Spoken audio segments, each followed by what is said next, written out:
Prova. Prova.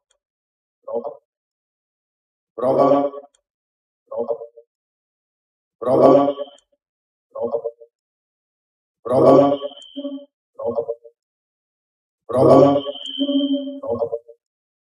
Prova. Siamo live. Siamo live su YouTube.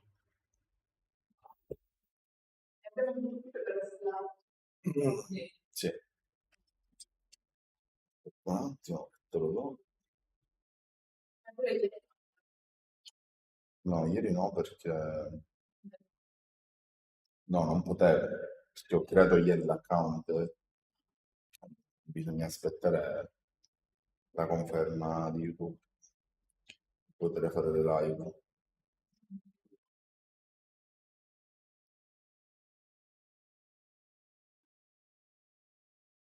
Prova, prova, prova.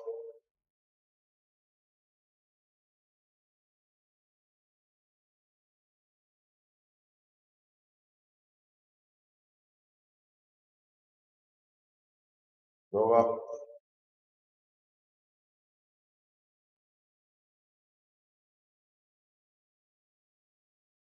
Prova.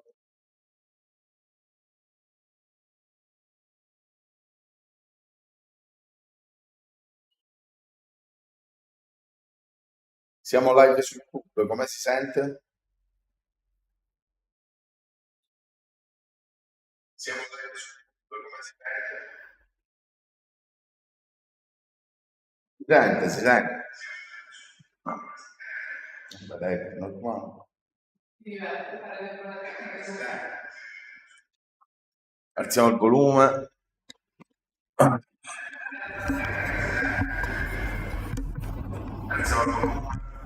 Ok. Sì, per mantenere la qualità alta. Prova. Sì, prova.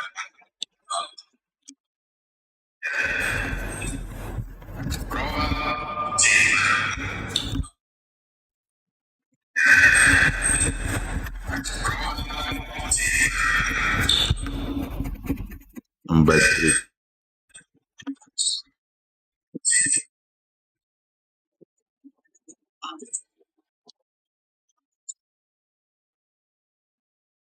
Bene. Ok. Un test con una canzone sottofondo, vado un attimo fuori con una sigaretta e vedo come si sente l'audio.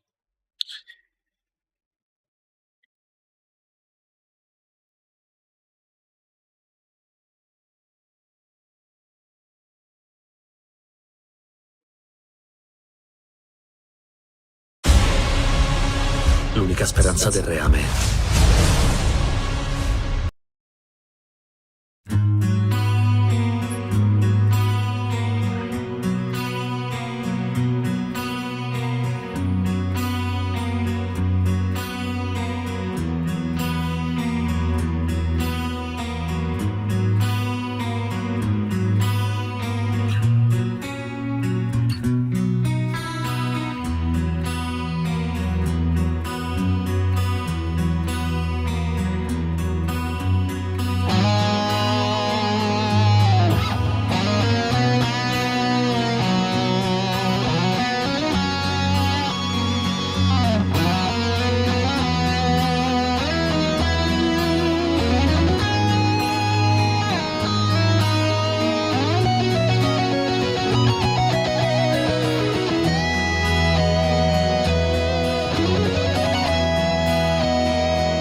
Prova,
prova. Clippa un po'. Prova.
Possiamo cominciare. Secondo me mi dice che viene tante persone che ascolteranno online e ho un problema col collo per personalità del qui, ma segue online. Quindi aveva dato di seguirti.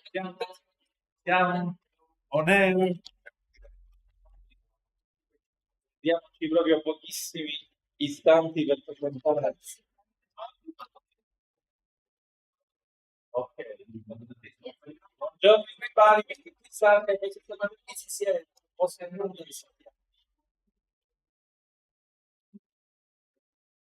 Siamo veramente felicissimi di avere oggi, buongiorno di nuovo ai sopravvissuti, ai survivors of yesterday evening soprattutto. E siamo felicissimi di avere la seconda delle nostre ospiti d'eccezione, che è Cecile Malaspina, nonostante le origini italiane, di dove esattamente? Di Francoforte. No, di quale parte dell'Italia? No, mio marito del nord dell'Italia. Del nord dell'Italia. Nonostante questo, è comunque nostra amica, docente presso il King's College a Londra nei dipartimenti di filosofia e di letteratura comparata e direttrice del programma di ricerca presso il College Internazionale di Parigi e del New Center for Research and Practice. Ha curato tanti meriti simondoniani, ha curato la traduzione inglese di Modo di esistenza degli oggetti tecnici nel 2017 ed è autrice di un sacco di cose bellissime, tra cui un suggestivo Epistemology of Noise, un testo particolare che indaga il concetto di rumore dal punto di vista filosofico, che sarebbe bello sentire qualcosa anche rispetto al discorso simondoniano, e al suo rapporto quindi con la percezione e la comunicazione, attivissima su tutti i fronti di quella che da noi si chiama global philosophy, quindi la filosofia ipercontemporanea, con un sacco di aperture a visual studies, media studies, materialismi, intelligenze extraumane, insomma, ci piace tanto, come vedete, ha fatto pure un giro, è riuscito pure a fare un percorso fitness prima di venire qua, irradia, come dire, scienza e simpatia, quindi una persona adatta per aprire e lanciare nel migliore dei modi la giornata di oggi. Grazie ancora a Cecile. Grazie a voi tutti. Grazie a voi tutti per questo invito fantastico, per questi giorni simondoniani curati a perfezione. Sono molto felice di essere qui e se vi va bene continuo in inglese. Va bene con questa distanza? Ok. Allora, if it's okay with you, I have a PowerPoint, but I really don't like PowerPoints. So you can close your eyes and just listen to me. I might ask a favor, if someone could time 20 minutes and interrupt me, and we do maybe 1 or 2 questions, and then we continue with another 20 minutes, I would really like that, because I think that's, it's not easy to listen to someone reading a paper for the whole duration. I always switch off after 20 minutes. I thought it might be good to have a small oxygenation, maybe 1 or 2 questions, we keep it to 5 minutes, and then I continue. I don't know who would be so kind. You can do that. Fantastic. Because I have the watch, but I forget time completely. So, okay, what distinguishes information from a random event? So I'm going to start talking about this concern with entropy in relation to cybernetics and information theory. Simondon's highly original concept of information. What is it? I hope you'll have a clearer idea of what it is at the end of this presentation. Is getting through to a wider readership at a time of fulgurant change. Planetary digitization and the eruption of artificial intelligence, or, as I prefer to say with my friend and the engineer and philosopher Jagmor Denizan, who has recently proposed to call it automated optimization.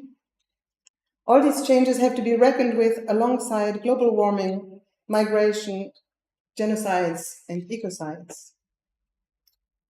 So this is the situation from which we're trying to think about information with Simondon. Some interpret the momentum of these transformations as a critical threshold in the evolution not only of humans but of life on Earth. In this context, the language developed by mid-20th century cybernetics and information theory inflects our thinking about evolution as being punctuated by, and I quote here, key innovations in information. Key innovations in information. We're talking about storage and replication, including RNA and DNA, multicellularity, and extending this implicit paradigm of information to cognitive systems in humans and their co-evolution with language and culture. The very technicity of our species is seen as spurring a critical evolutionary transition, a threshold for which it appears that digital information may have reached, I quote again, a similar magnitude of information as the biosphere, end of quote, a magnitude of information. Some go so far as to see this techno-evolutionary paradigm of information as bringing about an age of planetary sapiens. What relevance can we expect Simondon's concept of information to have in this context? A concept that hails to us from the late science and technology, of the late 1950s.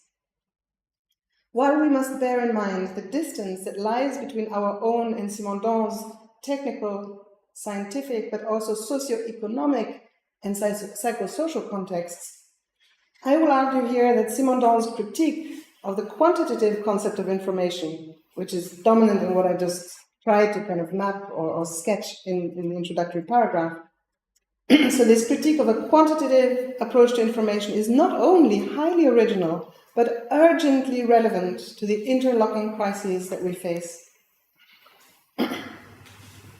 It is urgent also to getting a more promising way of wielding this notion, at a time when the systemic challenges we face are planetary, while the plurality of our modes of existence and of our cosmologies demand to be thought.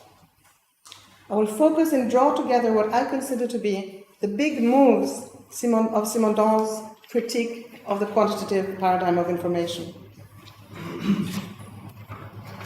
Revisiting the cybernetic and information theoretical uses of the concept of entropy, I will show that Simondon's critique of the quantitative approach as a problem concerning the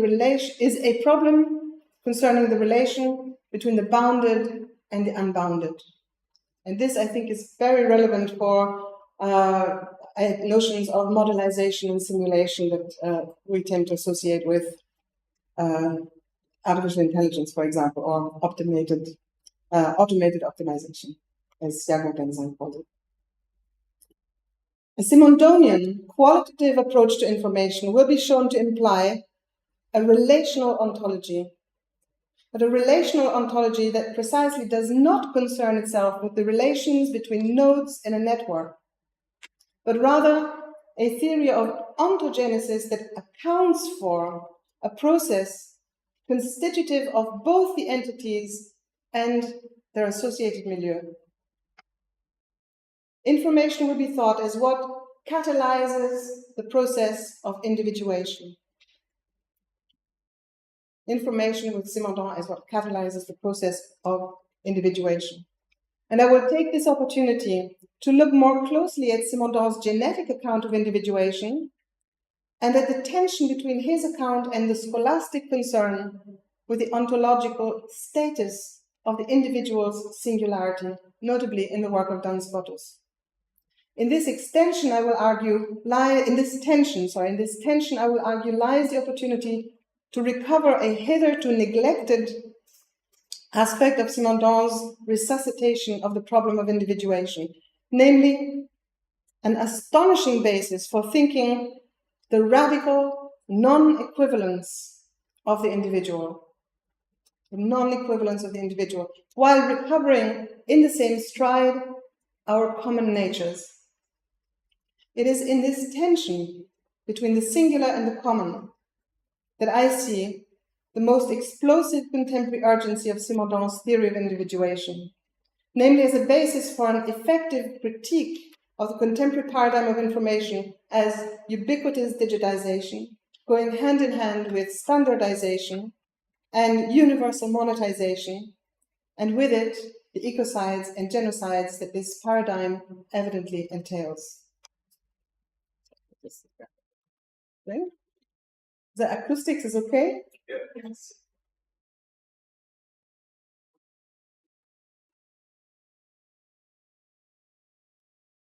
So starting with cybernetics, information theory, and entropy. Simondon's own highly original understanding of information is indeed tributary to the impact of two major methodological innovations that can be said to have heralded the social and even planetary transformations associated with digitization. Namely, cybernetics, I quote Simondon, this science of command and communication, end of quote, dealing with self-regulation or homeostasis and automation. And information theory, or the mathematical theory of communication, as developed by Claude Shannon, or not only by him, but this is the title of his thesis. Indeed, cybernetics and information theory furnish some of the key concepts upon which Simondon will base his wider philosophical endeavor, notably because of their formal analogy between information processes and thermodynamics. Simondon's understanding of information indeed rests largely on this analogy and related concepts like metastability, potential, or disparateness. Critical to cybernetics and information theory is the discursive and mathematical analogy between the patterns of randomness of a signal and the thermodynamic concept of entropy. So randomness in statistics and entropy of particles. In this analogy, the degree of entropy in thermodynamic processes would correspond to the dissipation of energy available for work. And the change in randomness in the distribution of particles, first formulated in statistical terms in the 19th century by Ludwig von Boltzmann, eventually becomes the model for a more general statistical measure of randomness distribution, which is now unconstrained by physical constants. It is important to note that the concept of information that emerges from the statistical measure of entropy no longer takes into account the relation between kinetic energy and temperature in thermodynamic systems, or the Boltzmann constant. Nevertheless, the concept of entropy retains significant importance, be it metaphorical, in the theorization of information across the natural and the human sciences. What?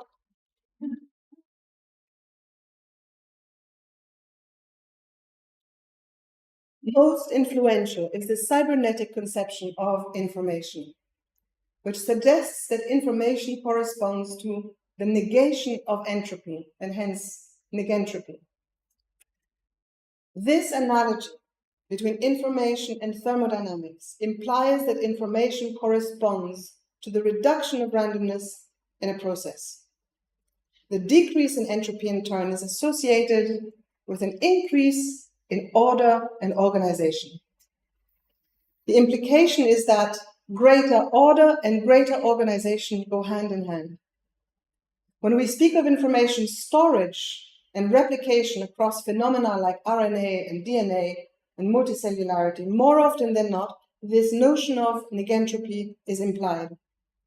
Even our understanding of information in culture and language is suffused with this quantitative approach, which subtends the large language models that ever more frequently are likened to human learning and the use of language in natural intelligence. In this context, it is worth mentioning also the information theoretical or Shannon conception of information, which has entered public discourse mostly through a controversy caused by Shannon and Weaver's introduction to the second edition of the Mathematical Theory of Communication in 1964, where the authors equate entropy with a greater novelty and surprisal of information. Contrary to the notion of negentropy, information is here associated with a greater degree of entropy, hence the term information entropy. These distinct definitions of information were very much in the process of elaboration at the time of Simondon's own writing of his main and secondary thesis, Individuation in Light of Notions of Form and Information, recently translated admirably by Taylor Atkins, and on the mode of existence of technical objects, both of which he submitted in 1958. And hence this introduction by Weaver and Shannon was published in 1964. Just to give you a time bracket. It is evident in his work that Simondon already gathered the stakes of this distinction between information entropy and negentropy, even if it at times remains, by dint of necessity, slightly blurred. In the mode of existence of technical objects, or métaux, Simondon at first defines information explicitly and even dramatically as negentropic. I quote him here. The machine, as an element of the technical ensemble, becomes that which increases the quantity of information, increases negentropy, and opposes the degradation of energy. The machine, being a work of organization and information, is, like life itself, and together with life, that which opposes itself to disorder, to the leveling of all things, tending to deprive the university of the power of change. The machine is that through which man fights the death of the universe. It slows down the degradation of energy as life does and becomes a stabilizer of the world. So this is the negentropic definition of information. Yet only a few pages further down, Simondon could not be more sensitive to the Shannonian problem of information. And I quote in a totally different vein here, Simondon, again from the mode of existence of technical objects, where he says, but information is not form, nor is it a collection or ensemble of forms. It is the variability of forms. It is the influx of variation with respect to a form. It is the unpredictability of a variation of form. End of quote. Here prevails an idea of information that, following Shannon's information entropy, or entropy of information, implies something, and I quote Simondon, something like the chance event. In this sense, then, Simondon anticipates the controversy that was about to unfold around Shannon and Weaver's 1964 text, when he finds that information has, and I quote Simondon again, certain aspects in common with a purely contingent, lawless phenomena, such as the movement of thermomolecular agitation, radioactive emissions, discontinuous electronic emissions in the thermoelectric or photoelectric effect. So information has aspects in common with a purely contingent. And Simondon even goes further. He exceeds the theoretical boundaries of this controversy when he zeroes in on the aspect of information that is, and I quote him again, the singularity of the here and now, of the operation or a pure event. The singularity of the here and now of the operation, the hic et nunc, of a pure event. At stake here is a concept of information that goes clearly beyond the statistical constraints as something that must be capable of, in Simondon's words, bringing about a series of, I quote, unpredictable new states not belonging to any series that could be defined in advance. So we're not in the realm of statistics anymore. Or of modelization, for that matter. Or of algorithmic optimization. New states not belonging to any series that could be defined in advance. Simondon is here breaking away from a model that is bounded statistically to a given set of data, to a conception of information, towards a conception of information that is essentially unbounded. And to say it more emphatically, it is in the very essence of information to be unbounded. The idea to retain about the quantitative paradigm of information is that a host of concepts, specific to disciplines that do not deal directly with the transmission of signals or self-regulation of technical objects, retain the quantitative measure of probability distribution, while also engaging in vastly more fuzzy and semantically more complex concepts of information, organization, order and disorder, and even life and death. Many, of course, have criticized the insufficiency of defining information in quantitative terms. Shannon's concept of information entropy especially seems to have drawn the ire of commentators for appearing to equate information with uncertainty and disorder. Shannon himself appears to have anticipated and even courted and later somewhat regretted both the controversy and what he called the bandwagon effect of an overstretched metaphor of entropy. Simondon, indeed, is among those who, like Shannon himself, points out the limitations of this purely quantitative concept of information. However, unlike others, Simondon does not focus his criticism solely on the failure to account for signification in the communication between conscious, self-reflexive agents, which is explicitly excluded from the quantitative approach, or the early quantitative approach. Instead, Simondon places his own qualitative concept of information at the heart of an ambitious reform of the ontology and epistemology of modern science.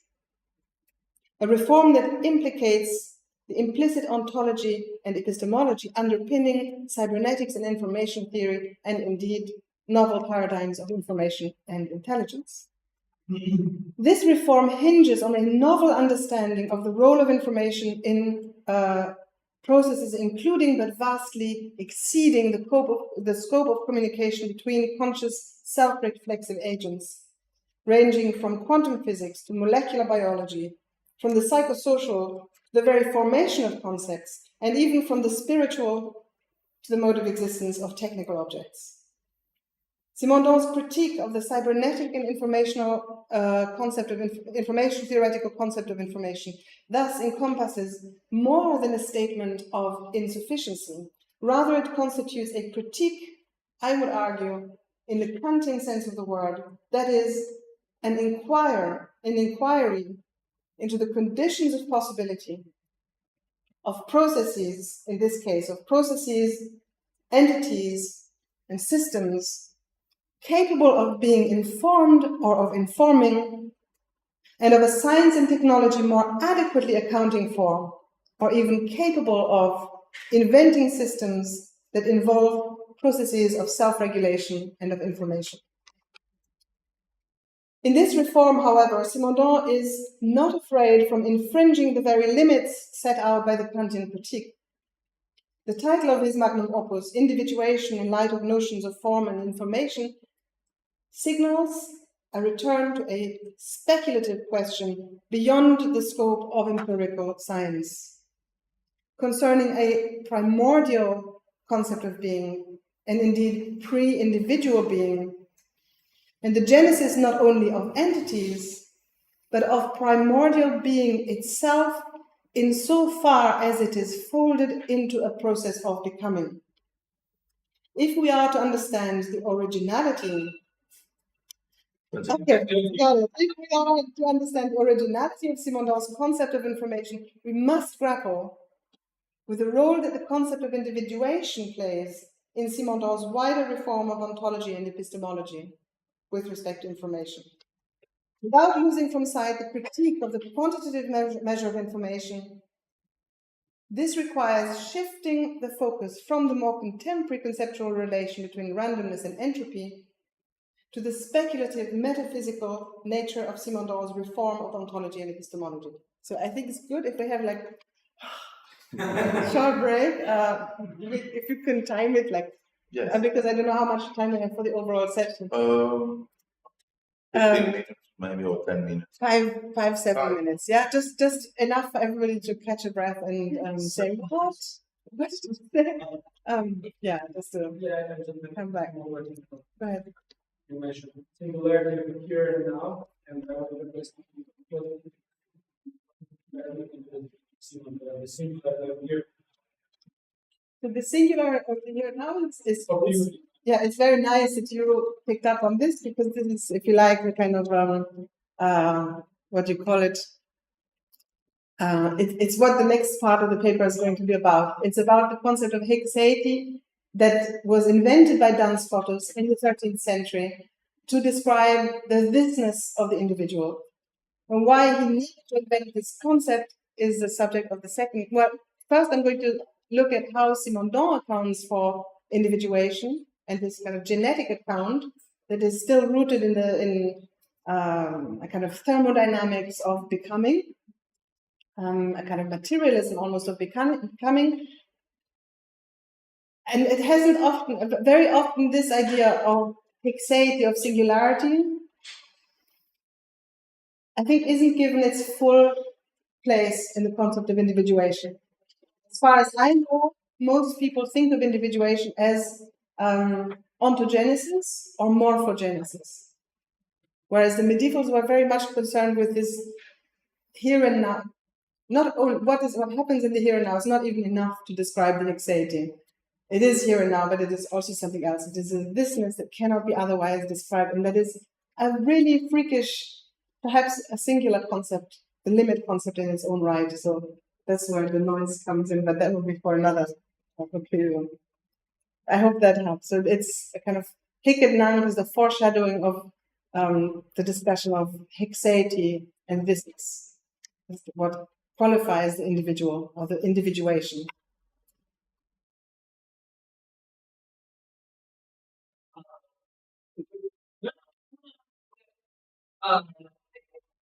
It's a beautiful exposition that you've had so far. That's extremely clarifying. I likewise picked up on a single term that you used, which was the unbounded. And I wanted to ask you, I guess what I find so fascinating about the writings of Simondon is how he thinks that one of the event of ontogenesis at one and the same time as something that it only occurs because of the specificity of the organization, or let's say the restraints, to pick up on Alicia Boyar's. And it's from that specificity and the order that we get something like the eventness of the event. So we have at one at the same time extremely high specificity, but that is coupled with the unpredictability. And so the one is determinative of the other, and yet it's only because of the structuration of the structure that an event is possible in the first place, if you will. So I don't know if it's a question, but talk about that. Because this is going to be the conclusion. Although I don't have an answer to it, in a way, the attention to the relation between the bounded and the unbounded, it's in Simondon, it's his notion of the apeiron as the unbounded, and the individual as a topology and chronology of the bounded. And what's interesting with Simondon then is that this boundary is the relation between the bounded and the unbounded, rather than simply the ontological privilege of the individual that is bounded. And this is something I think really quite extraordinary about his relational ontology, that is miles away from intersubjective relationality, for example. I've been dialoguing a lot with, I mentioned to you in Louisiana, with someone called Shashin Wei, who's a really interesting philosopher and mathematician, about this idea of the bounded and the unbounded. And Giuseppe Longo has recently given a presentation on philosophy of biology and mathematics. So this idea, Giuseppe Longo talks about the physical paradigm as being bounded by a phase space that needs to be defined in advance. Whereas what happens in biology is that you cannot define the phase space of evolution, for example, because it constantly creates new and unpredictable states. So if you like, this would be the direction of travel, but it's not, I can't yet, it's like I'm in mid-stride, between falling and advancing. So, but yeah, I think, shall we continue? Yeah? Can you stop me again in 20 minutes? Because then I'll know that I have to wrap up, and I'll do the conclusion. Take a little time. Yeah. Okay. So I'm going to talk next about information as a speculative realist concept, namely the catalysis of individuation. For Simondon, the question concerning the principle of individuation can be formulated roughly as follows.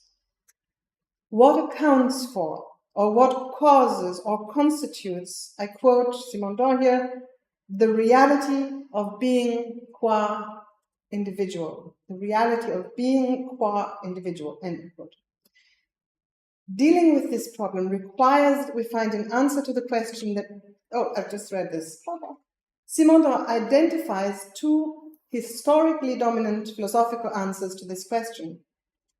Aristotelian hylomorphism and atomism, both of which, according to him, fail to give a satisfactory answer. Put as succinctly as possible, because it's not interesting to go into it at greater length for me now, while atomism accounts for aggregates only of already given individuals, namely the atomon, or that which cannot be split,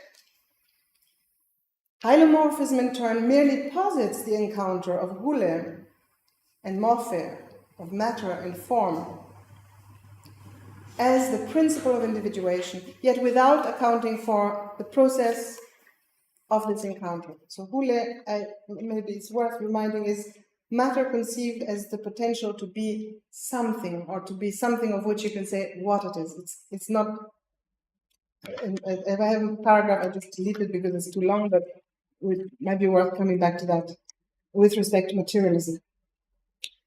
Having said this, the problem with hylomorphism, according to Simondon, is the very idea of a principle of individuation, which he criticizes in his introduction by having recourse to the etymology of principle as something that would be a first term, something that marks a beginning.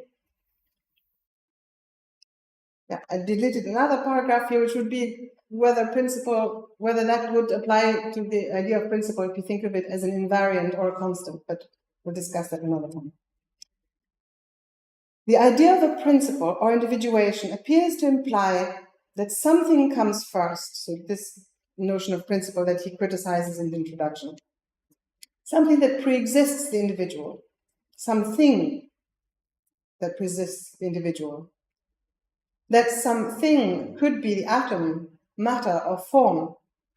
It is as if this pre-existing entity would somehow, and I quote Simondon, foreshadow, no, that's not his word, it would foreshadow, now I quote, the continued individuality along with the properties that it will have when it will be constituted, end of quote.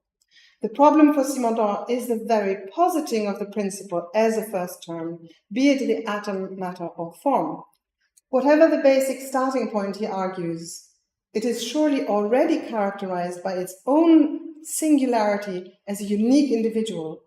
And Simondon here uses Duns Scotus' term, hexaity. I quote, if there were not a certain inherence of the hexaity of the atom to matter or even to form, then there wouldn't be the possibility of finding a principle of individuation in these invoked realities, end of quote.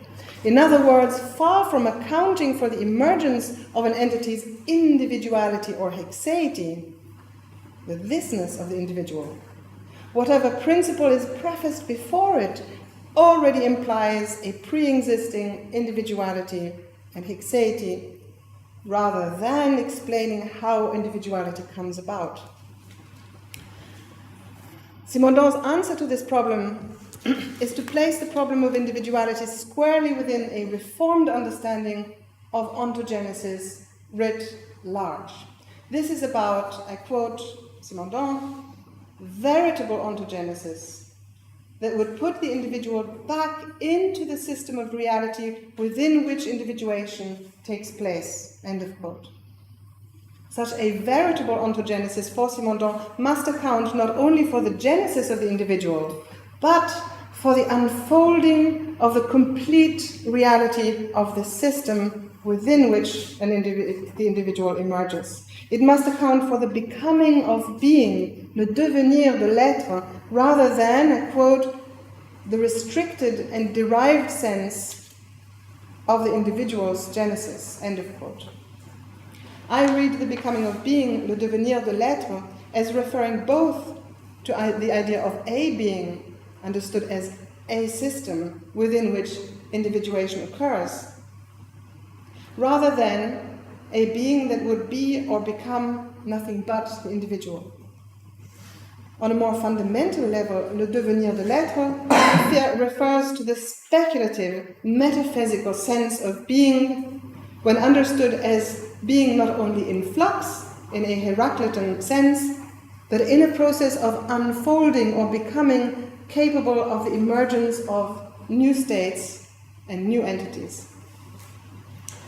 Individuation, then, rather than expressing only the derived and limited sense of the individual's genesis, is to be properly conceived as partaking in the ontogenesis of becoming of a system as a whole, or even of being writ large.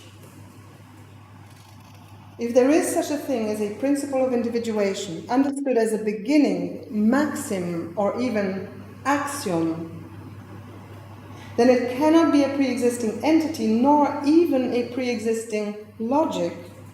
One might say, with respect to genetics, for example, a recipe.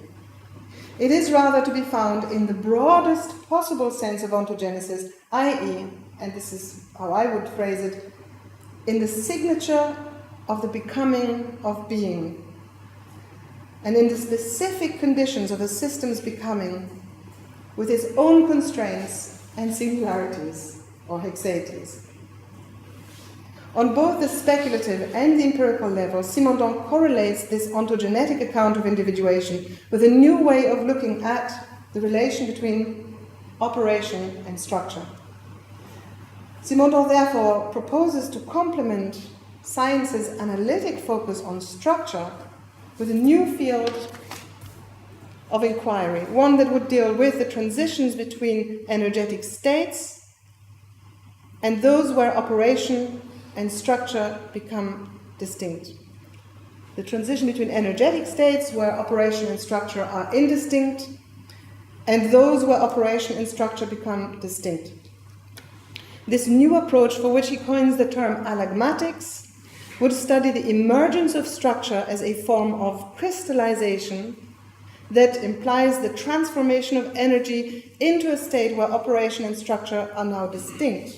He calls it a demodulation, but also vice versa. The dissolution of a structure into an energetic state, he calls it a modulation, where operation and structure once more become indistinct or syncretic.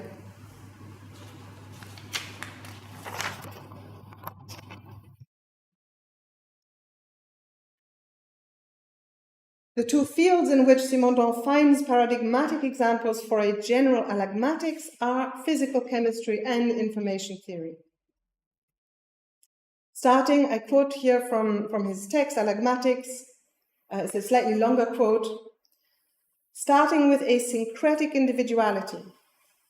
Crystallization is the act that transforms the latter into an analytic individuality, which consists of a spatial structure, a topology of interiority and exteriority, the birth of a limit, organized and homogeneous form in a milieu that has become amorphous, a stable heterogeneity guaranteed by the topological limit, so a spatial structure, and an operative function that reveals itself as an activity organized by an energetic temporal schematism.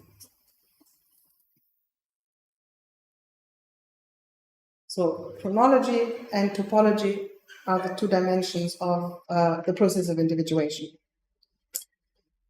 Once individuation is conceived as a function of ontogenesis, encompassing empirical systems as well as the speculative metaphysical question regarding the becoming of being, we can begin to discern more clearly where the innovative contribution of Simondon's qualitative concept of information lies.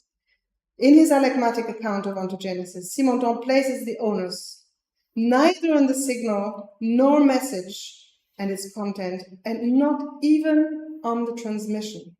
Rather, he defines information as what catalyzes, this is my word, catalyzes a process of individuation. And now I quote Simondon, information is an initiation of individuation a requirement for individuation.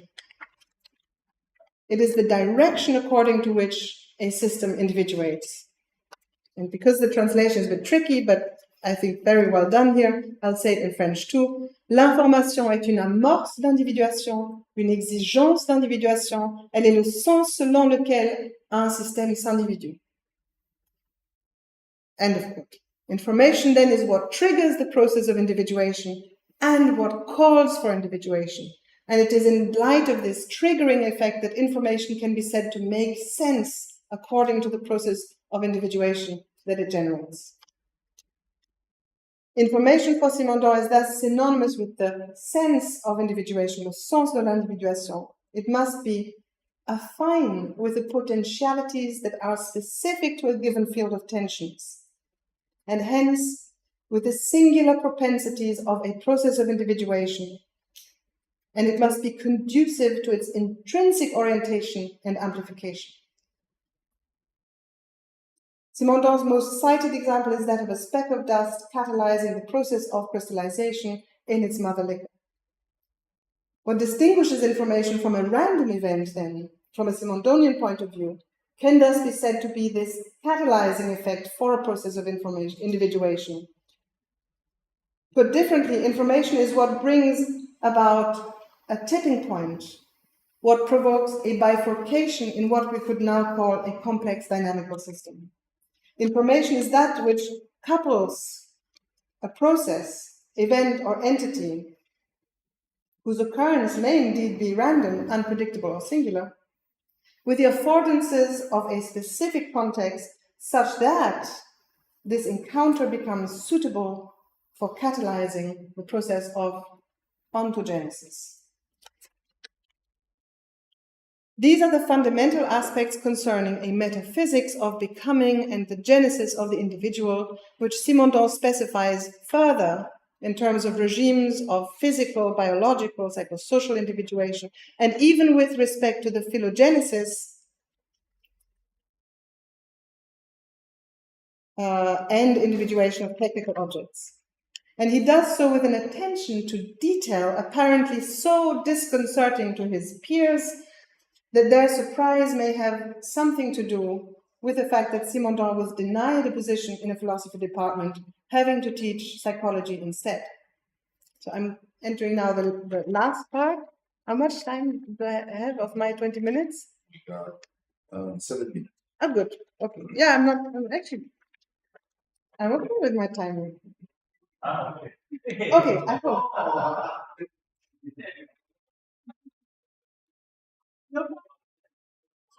Un piccolo controllo e sei toni, non è un tempo, non è la verità. Prego.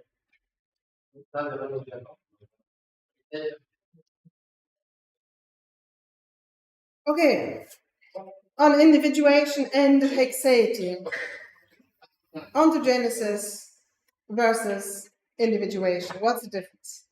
Understanding the status of entropy and randomness undoubtedly illuminates Simondon's scientifically and technologically informed conceptual toolkit, but it does not suffice to address the more fundamental speculative problem that is at stake, and Simondon's choice of phrasing it in surprisingly anachronistic terms as a problem of individuation.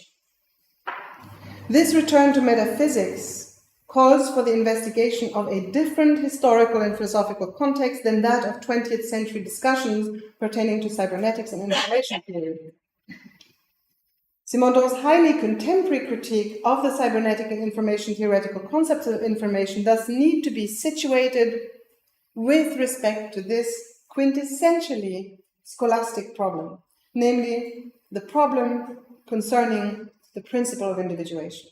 Why scholastic rather than ancient Greek?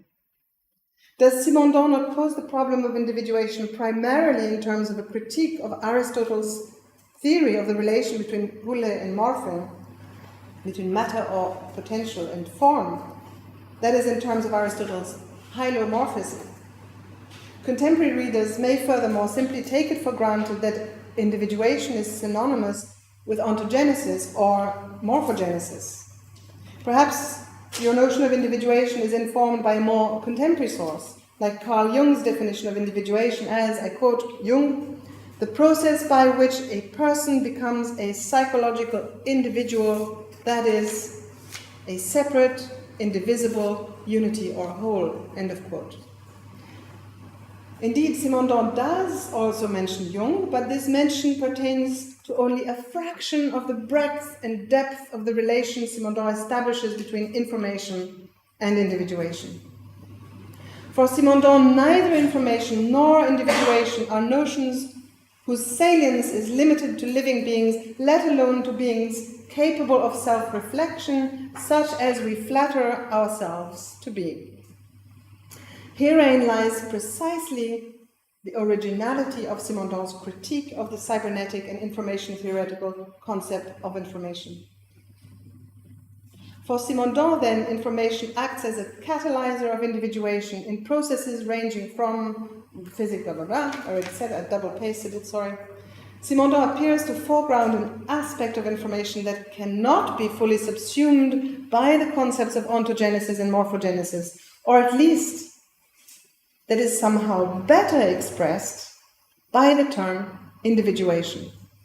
And yet, the difference between ontogenesis and individuation, to the best of my knowledge, remains implicit and underexplored in Simondon scholarship. Indeed, the two terms ontogenesis and individuation are most frequently treated as synonymous in general commentary. To pose the problem of information in terms of individuation, we have to think how surprised Simondon's contemporaries might have been and how surprised we should still be. This is not only because the problem of individuation seems to come out of the blue in the context of this highly detailed, scientifically and technologically informed theory. Simondon's choice of framing the question of information as a problem of individuation must have seemed particularly odd to his contemporaries in the 1950s. Cybernetics, systems theory, but also structuralism and French epistemology together formed a context for philosophy of science and technology hardly favorable to a revival of metaphysics. It is surprising also because, unlike more contemporary notions like ontogenesis or morphogenesis, Simondon chooses to resuscitate this quintessentially scholastic problem. And although Simondon famously introduces the issue of individuation as having been ill-posed in terms of Aristotle's hylomorphism and Leibniz's monadology, it appears that the concern with the principle of individuation was only introduced as such, as a technical philosophical problem, by Boëtius, who was born in 480 and died in 524, and who, in his secondary commentary on Porphyry's logic and Isagoge and on the Trinity, laid down the principal terms of the debate that was to reach its climax in the work of the 13th century scholar Duns Scotus, only to succumb to Occam's razor shortly afterwards. While Scotus's theory of universals largely develops from his considerations of Avicenna, the sophistication of his arguments in the Ordinatio and Questiones is now being interpreted as having aimed at, I quote, allaying the suspicion that a simpler ontology would suffice to explain the world as revealed to us in experience, thought, and language, a suspicion already found in some of Scotus's Oxford Franciscan colleagues, and soon to become even more widespread and systematic in its expression within the thought of William of Ockham, end of quote. This is from Timothy Boone, Universals and Individuation in the Cambridge Companion to the Duns Scotus. So although the closing 13th century saw a flurry of debates concerning the principle of individuation in the work of the subtle doctor or Duns Scotus, subsequent debates took a very different turn, responsible for sinking the issue of individuation into all but academic oblivion. The progressive eclipse of the problem of individuation must be understood in light of a general turn from metaphysical realism to nominalism. That is, from the dominance of an ontology that counted universals or common natures among the things that are real, to the prevailing of an ontology for which only individuals are real, whereas universals become figmenta or fictiones, concepts binding items to a species or genus together. Although having said this, Scotus is a moderate realist. He thinks that abstracts are universals are concepts formed in the mind, but like Avicenna, he thinks that common natures are real. Common natures would be the patterns you encounter in empirical reality that lead you to form concepts and generalizations. So under the influence of William Ockham, who was Scotus's junior by 20 years and who outlived him by roughly 40 years, this turn towards nominalism forsake the labyrinthine metaphysical constructions of scholastic philosophy in favor of a radically simplified ontology. Without this turn towards nominalism, which foregrounds the individual entities given an experience, it is hard to imagine the epistemological turn towards modern science, and towards pragmatism, for that matter. What we can say for sure is that by the time of the early modern philosophers, the question of individuation appears to have been settled by elimination. It is entirely absent, apparently, from Descartes' Meditations, and unceremoniously dismissed by the empiricists. Henceforth, the empirical and later positivist turn will be able to ground their hypotheses in Locke's all-encompassing formulation, I quote, all things that exist being particulars, end of quote.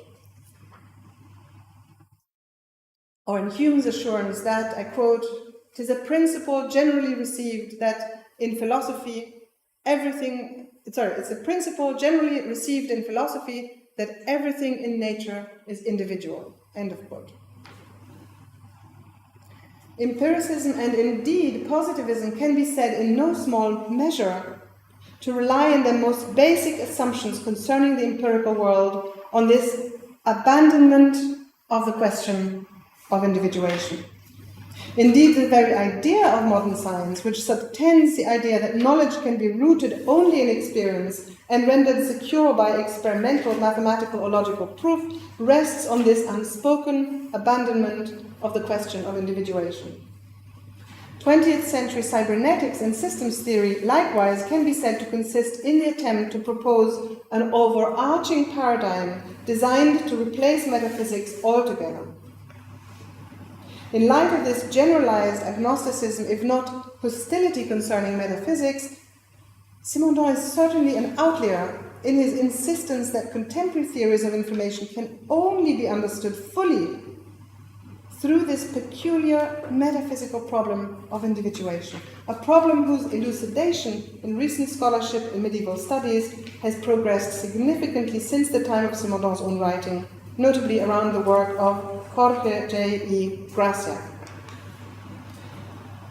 What then is the conceptual dimension of the scholastic approach to the problem of individuation, and what does it add to Simondon's genetic account? For one, it is the subtle distinction between the question of the individual's genesis and its ontological status.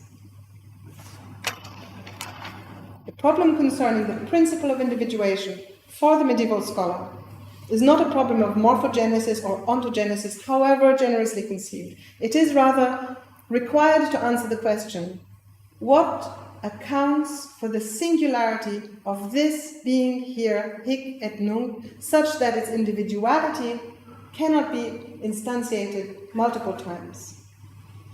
As like a species can be instantiated in multiple individuals, the individual cannot be instantiated multiple times. In other words, what is the ontological status of the individual? What concept can account for this difference vis-à-vis categories of generic beings or specific beings, vis-à-vis genera and species? Socrates then is not the same as humanity. His individuality also implies his non-identity with other individuals. It is in the sense that Socrates cannot be said of anyone else that he is said to be, in the scholastic terms, incommunicable. So Socrates is incommunicable. You can say Socrates only of Socrates, not of anything else. You can say cat of my cat Sappho and my cat Moon. It is to the extent that what is done to Socrates is done only to him, that the Latin scholar may call his Socrateti impracticable. So the individual is impracticable. The indivisibility of the individual is thus not merely that of a self that would be subjectively indivisible into two selves, rather like the atom that is conceived as what is physically indivisible or atomon. It is rather in categorical, logical terms that the individual, unlike genera or species, is the ultimate specification that cannot be further divided into multiples because its individuality resides in its categorical singularity and uniqueness. While all these definitions may reflect aspects of an individual, the gripe Scotus had with them is that they are all, for the most part, negative. You can't do this, you can't do that. The principle of individuation for Scotus must be something positive that individuality adds to the common nature or essence. In the categorical descent from the generic to the specific to the individual, there is an increasing formal specification that constitutes the difference between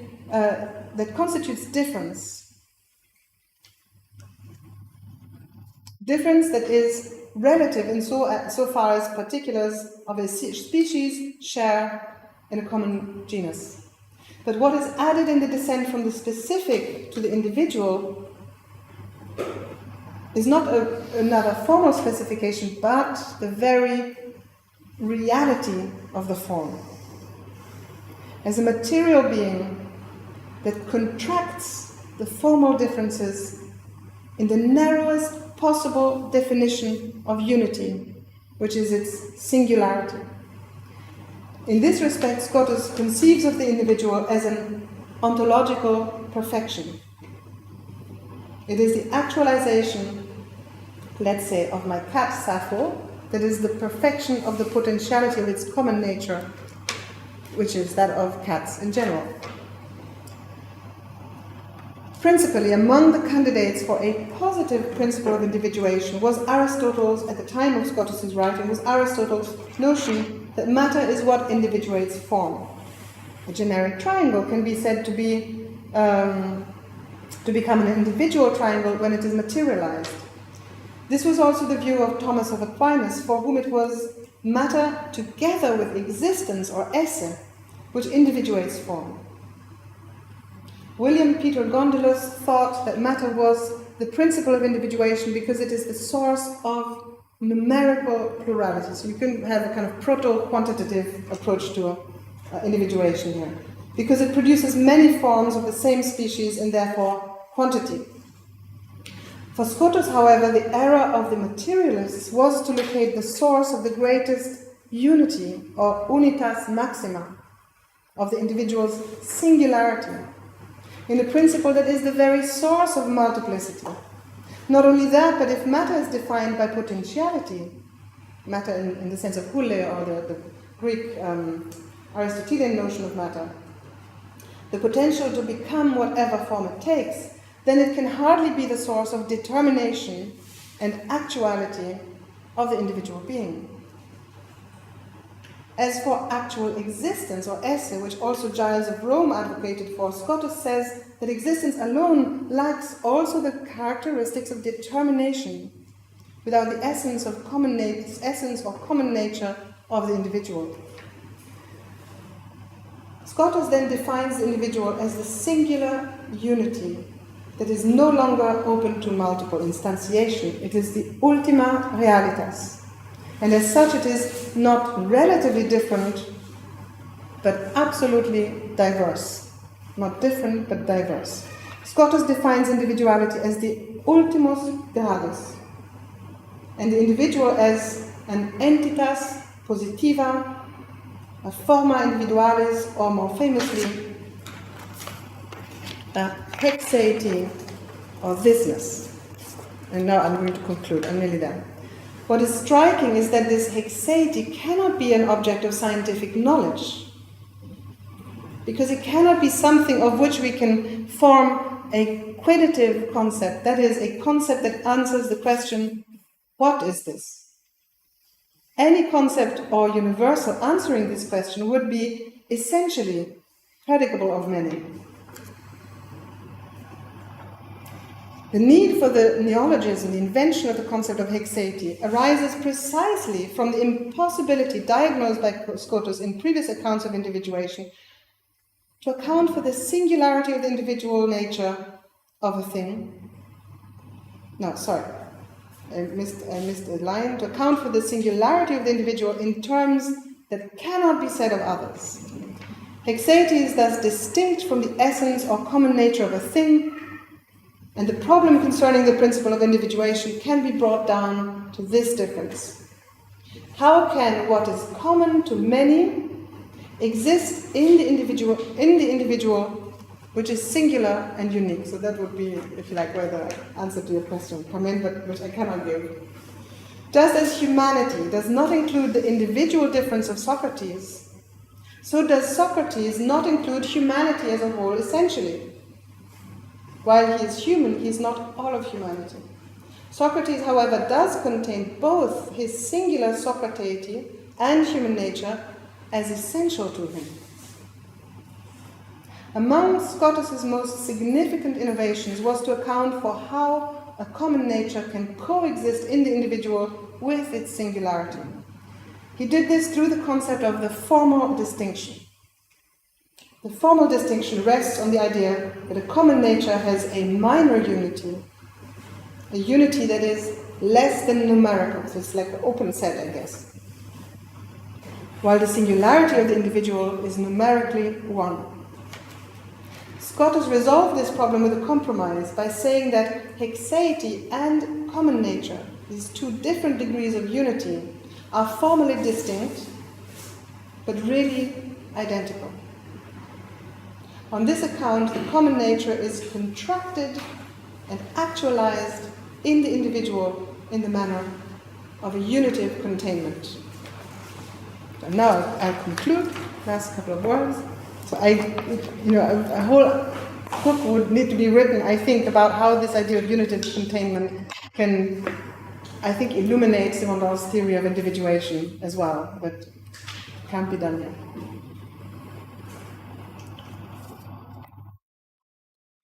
So, to conclude, at stake with Simondon's concept of information appears to be a resolution of this tension between the common and the singular, in favor of a scientifically and technologically informed, moderate, speculative realism that recovers not only the singularity of the individual, what Duns Scotus called its hexaity, but also what Scotus and his contemporaries called common natures, in other words, those patterns and singularities in empirical reality that provoke the mind to form ideas of essences and develop those concepts and definitions that are predicable of many and which we call universals. Indeed, one may argue that Simondon's concept of information strives ultimately to answer the thorny problem to which Scotus had offered a partial solution, namely how common natures can coincide with the singularity of the individual. It is how I propose to interpret Jean-Yves Chateau in his formidable systematic introduction to Simondon's posthumously published lectures and conferences, Communication et Information, where he concludes by characterizing what is the most general and constant aspect of Simondon's thought and approach, namely, and I quote, the tension between, on the one hand, a passionate and erudite attention and attachment to differences, to particular cases, to singularity, to the precise, detailed, and complete nature of his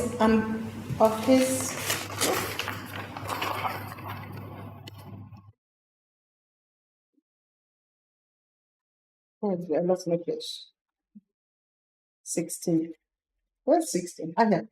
Okay. The precise, detailed, and complete nature of his inquiry into the diverse domains of reality that he explores.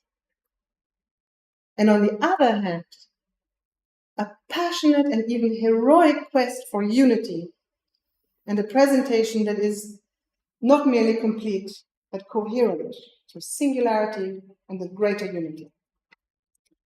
For Chateau, if I understand him correctly, this tension is the condition of possibility of, I quote him, thinking the heterogeneous and irreducible diversity of the real in the unity of continuity and of continuous transformation of a general ontogenesis of being, that is to say, and he says of the general ontogenesis, that is to say, individuation. And I hope to have shown that ontogenesis and individuation are not the same thing.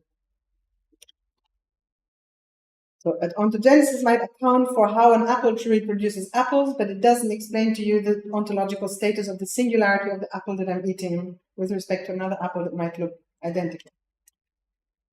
Anyway, parenthesis closed. This tension between the singular and the common, it seems to me, must lead us to pay close attention to the problem of individuation, that is, to the ontological status of what is unique, singular, and non-transferable, and whose most accomplished formulation Simondon inherits chiefly from Duns Scotus.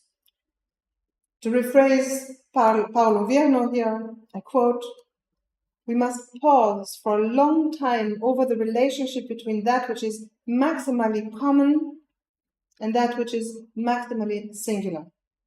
End of quote. Inversed common and singular for me. And the longer we dwell on this problem with Scotus, the more it must appear to our contemporary eyes, as it did to the medieval scholar Mauritius, that Scotus is leading us with a steady path into a metaphysical chaos.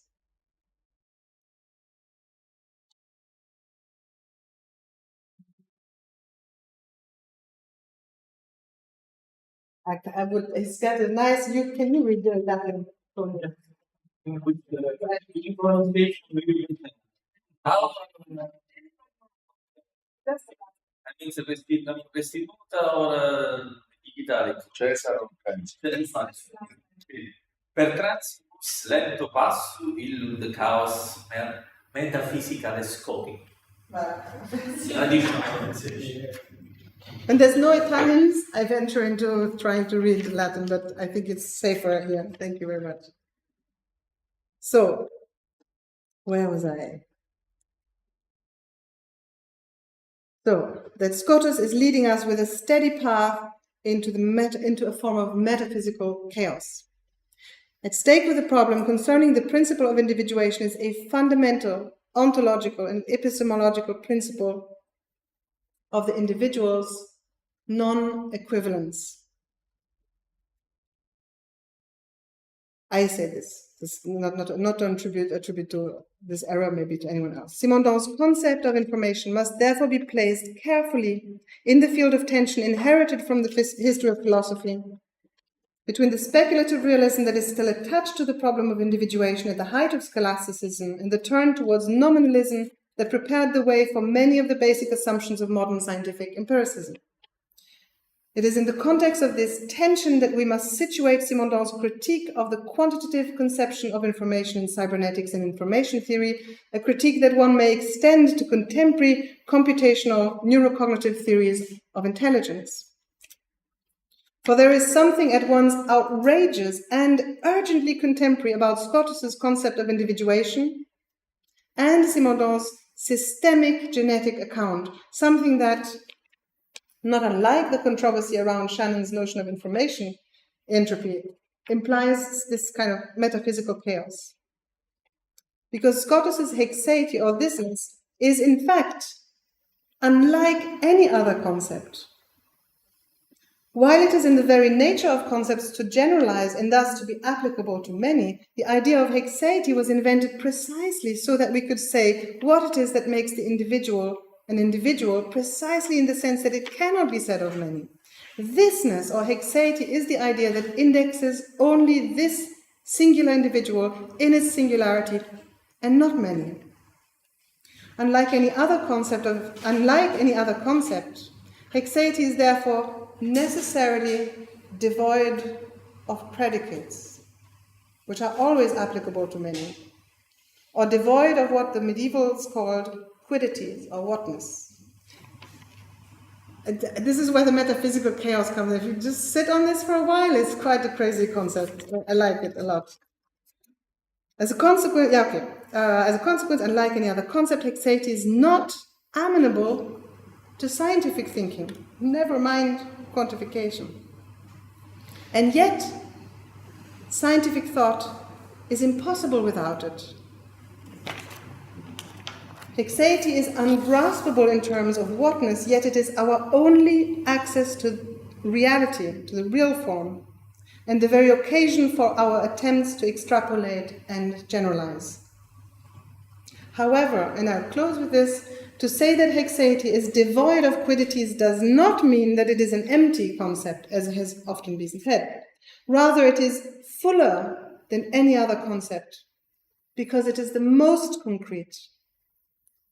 Hexaity is the ultimate conceptual resolution, and by virtue of this, it is a hinge between reality and the progressive categorical abstractions.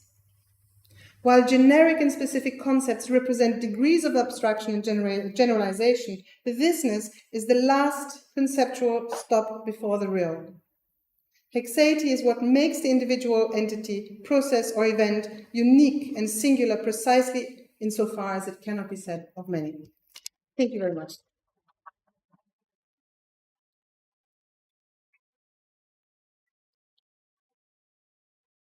Hold that for time.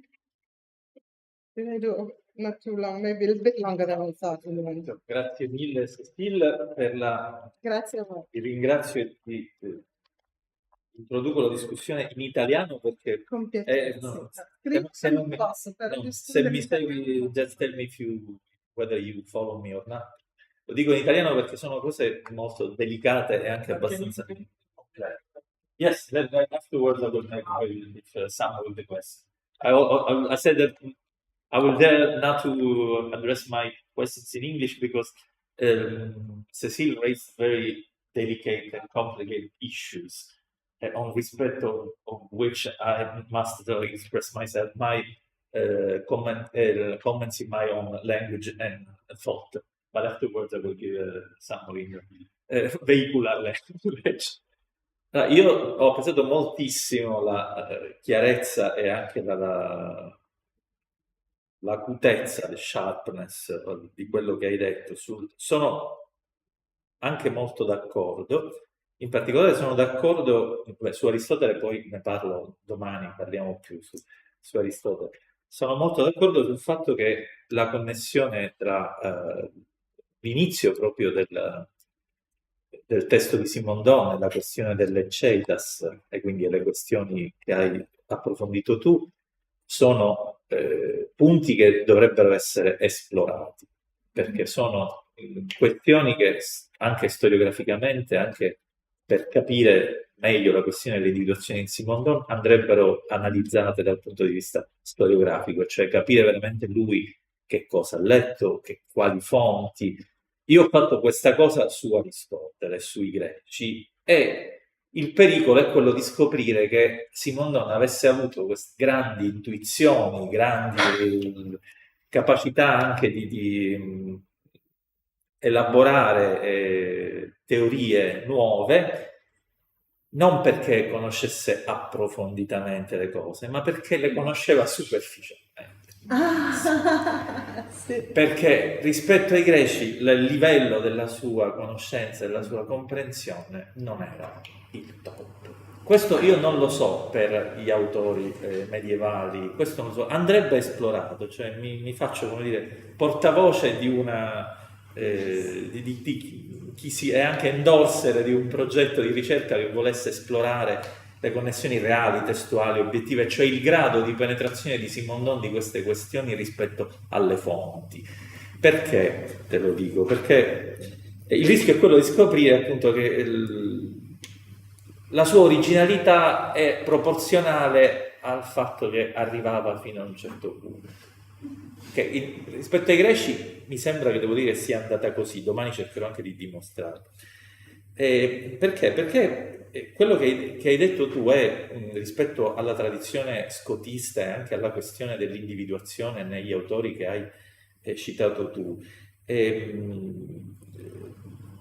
Tu hai descritto una possibilità di lettura che appunto è quella problematica, è quella appunto che hai fatto vedere alla fine, che restituisce questa idea dell'Elleceitas come se Scota avesse lasciato effettivamente la dimensione del concreto ultimo, quindi della singolarità, alla fine come qualcosa che hanno chiamato il caos metafisico, per cui alla fine il segreto della singolarità, della realtà ultima dell'individuo, alla fine diventa quasi uno pseudo concetto, qualcosa di mistico, qualcosa in cui è conservato. Allora, questa però non è l'unica linea, l'unico modo di interpretare, diciamo, la questione dell'individuazione rispetto all'Eceitas, perché c'è un'altra possibilità che secondo me è anche forse spiega un po' meglio la connessione giustissima che tu hai fatto attenzione a marcare tra individuazione e informazione. Io sono d'accordissimo, secondo me appunto in Simondon l'individuazione è proprio un sinonimo di informazione, nella misura in cui però l'informazione per Simondon, se c'è una cosa che mi sembra di aver capito, è che è una relazione. Cioè non ci si individua da soli. L'individuazione non è, come dire, la concretizzazione di un punto ultimo isolato dell'essere. L'individuazione è qualcosa che all'estremo, al suo livello anche base e minimo, avviene sempre tra due poli, tra un individuo e un ambiente, tra due sistemi che trovano un modo per superare un'incompatibilità riconfigurandosi a vicenda. Per quello che ho capito io di Simondon, l'informazione è questo, cioè una presa di forma reciproca che permette di generare una terza cosa che è l'individuato. Quindi l'informazione è una relazione, e se l'informazione è individuazione, anche l'individuazione è una relazione. Ora, nella tradizione scolastica, anche rispetto ai problemi sollevati da Scoto, c'è un senso di individuum che non è il senso atomico, cioè l'individuo non è l'ultima cosa che resta quando hai tolto tutto, quando hai tolto la predicazione, quando hai tolto il riferimento al genere e alla specie. No, c'è un'interpretazione che dice che l'individuum è l'ultima relazione che non puoi togliere, altrimenti non puoi più né pensare né essere qualche cosa. L'individuum è l'ultimo rapporto che tu non puoi togliere, altrimenti finisce l'essere e finisce il pensiero. Ma è sempre una relazione. Una relazione sì. di che tipo? È una relazione che O quello sarebbe da definire. Diciamo che c'è La qualcosa. relazione per esempio tra la singolarità e la natura comune o tra me e la cosa che... Allora, la cosa interessante è che tu puoi pensarti sempre come... ecco, tu pensa all'ultima cosa che non puoi togliere da te senza finire di essere. Questa è, diciamo, però questa cosa è variabile, nel senso che può anche avere tanti versanti, tanti aspetti. Cioè, e può essere anche, per esempio, io mi posso individuare posso scegliere di individuarmi rispetto al mio ambiente, rispetto alla mia persona, rispetto al mio gruppo, rispetto anche al mio genere. Ma questa sarebbe una definizione dell'individuazione pre-Scotus, quindi non like Seiti, che sarebbe questa secondo me però Lick e Trunk secondo me la devi pensare sempre, cioè per poterla pensare, anche per poterla pensare come essente, tu la devi mantenere in rapporto al pensiero. Magari non la vuoi dire, non la vuoi predicare, però senza la relazione non ci può essere la singolarità, ma neanche nella tradizione scotista. È quello proprio il rapporto con la natura comune, no? Sì, no, ma va bene, detto in questo modo va bene, però secondo me appunto questo consente meglio di pensare l'identità, la sinonimia tra individuazione e informazione, perché devi sempre comunque pensare un campo di forze, no, una adesso relazione. vuoi dire. Sì, infatti è anche la parte della conclusione che non ho scritto, perché era la più difficile da scrivere, sarebbe di tornare dal concetto di individuazione a quello di informazione, che sinonimo non penso che siano, però c'è qualcosa in questa idea di l'informazione come quello che scatta l'individuazione, perché non è the speck of dust that crystallizes the solution, è l'insieme di un contesto che ha la propensità, che ha la tensione, la metastabilità, eccetera, l'evento giusto al momento giusto, è l'insieme the signature of this moment of catalysis. Che poi sarebbe una relazione ma tra l'altro non può essere, che va oltre anche la questione della natura comune. Ma tra l'altro deve essere anche, rispetto al discorso dell'unità, del problema del rapporto tra singolarità e unità, l'individuazione deve essere sempre more than one, cioè deve essere sempre quello che c'è dopo. È interessante, infatti, questo è interessante da pensare dal punto di vista del rapporto tra the bounded and the unbounded, Aperon e Peron, la topologia di quello che è senza limite e quello che ha un limite. Anche come forma e materia, come oca liquid, non Maybe, I don't know. But do you want to translate maybe, because I think this is going to be a bit... Okay. The small objection that I addressed to Cecile is that rather than to think this relationship between individuation and information is by stressing this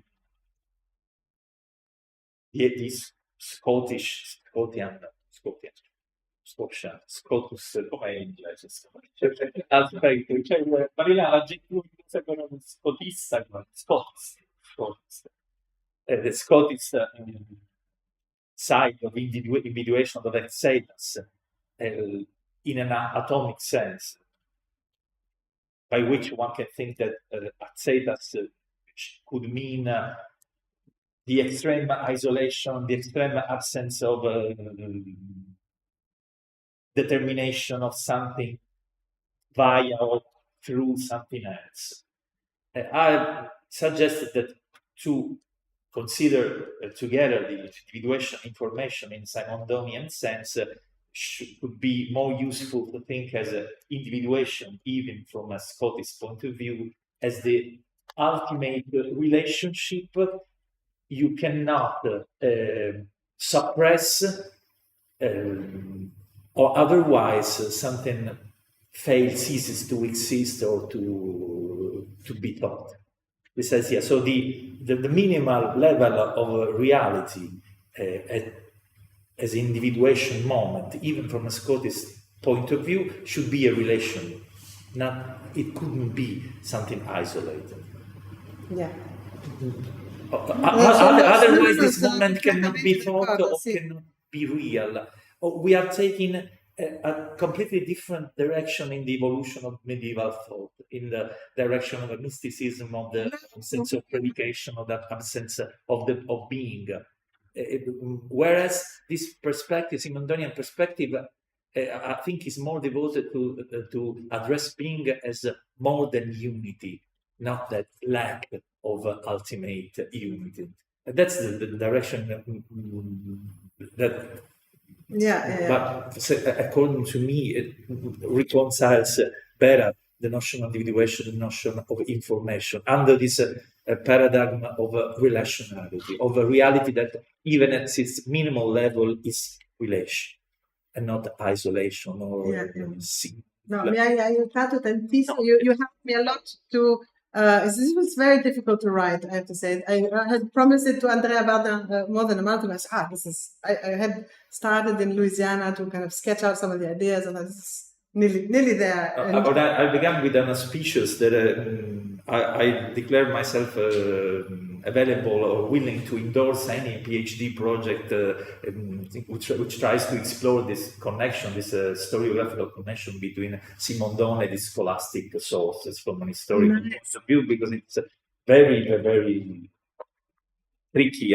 But you made me realize that the hardest thing was to come back to the conclusion, which is precisely the idea of information as developed by Simondon. If you think of this as the signature of the propensity of a system to individuate, the singularities and the right moment in time of everything coming together so that we catalyze individuation, which then is the signature of this relation, this systemic relation. I think that, and also on another level, which is very relevant for contemporary quantitative approaches, is this relation between the bounded and the unbounded, which would be more speculative. But thank you. Yeah, really helpful. Sì, tramite la discussione, te lo dico anche velocemente in italiano. We'll translate, we promise. Allora,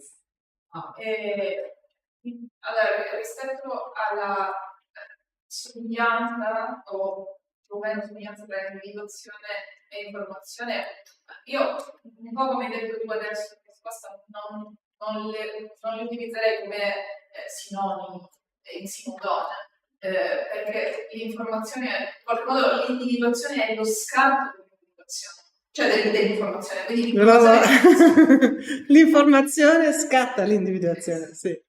L'informazione è, almeno è un po' su questo piano che sto anche lavorando per l'articolo, è proprio l'idea invece è quello che c'è nel pre-individuale, quindi poi chiaramente torna nell'individuazione. Esatto, sì.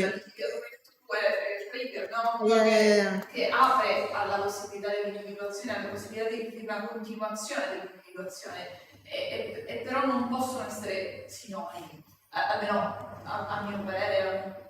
Diciamo, la first information, sì, la prima informazione. Vuoi tradurre magari prima che... Sì, non so come I passed to Sicily. It's individuation and information is similar. It's the same because I think information like finding individual. No. And the information is the spot, the point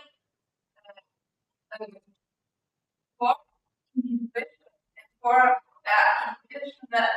infinity individuation.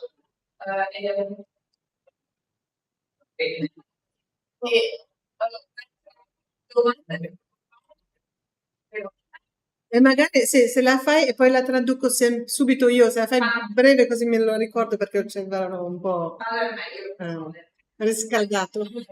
È sulla questione del rapporto tra Simondon e Simondon, che mi è molto interessata questa cosa che hai ricordato del testo del 64, e la questione è se in realtà sia Simondon che Simondon nel testo del 64 sono sempre stati influenzati da Tecnica, che scrivono un po' partecipano alla questione dell'entropia, del rapporto tra informazione e dell'entropia, e se, non so se penso che tu abbia avuto modo di avere la tua testo, comunque di aver letto, la questione del colloquio di Royamont sull'informazione, in cui c'era Wiener a parlare con Simondon, quindi era il 62 dove sono... Ma Shannon non c'era? No, per Shannon e Wiener erano importanti, quindi sicuramente Simondon e Shannon non hanno mai parlato, ma la domanda è appunto se secondo te è possibile che quello che è un po' emerso nel 62 possa aver influenzato Shannon poi del 64, tra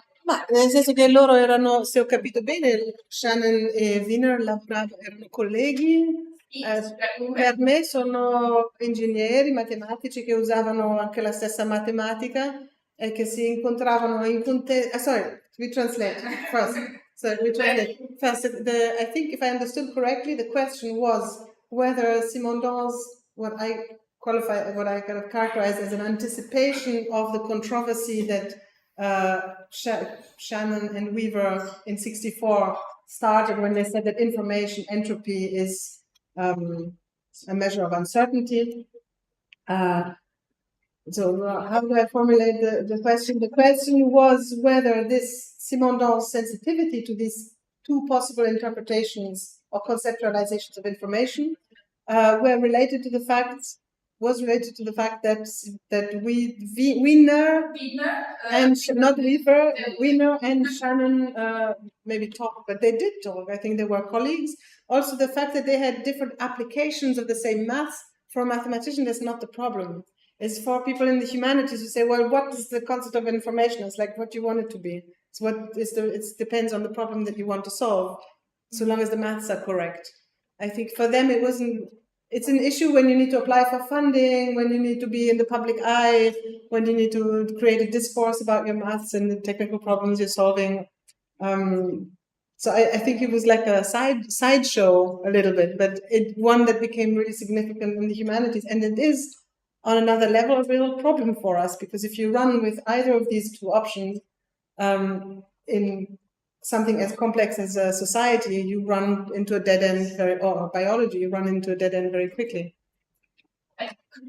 Do you want? I think we have a question.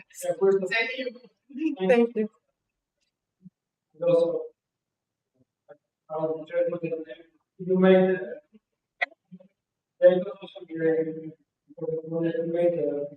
implied metaphysics explicit containing Simondon, because I think it was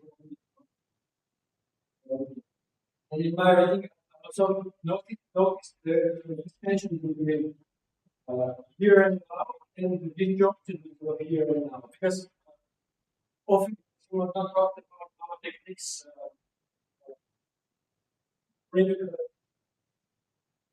makes here and now very present with innocent, but at the same time he needs to start some kind of process, some kind of this or individual, and I think that's also very important. And I think this certain metaphysical assumption that was individual, it has certain sense that I think there is also maybe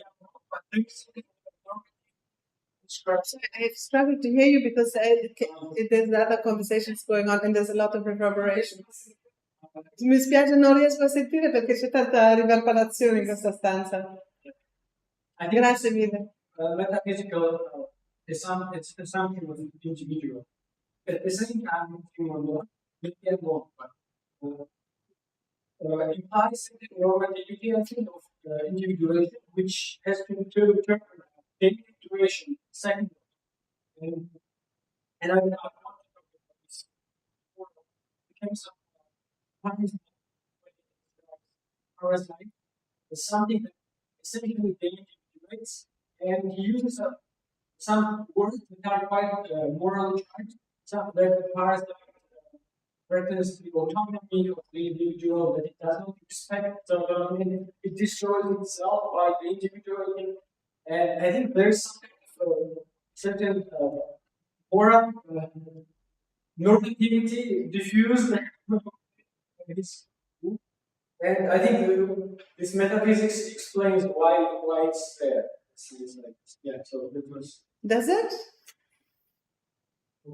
I'm not sure it does, because I actually think that if I understand correctly, the critique of Simondon that you're pointing towards resonates with an article that Isabelle Stengers wrote, Résister à Simondon, to resist Simondon. I think I may have even put it in the folder of text that I shared with you.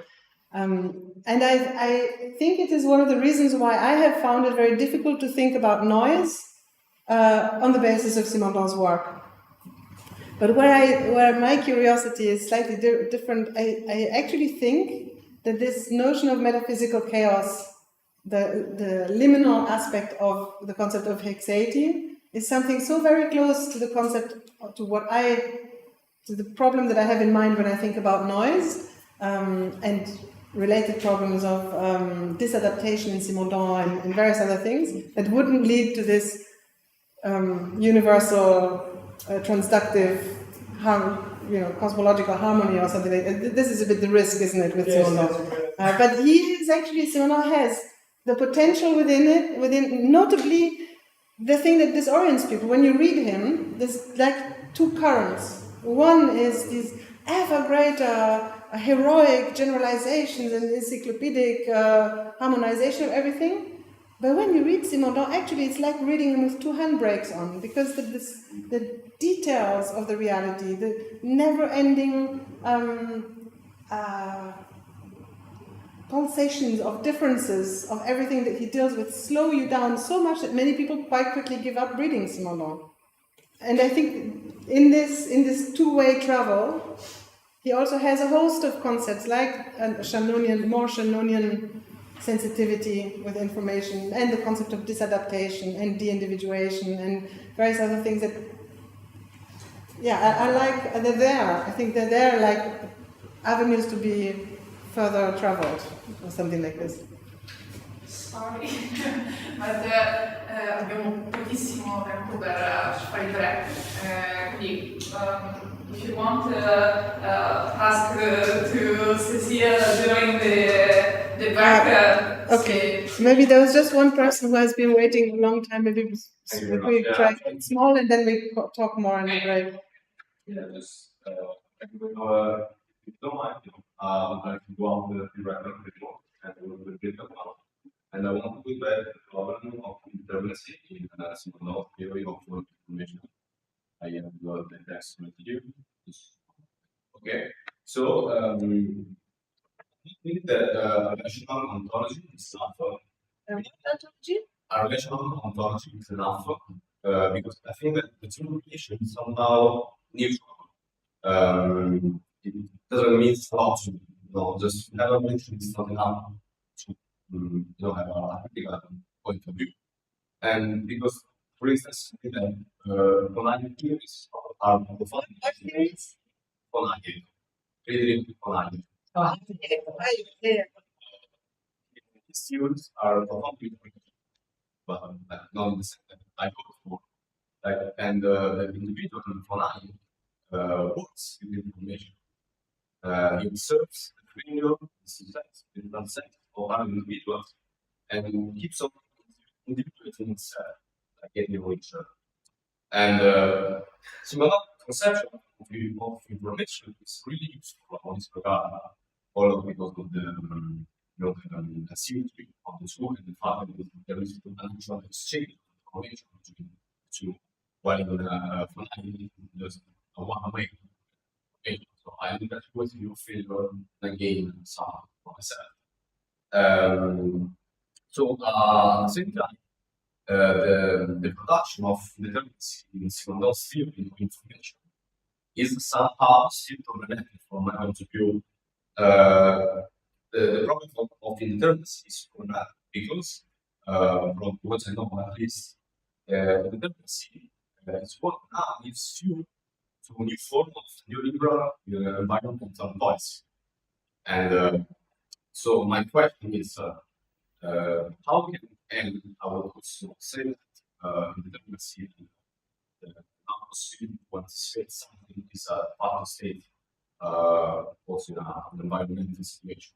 So my question is, how can indeterminacy in material is something that is confronted with problems in quantities, also referring to suggestion.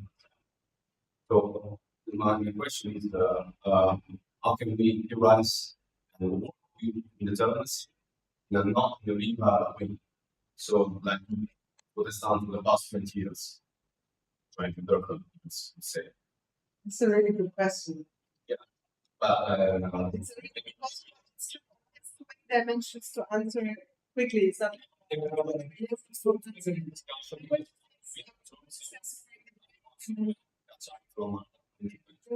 there's also assumptions here that I think between Hayek and Simondon is not all the same relational paradigm.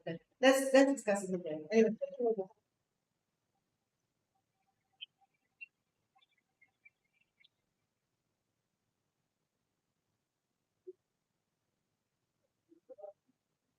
Grazie mille. Grazie a te. Scusate se ho dovuto stringere, ma giusto per vabbè, ma hanno detto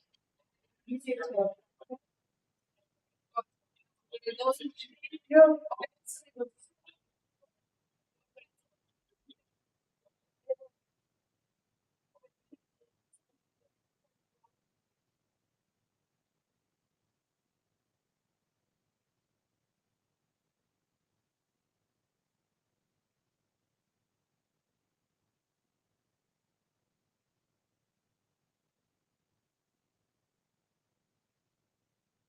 Ritorniamo tra 10 minuti.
Adesso sì.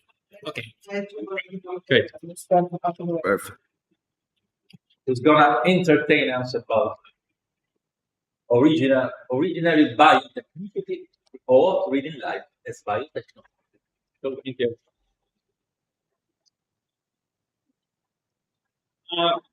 I do hope that I succeed in being minimally entertaining. First of all, I'd like to thank our hosts because it's been wonderful to be here, to be exposed to the world of Simondon, and to all of the lunatics who are studying him, which I mean in the most fond possible sense. I think in some ways this paper is going to work very nicely with what Cecile just presented. I think it was it's something a little bit different, but the introduction, the masterful introduction that she gave us about the concept of information and will play nicely with what I'm going to be talking about. Okay, so I entitled this paper Originary Biotechnicity, or Reading Life as Biotechnology, less so that I could designate a particular subject matter, and more so that I could establish what I believe today is an absolutely critical methodological position with far-reaching philosophical, ethical, and environmental ramifications. No thinking either of life or of technicity is possible independently of the other. Let me briefly explore some of the reasons why this might be. First, historically speaking, there is no longer any border or demarcation possible between what we call the natural and the technical domains. Experiments in synthetic biology, geoengineering, CRISPR-Cas9 are all clear evidence of this, which we might be tempted to identify, broadly speaking, with a denaturalization of the natural world, or with the incursion of techno-informatics into the heart of the living cell. But beyond the specific developments of 20th and 21st century technoscience, second, the co-implication of the biological and the technological is also, I think, what is often at stake in the today oft-used term Anthropocene. At least, if by Anthropocene we understand, minimally, the time, be it at the dawn of sedentarization or the rise of industrial capitalism, the time, in other words, in which no telling of natural history can any longer take place without that of human history, because the planetary order itself has become contaminated by the bioanthropological. So, these are all fine ways of understanding the relation between these two terms, but if I now appeal to something I'm calling originary biotechnicity, it is because, beyond questions of history, beyond, that is, both synthetic biology and anthropogenic human activity, and this will be my third and most important reason, which I'll be exploring today with you, the complication of the biological and the technical goes to the heart of the very being of the one and the other, which, truth be told, I would argue, are co-originary. It is then nothing less than an ontological claim, a claim that there will never have been anything identifiable as biological without technicity, nor anything identifiable as technology without biologics. And while the reasons that one gives for this are different today than they would have been 1,000 or 2,000 years ago, this insight is, perhaps, already contained in the great mystery of the organ, the true secret of its 2,500 year history in the archives of Western philosophy, at least from Aristotle on. At least. But I'm not going to talk about any of that. So, what changes when one accepts as a first principle this co-implication or co-penetration of what will have been named the biological and the technological, the living and the artificial, physis and techne? What changes? In some of my other work, which I, again, will not be exploring today, I have addressed this issue by way of the writings of Jacques Derrida, notably his concept of the supplement, as well as David Will's notion of prosthesis. What brings me to Simondon, what interests me in his writings is, I think, that he would be a great resource in thinking this co-contamination or co-possibility of the two. Yet, again, today what I would like to do is not talk about Simondon. You all will have explored that in brilliant fashion for us. Instead, I'd like to offer you an approach that is being taken in the contemporary life sciences within the field of biology, which has many resonances with Simondon's work, even if also, I think, some shortcomings to it. So I'm going to begin again, by reading an absolutely decisive passage from the beginning of individuation in light of notions of form and information. And then I will turn to the theoretical work of two working astrobiologists. Astrobiology, if you don't know, people who study aliens professionally and get paid for it. And they're writing specifically over the last 10 years or so on the joint origin for them of the technical and biological by way of what they themselves call information. And I think their writings, on the one hand, explore how far we've come, perhaps, since Shannon, but also how far we have to go. And when I say we, I mean them, not us.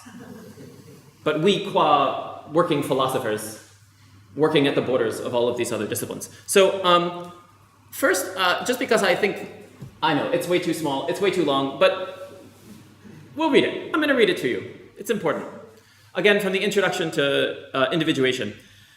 Simondon writes, in the domain of the living, the notion of metastability can also be used to characterize individuation. But individuation no longer occurs in a strictly instantaneous, quantum, abrupt, and definitive way as in the physical domain, which leaves in its wake a duality of the milieu and the individual insofar as the milieu has been robbed of the individual, because the former and the latter no longer coincide, and insofar as the individual has lost the dimension of the milieu. Such an individuation also undoubtedly exists for the living being as an absolute origin, but it is doubled by an ongoing individuation, which is life itself, according to the fundamental mode of becoming. The living being conserves within itself an ongoing activity of individuation. It is not merely a result of individuation, like the crystal or molecule, but a theater of individuation. Furthermore, unlike that of the physical individual, the whole activity of the living being is not concentrated at its limit. In the living being, there is a more complete regime of internal resonance that requires ongoing communication and that maintains a metastability, which is a condition of life. The living individual is a system of individuation, an individuating system, and a system that is in the midst of undergoing the process of individuating. It's a mouthful. And English is allegedly my native tongue. Internal resonance and the translation of self-relation into information take place in this system of the living being. In the physical domain, internal resonance characterizes the limit of the individual in the midst of undergoing the process of individuating. In the living domain, internal resonance becomes the criterion of the whole individual qua individual. I'm going to skip a bit and just go to the final sentence. At the interior of itself, the living being is a node of informative communication. It is a system within a system involving within itself a mediation between two orders of magnitude. Okay, so there's our Simondonian precursor. I would now like to explore with you the central tenets of what astrobiologist Sarah Walker and physicist Paul Davies call the algorithmic perspective. Algorithmic Origins of Life, from a paper they published in 2013.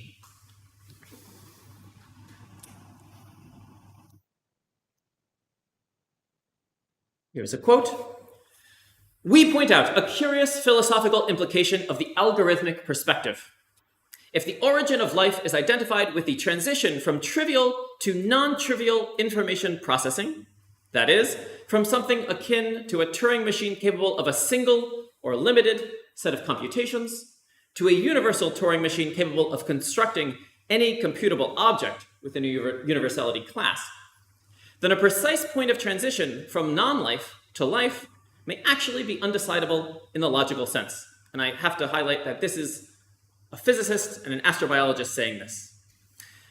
This would probably have very important philosophical implications, particularly in our interpretation of life as the predictable outcome of physical laws. So, lying behind the algorithmic perspective is the recognition, common in the biological sciences today, that life represents a decisive advance in complexity when contrasted with forms of non-life. A satisfactory explanation of life must therefore account for the physical possibility of such complexity, which, Walker and Davies argue, may be explained in terms of trivial versus non-trivial forms of replication and information processing. As they write in another text, The Hard Problem of Life, the hard problem of life is the problem of how information can affect the world. The moment of information's becoming causally efficacious is the same as that of its processing becoming non-trivial for them. As we shall see, this moment announces a bifurcation, or splitting, if you will, in the very being of matter itself. So, the becoming non-trivial of information processing is the always physically possible, but not always physically accessible state in which information, which they use synonymously with abstraction or the virtual, in which information acquires causal purchase, not purpose.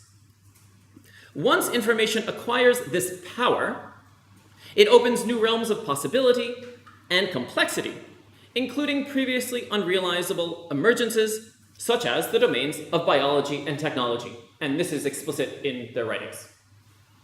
Biology and technology are co-originary and require this structuration or architecture of information so that it can influence future events. History.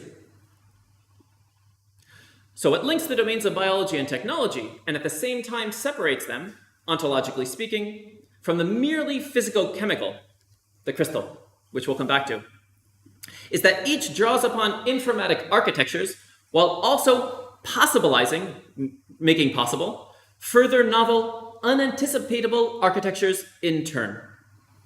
The becoming non-trivial of information is thus linked to the expansion, if not simply the origin, of what I would call history, or memory, if we're Stiglerians, retention.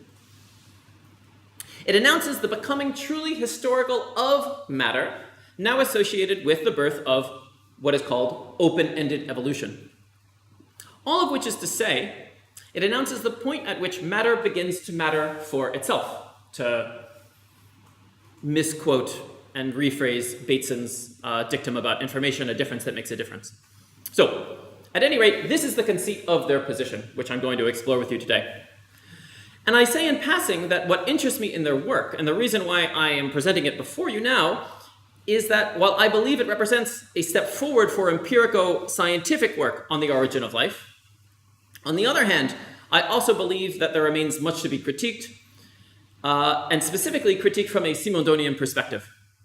One that would be able to deconstruct, if you will, the opposition between organized organicity and unorganized pre-organicity. But in fact, this is what I want you all to do for me, because I'm not going to do it. Okay, algorithmic life.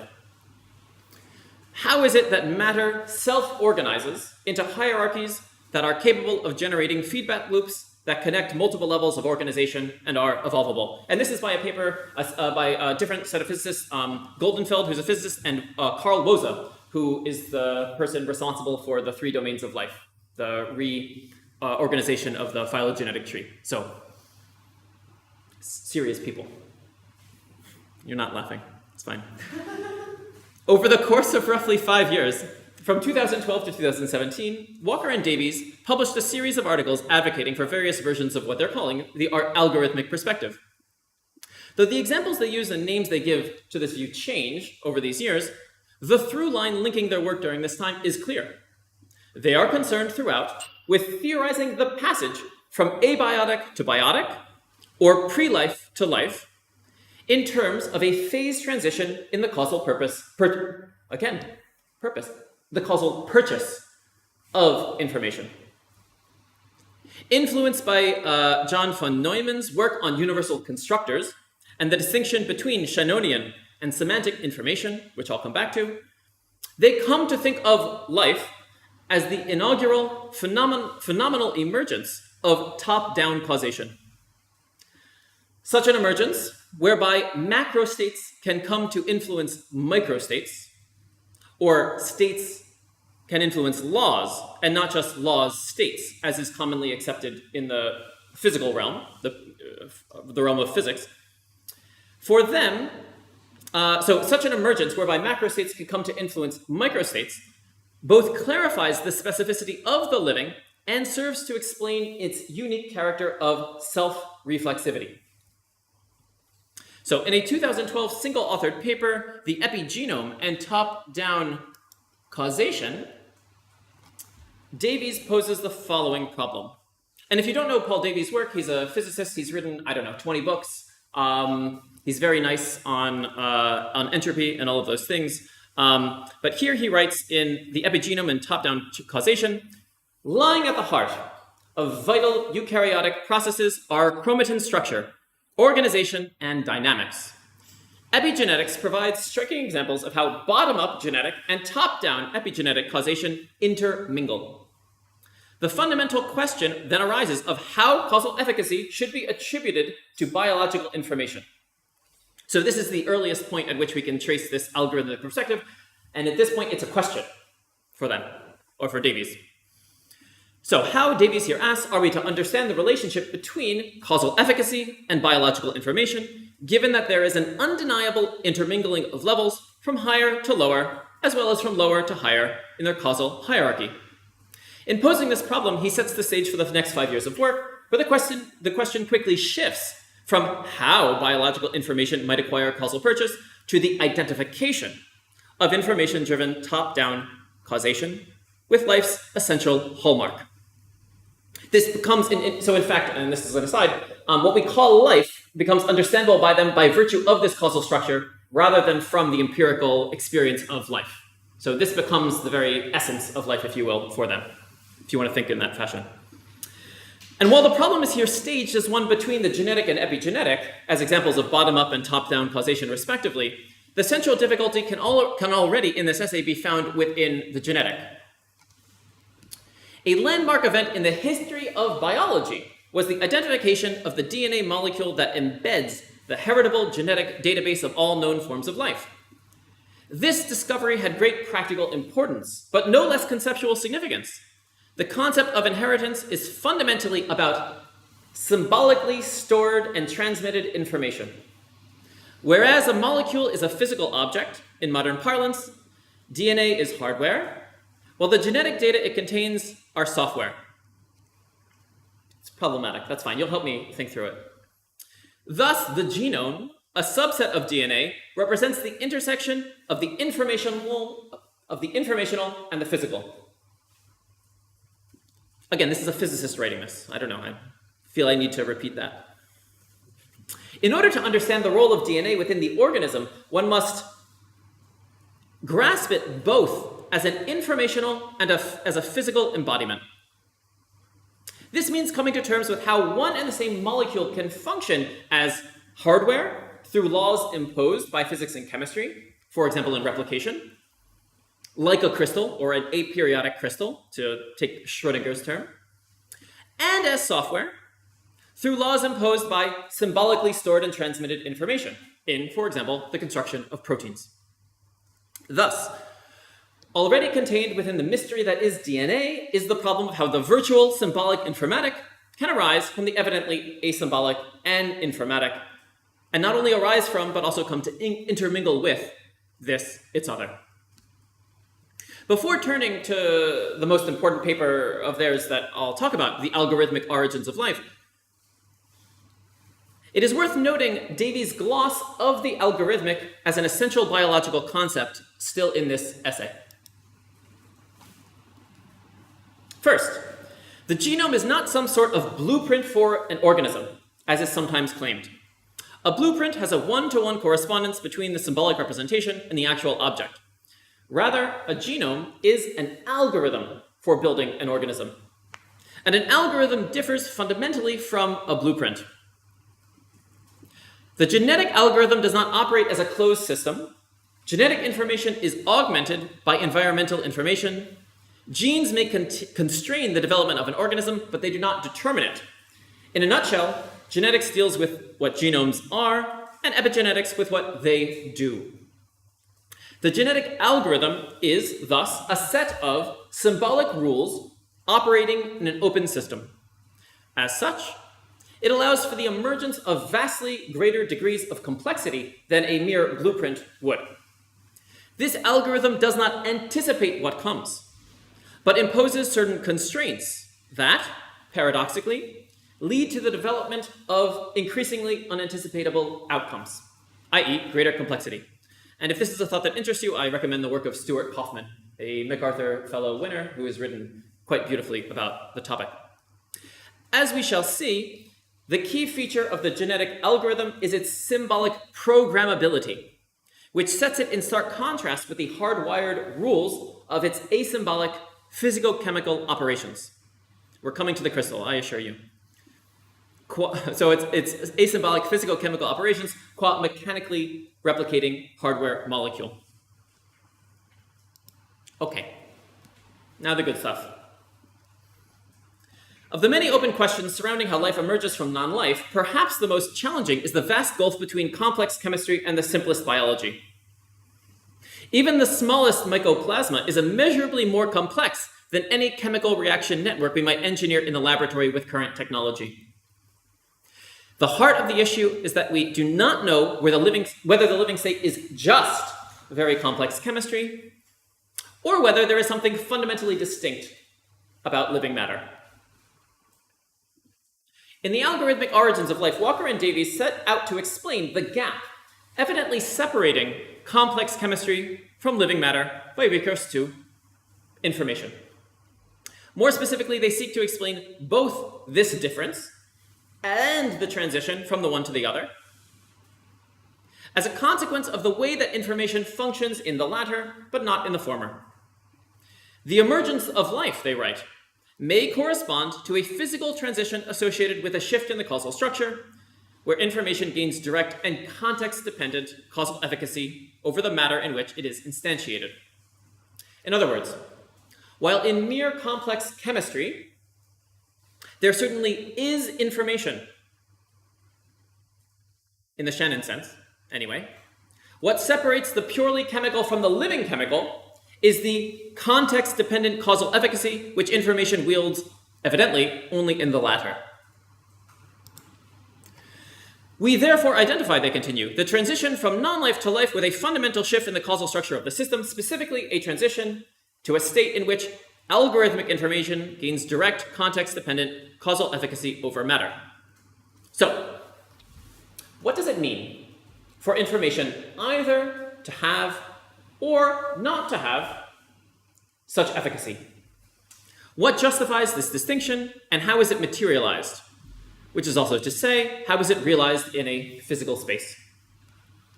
At the heart of the distinction is the difference between Shannon information and what Walker and Davies, working in the tradition of John Maynard Smith, refer to as biological information proper. Whereas both chemical systems and biological systems may be said to have information in Shannon's sense of the term, only biological systems have information in what we could think of as the full sense, though I'm not claiming the Simondonian sense, though it's a step closer. For the latter, that is, for biological information, information is not only an objective or descriptive element, it's not an external feature, but an internal context-specific component of the system, qua system. Information does work for the biological. It is one of its internal constitutive features, whereas it merely describes aspects of the chemical extrinsically. In John Maynard Smith's parlance, which he adopts from Daniel Dennett, only biological information is intentional. In the epigenome and top-down causation, Davies had attempted to clarify the difference between Shannon and biological information by opposing the quantitative measure allowed by the former to the semantic content implied by the latter. Semantic content, I should note, without subject. There's no subject ipseity being there. It's rather a question of the internal configuration of the biological structure such that it has interiority, if you will, internal complexity or existence, perhaps in Simondon's sense. Whereas one can describe both an electron's spin and the nucleotides making up a sequence of DNA in terms of quantities of bits. I'm not saying one should do this, but one can do it. The interpretability of the latter sequence for the epigenome, of which it is itself a part, has no analog in the case of the electron. It is this semantic or contextual character that, therefore, one must account for in any account of specifically living matter. And that's really the true heart of what they're... Oh, that's a long quote. I apologize. It's good. But he's going to specify for us he's doing philosophy here, whether we appreciate it as that or not. So I'm going to read you the quote. However, genomic information has an altogether different character than the spin direction of an electron. The distinction concerns not the quantification, but the nature of biological information. Any configuration of objects, and this is beautiful, any configuration of objects, for example, leaves on the forest floor or raindrop marks on the ground. So look outside, we can see the leaves, there's shadows, we can quantify those markings of the leaves in bits, but that quantification does nothing for the leaves themselves. That's the argument. So any configuration of objects, for example, leaves on the forest floor or raindrop marks on the ground, can be said to contain information inasmuch as it would require a certain number of bits to describe or specify that configuration. Likewise, the configuration of ACGT nucleotide bases in a DNA sequence represents digital information. But the information in the genome is not just a collection of any old bits. A biologist will characterize a gene as a set of instructions. For example, for a ribosome to build a particular protein. Fallen leaves and raindrops are not instructing anything to do anything. In the realm of human discourse, the concept of instruction implies that the information being exchanged has semantic content. That is to say, it means something. At some level, instructions are implementable only if someone or something can interpret them. At the level of genetic instructions, the foregoing terminology of meaning and interpretation, although an evocative analogy, is surely too anthropomorphic. And a better description is to say that genetic information is contextual.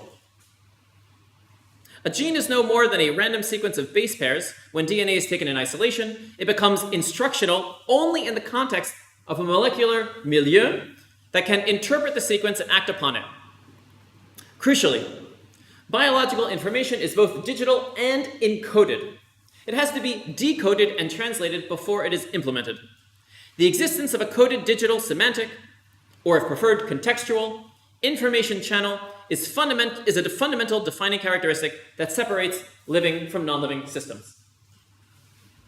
Okay, so interpretability, translation, semantics, meaning, code, instruction, here all go hand in hand for the living, according to Davies.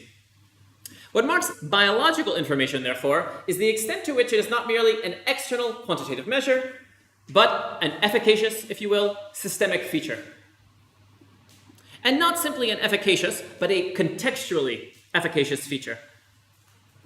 As we shall see, that the fact that it does not function absolutely, or irrespective of context, will be a crucial component of biological information that will serve to distinguish its non-trivial, which is important, non-trivial is a weird formulation, but it's because of it's contextual that its replications are not trivial, whereas for Walker and Davies, the trivial replications of crystals, for example, results from their acontextual or asemantic nature. So, writing in Algorithmic Origins, Walker and Davies pick up on where epigenome left off. What distinguishes biological information is its contextuality or functionality, which comes from its active algorithmic or instructional nature. In biological systems, they explain, information is not merely a way to label states, but a property of the system. It possesses a type of causal efficacy. The task they set for themselves then is to explain how a system bearing information, one in which information has autonomy, which is their word, exercising control over the entire system, of which is it itself a part and is itself a consequence. So the task they set for themselves is to explain how such a system differs from an otherwise purely physico-chemical system. And I'm going to finish quickly. Okay. So it turns out that this comes down to a question of decoupling.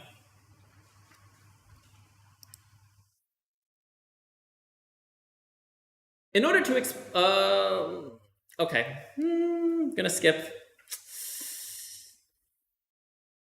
All right, I'm gonna conclude. So, in sum, what is this non-trivial replication that requires, let's say, contextual information, which is to say, a code that's inscribed historically as opposed to not historically? Why does non-trivial replication require something akin to biological information? So von Neumann was the first to introduce a distinction between trivial and non-trivial replicators. A replicator or constructor is anything that is able to construct something while retaining the ability to construct it again. While all replicators are by nature capable of repeating the operations they are capable of, they can further be distinguished on the virtue of what they can construct. So here, this is trivial replicators such as crystals, viruses, and non-enzymatic template replicators, lipid composomes, and Penrose blocks process information strictly in the passive sense. Indeed, and this gets us to the heart of the problem, such replicators are not explicitly programmed. Instead, trivial replicators rely strictly on the implicit physics and chemistry of the current environment to support replication. Therefore, only a limited set of objects within a given universality class is constructible. In other words, trivial self-replicating systems can only access one instructional mode, the one in which the system is currently operating in, and as such are capable of only passive information handling. And I'll say just in passing that there is, it would be very interesting to explore the notion of a one instructional mode with, on the one hand, Descartes' critique of animal life and mechanism, which precisely only has access to one mode of response or reaction. And on the other hand, to Heidegger's work on the fundamental concepts of metaphysics and his notion of the world poor animal. So, trivial replicators are marked by their trivial, i.e. passive forms of information processing. The trivial handling of information is what limits their constructive potentials. They possess information in Shannon's sense, but they do not employ or use or have any functional access to that information. For trivial replicators, information is not functional, nor is it contextual, given that it depends exclusively on universal properties of physics. Okay, so I am really coming to the end. So a crystal or virus, in sum, does what it does, according to them, or is what it is, without any internal mediation. There's no interiority. It has one instructional mode, which is to say it's purely and simply in the present. The information that they possess is not possessed by them. And by contrast, and as a consequence, they have no mode of self-referentiality. The living system, by contrast, has this contextual semantic information, lending it this possibility of self-referentiality, which is not a conscious form of self-referentiality, but it's the very possibility of a genetic code being influenced by the ontogenetic development of an organism, which in turn will have a consequence on further iterations of the genetic code. Okay, I'm over time. I'm going to end there. Thank you very much for your time.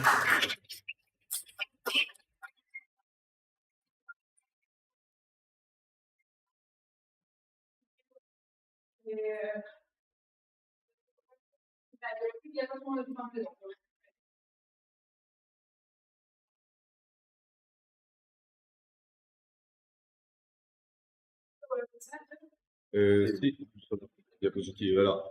Grazie caro. Ci pensi tu poi Ma sì, cercherò di coordinare un po' i due computer che non si può vedere.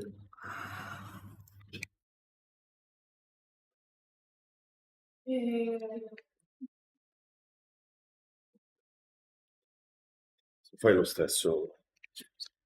Posso mettere a schermo intero? Così mi balzo il mio computer. Perché in realtà Ce l'hai mi dietro. risulta scaricare.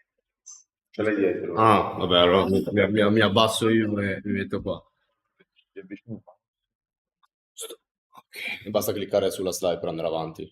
Sì, o sulla freccetta, guarda. Ok, eccoci qua. Perfetto. Ok.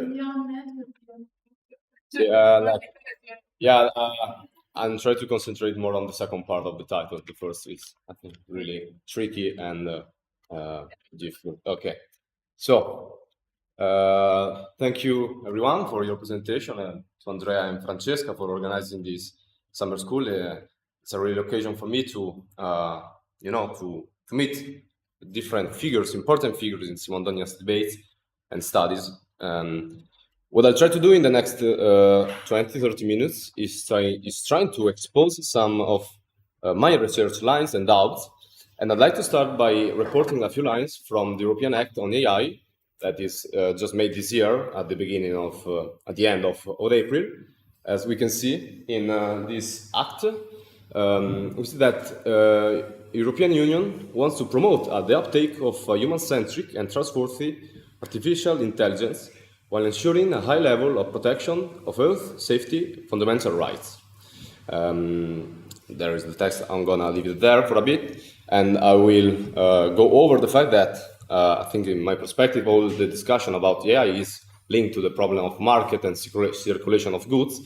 But what is, as we can see, institutional and political conception of AI is fundamentally anthropocentric, and in what consists this kind of technology.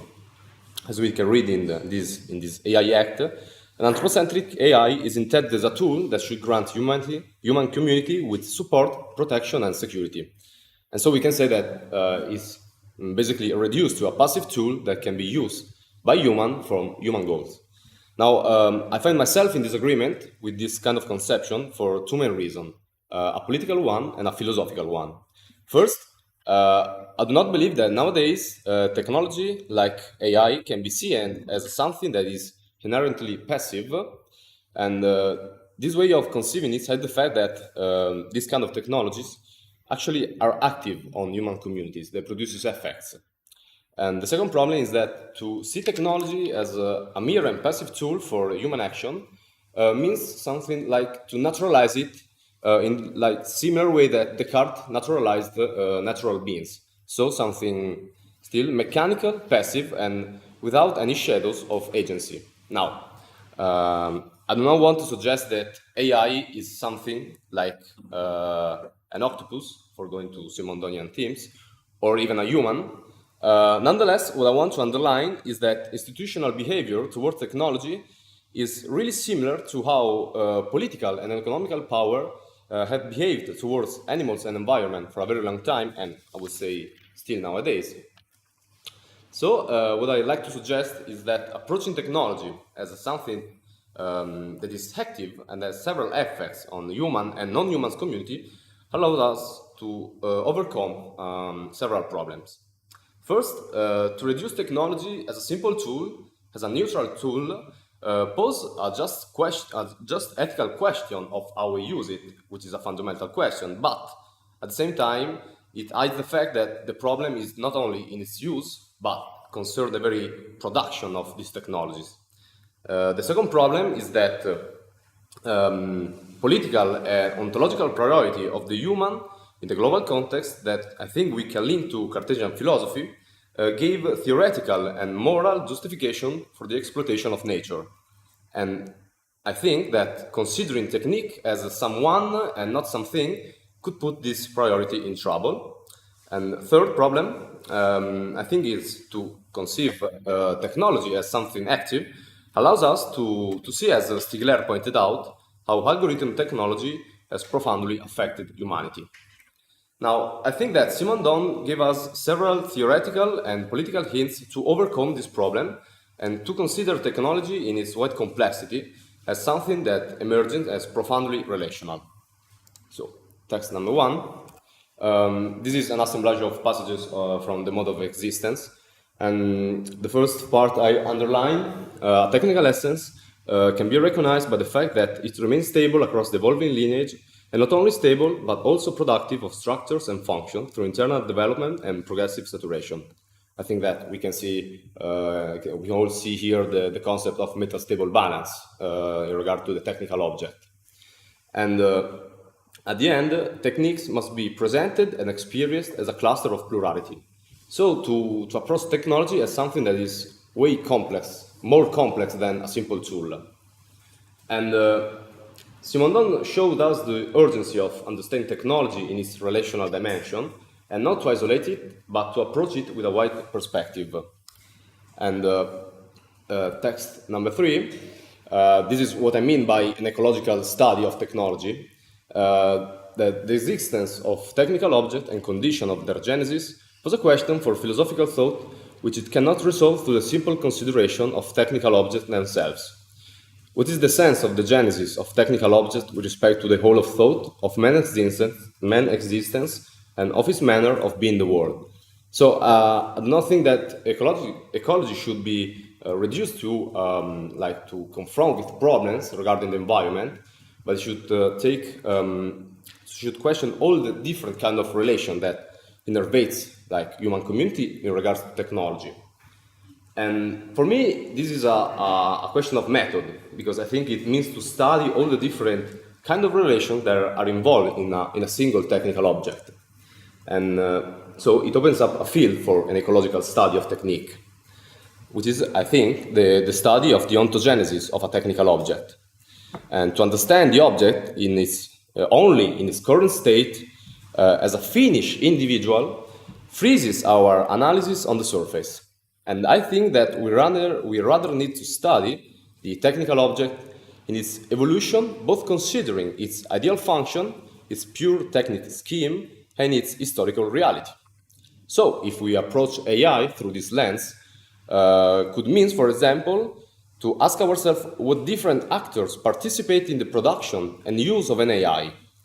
What previous chain of knowledge allows our use or recognition technology, as we saw in the Israel-Palestine conflict last October. And so is to question ourselves, where are these technologies designed and produced? And it's not a theoretical question for me, but a political one. And I think that if we assume a larger perspective, we could see responsibility in its wide range of actors. And I think that Simondon's way of conceiving technology can be helpful on this regard. Text number 3. Oh no, okay. This one, yeah. The existence, no, we're good. And also in text number 3, we still see the problem of technology that is a problem to man existence and manner of being the world. So we have to understand all the different actors in some producing technology. Now, if technology is not just an instrument, is not a tool, something passive, what is it? Now, I would not say that technology is something like human, because I think it would be not really a good political position, I think. I think that it's possible to find some similarities between what Simondon says about the technical object and its internal resonance and what Viveros de Castro says about Amerindian perspectivism and about having a perspective. So, in text number 4, yes, you see, yes. After the technical concretization process, there is see that this object is no longer isolated. It associates itself with other objects or suffices onto itself, whereas at first it was isolated and heteronymous. So what we see in this quote is that technical object, through the process of individuation and concretization, became something that is in a deep connection with the other object and other individual. So this object is something that goes through an individuation process.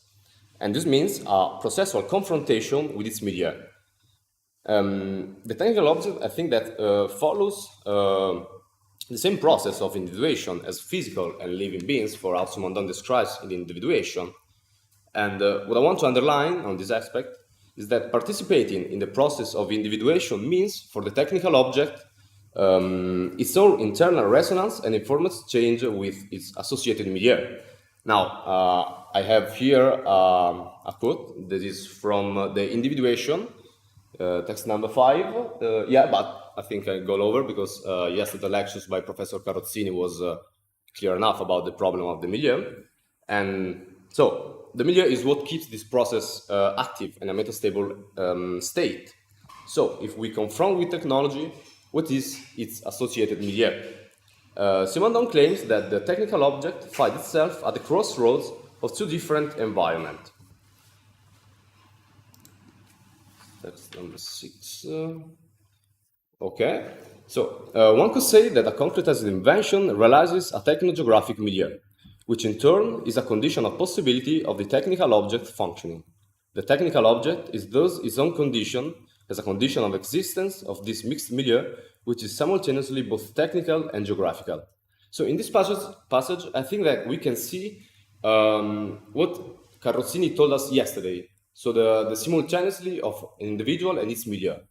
That we not separate and consider like isolating them, but to approach them at the same time.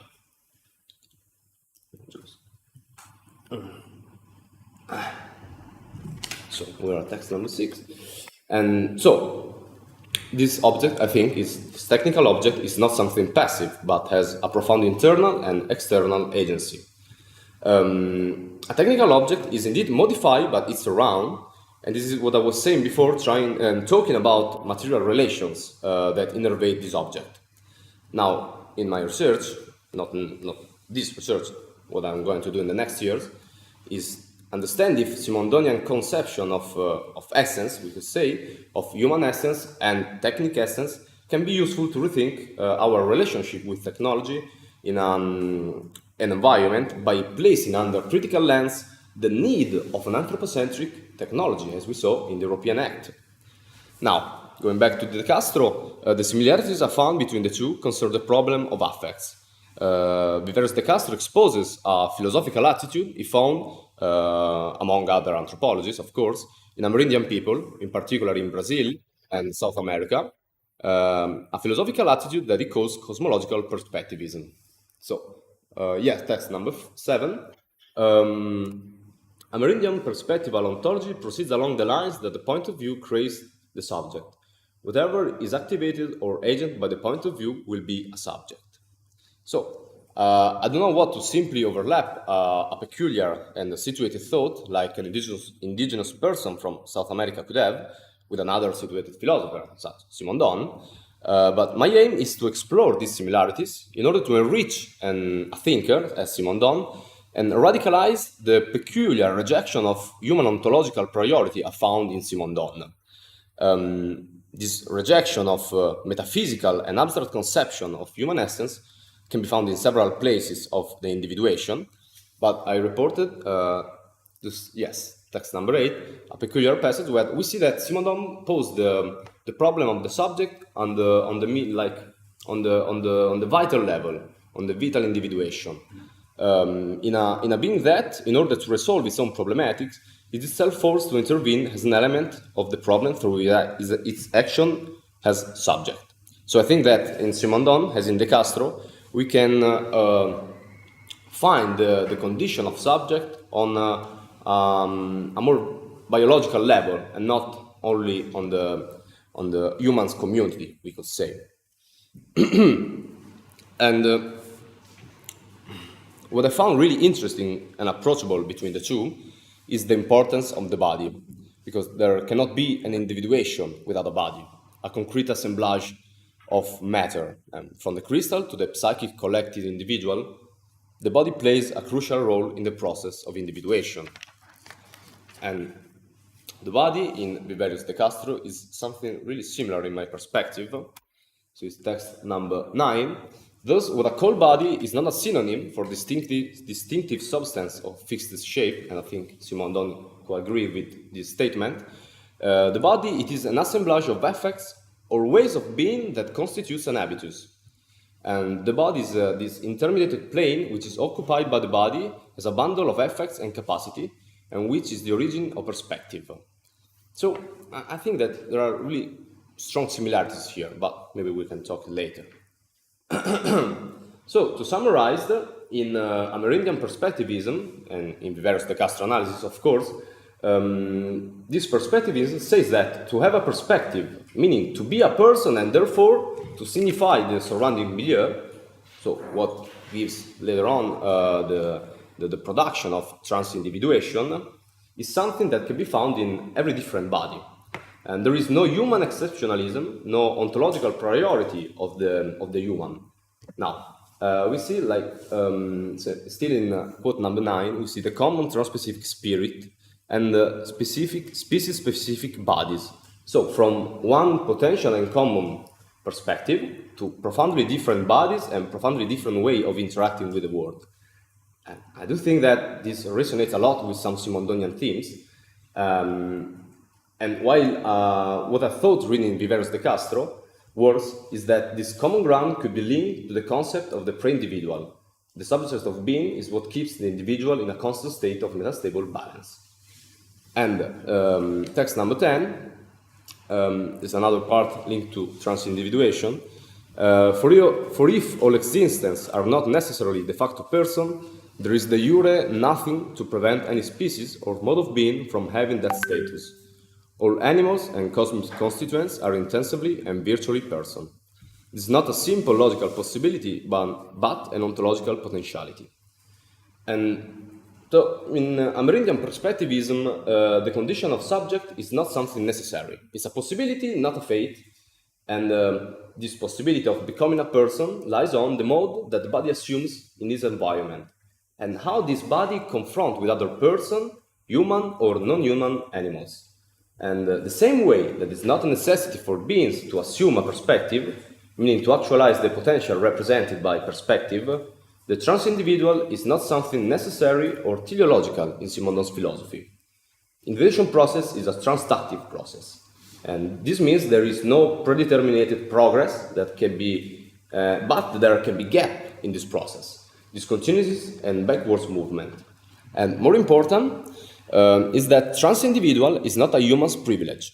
The transindividual phase is the transindividuation is a phase of the associated milieu, and it comes into being through a psychic collective individuation that is based on the affective and emotional polarity.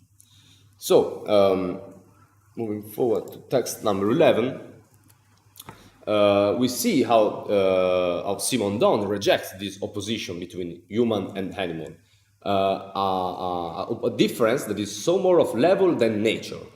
And text number 12, this means we are in a note in the individuation. This does not mean that there are beings who merely live and beings who live and also think. It is probable that animals sometimes are in a psychical situation. It just means that these situations that lead to acts of thought are less frequent in animals.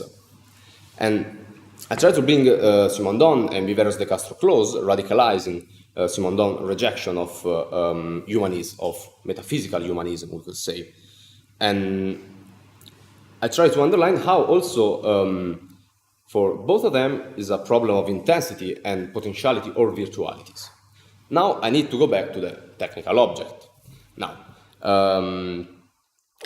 this problem is, I already said that it's political, it's a political question nowadays, because given the fact that current technologies are a monopoly of great power and military power, I do not think it's just acceptable to wondering how technology could be something truly revolutionary and trans-individual, the way Simondon hoped for, without recognizing and critiquing what technique used at the moment is in now. So, Stigler concentrated his analysis on algorithm technology and data analysis. Now, I don't think that his work could solve all the problematics in the matter of technology, because at the end, capitalism is not just one entity that moves at the same speed everywhere in the world. but we have different regions that present different state of capitalism and therefore different use and application of technology. But at the same time, I think that it's fundamental to, what I'm trying to be, a political philosopher, to situate myself in the context where I work, where I live, meaning that I am a white man living in Europe and working in the cognitive side of labor. So for me, this means to engage what I see every day and try to position it in a more global context. So, Stigler, in his Automatic Society, he engages with a profound and complex analysis of computational technology, automation and robotization in the context of neoliberalism. Now, the radical implementation of algorithm in the everyday life produce a disaggregation of the individual. As to say, this kind of technology block the process of individuation and trans-individuation. And Stigler says what we see today is not the individual, but the individual. This subject, which capabilities of thought and dream are annihilated and expropriated through mechanisms that capture psychical collective automatism. So, text number, I'm going to end soon. In the epoch of the algorithm, implementation of applied mathematics in the computerized machine, there is no longer any need to think. Thinking is concretized in the form of algorithm automatons that control data capture system and hence make it obsolete. The technical object has its own milieu, and we say it's a technogeographic milieu. Now, technicity is, in Simondon, is something that arises from the trans-individuation, at the same time of psychic and collective mode of existence. Stigler diagnosed that this simultaneity of process is now broken. The individual, in fact, does not take part in the individuation of technique, as well social dimension, for instance, legal law. The psychical individual is not just immobilized, is destroyed and replaced by his digital doppelganger generated by data mining and data processing. And this digital double is not just his digital identity, is separated from the real one. In some way, this digital double influences the real individual, his passion and his desires. Text number 14. The digital double, in effect, functionally short-circuits the desire in which dreams consist and replace them with individual and collective interactive operating sequences. Now, I stated before that agency for Simondon is a matter of intensity, an ability to act and react on trouble and problems that some individual can face. And this process of resolving is actualized through the system formed by the individual and the milieu, where none of the two can be selected as the actor. The situation is that milieu and individual modify each other. Now, computational technology presents itself in Stigler's analysis as the sole operator of individuation. And so maybe it's not possible to talk about individuation, at least in the sense that Simondon had in mind.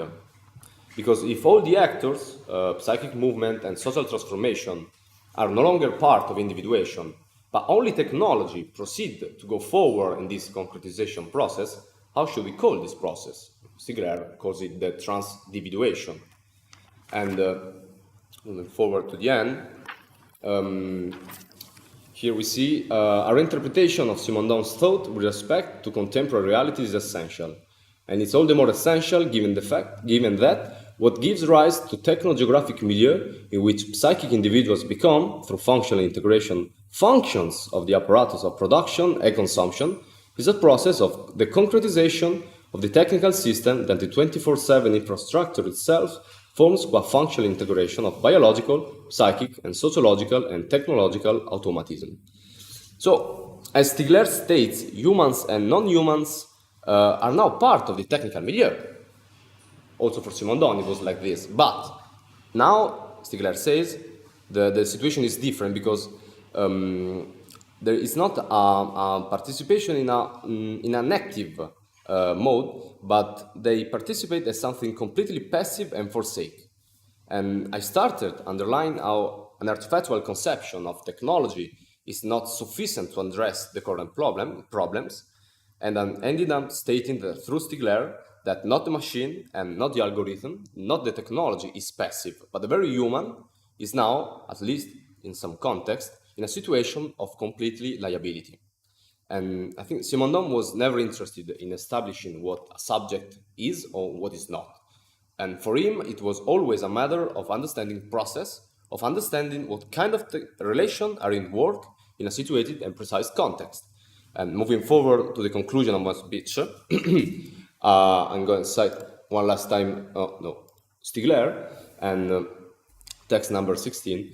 Here it is less a question of knowing under what condition the digital could reconstitute a subject, than of the possibility of the reconstruction of a collective individuation, within which alone, in law and in fact, abstracted individuation of the citizen would be possible. So, for concluding, my goal in the next year of research is try to understand what kind of individuation exists at the moment between technology, human and not human, what kind of connection are at work at the moment, and eventually try to understand how it will be possible, if it will, to rethink technology in a non-anthropocentric perspective, and to rethink relation between culture and nature going beyond their metaphysical opposition. And what can really be helpful to observe is to observe and understand the operation that keeps the structure in a permanent state of movement.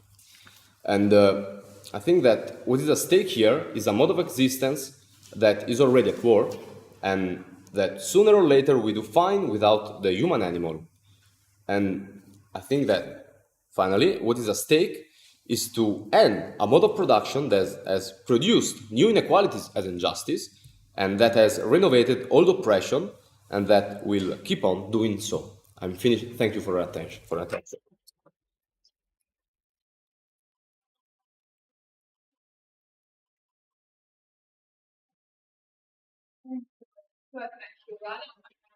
We can come here for a question.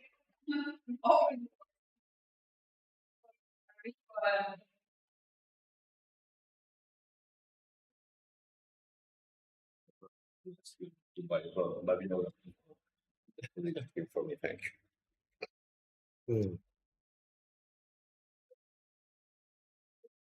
Thank you for your presentation. Thank you for your presentation.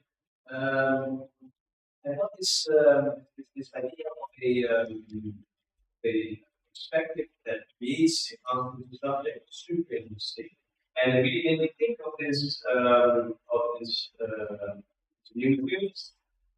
The new field speakers called Drive and Nine Fulgos, who were very enthusiastic about the idea of alien phenomenology. And I wondered if you agree with this, we recommend to check this out. It's super interesting, and we think they will provide tools to try to understand what kind of life world also non-human entities like human, also like trees and animals and we have.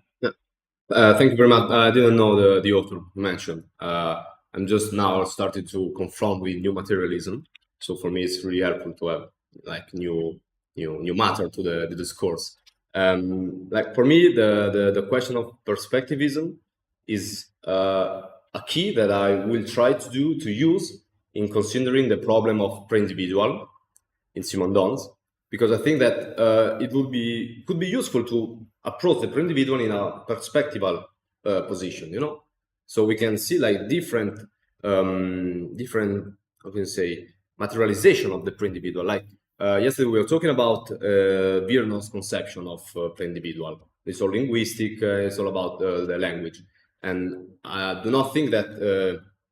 I think that for some point he's right. At the same time, I think that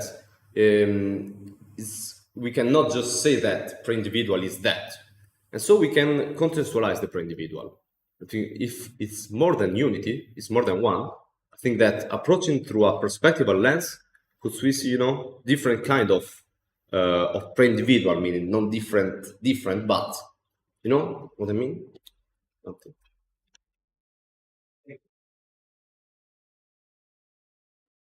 you very much. Really great speech. Actually, I found 2 points in content in your presentation, and so I will try to pose a question in the middle. But I'm trying to explain differently. These 2 concepts are subject and facility, and we really talk about the way you treat it. I see this and really fascinating about this asemantic dimension. It seems that presently are kind of abstract entities and a way of organizing life. I'm interested in understanding how that conception of organisms inhabits some humans and how that could help us in order to conceive our way of daily action. No? If there is some hint in a certain way to reconsider our relationship within the world that is composed by technology. And in your speech, the question of passivity seems to me really a question in a negative way. But it's very important. I need to maybe logic previously understanding of passivity. It seems to me that we have to keep or bringing contact with this passive dimension that we share with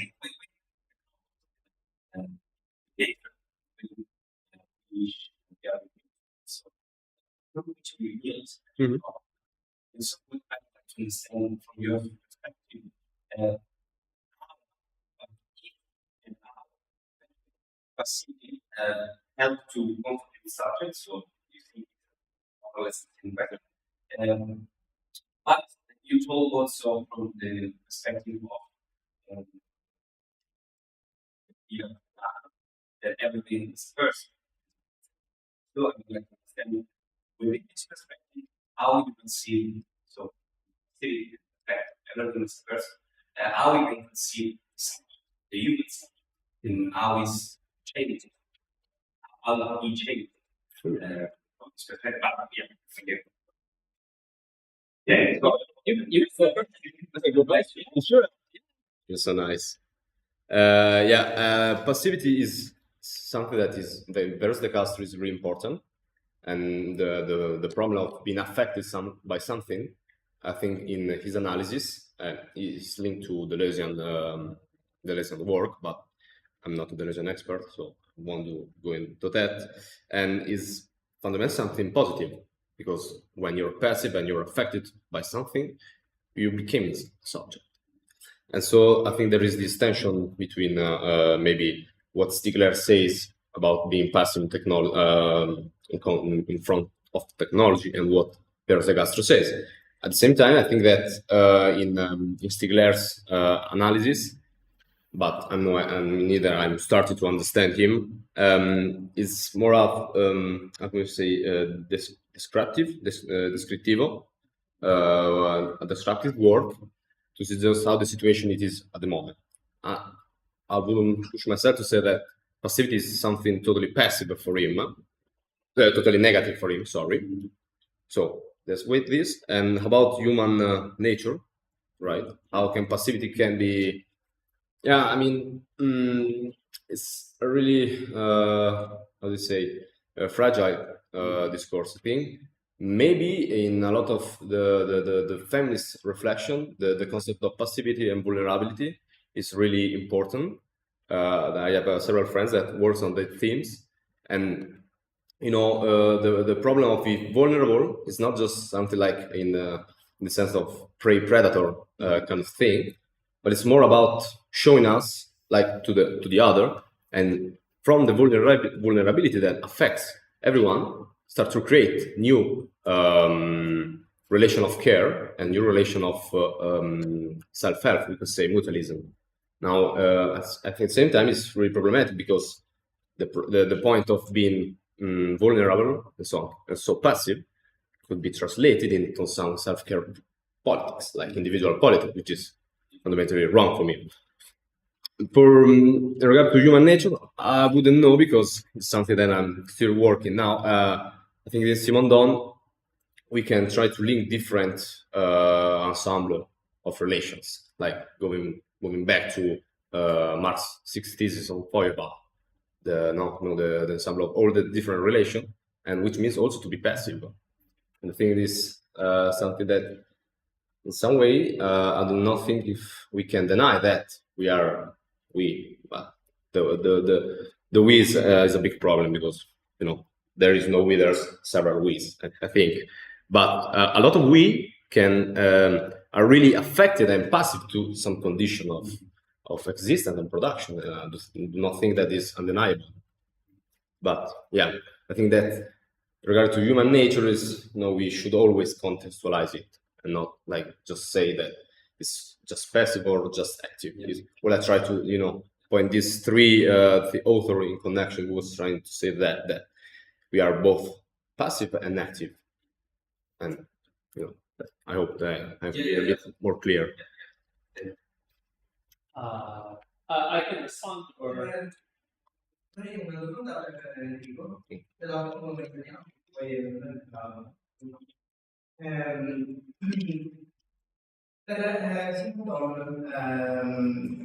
Penso di aver compreso che il problema non sta tanto nell'oggetto tecnico ma nella mancanza di consapevolezza, quindi la mancanza di consapevolezza nel dire le macchine. Mentre invece per il learning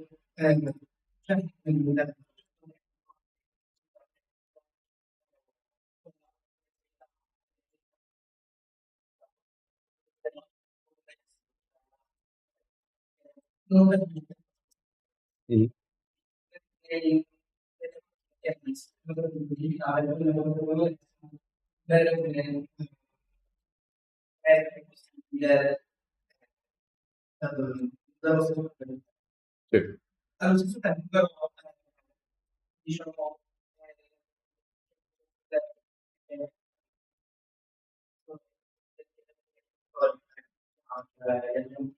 del mercato che rendono l'uso di queste delle macchine digitali rendono questo prodotto rende notare che sia impossibile appunto di avere consapevolezza. Quindi praticamente questo tipo di consapevolezza si dovrebbe attuare con delle macchine, quindi di sistema digitale, e come questo potrebbe far digitale diversamente da quello di libertà. Io onestamente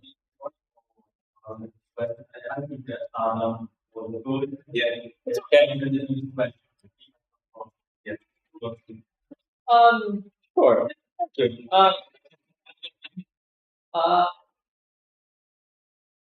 So let me just say this.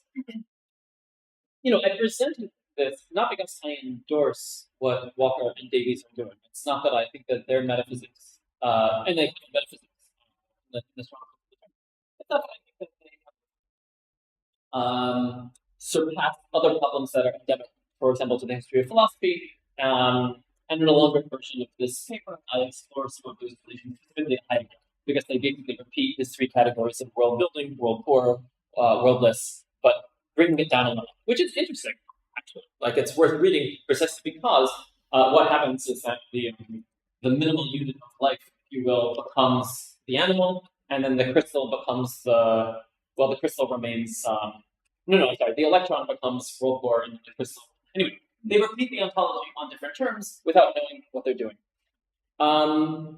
So on the one hand, I am drawn to this approach in the empirical contemporary life sciences because I do think that it manages to undermine the binaristic approach to the life in the technical, which I think is important. I think it's imperative. And when they say information, albeit I don't think that term can be translated into the strong Simondonian sense of the term. Nevertheless, when they say information, I do think we can translate that into something like trace or retention, whether we're thinking Derrida or Siegler. And I do think that even if what's interesting about their text is precisely what it offers us in the wake of a kind of deconstruction.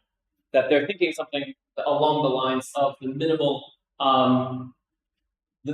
conditions that are necessary to retain any trace such that history and event is possible. So instead of the event being the perfume of human life, as it has been, let's say, for a certain tradition of metaphysics, now life becomes there. Specifically with the forms of complexity that are identified with, the unit of the cell, the digital genetic code, which can't just happen, right? It requires certain conditions of possibility such that it can arise. Certain conditions. Now, and then I'll stop and you can respond to the other question. Precisely what would be needed, I think, to push them further would be, well, they have to take for granted that the universal laws of physics are universal. From another point of view, perhaps, right, and I'm not a physicist, I don't know if we have any among us, but right, you might want to say that the universal laws of physics are themselves inscribed, as some physicists actually want to, right, and are themselves historical from a certain sense. And so it's a kind of questioning of another point of view from which we could even see the historicity of those laws, and thus move it down another level. Of course, you then get a recursion, right, where the problem is we need the asemantic to oppose to the semantic, or we need the acontextual to oppose to the contextual. So I'm aware of these problems, but they're fascinating. Anyway, that's why I thought it would be interesting to discuss. But thank you for the question. Thank you. Finisco.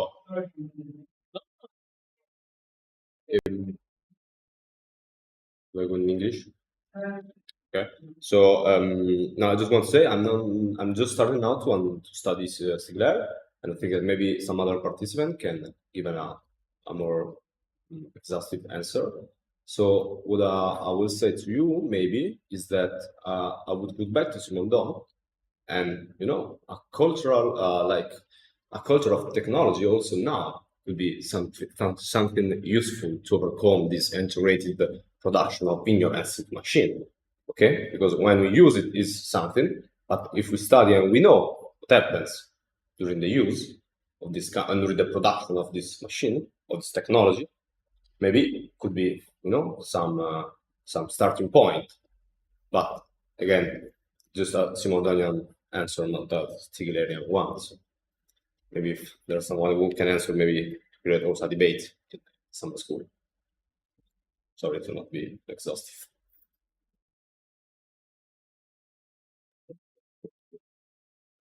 Done?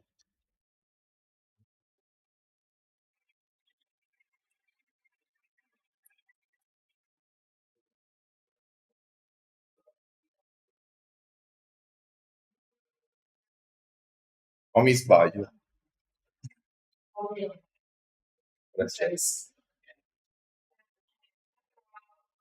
Abbiamo tutti un po' l'anticipo perché abbiamo pure più tempo e ci ritroviamo qui al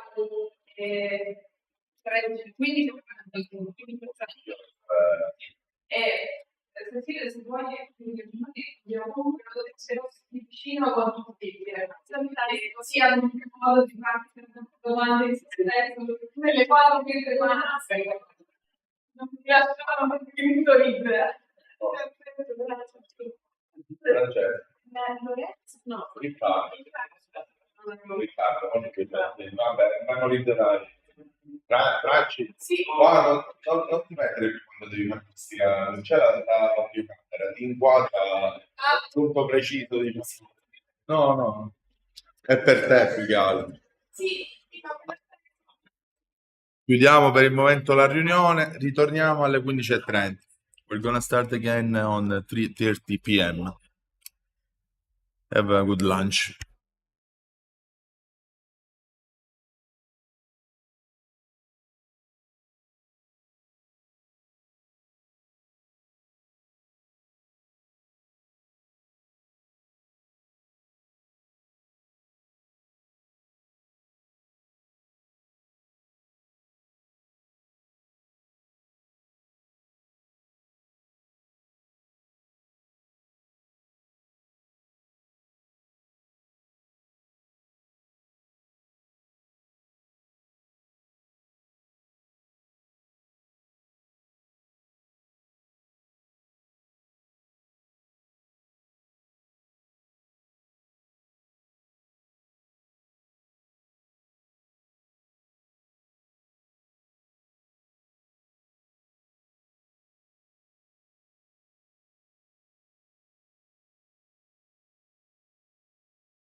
segue online. Quindi aveva dato facile di seguirti. Siamo on air. Diamoci proprio pochissimi istanti per presentare. Ok. Buongiorno prepari perché qui sa che si siede.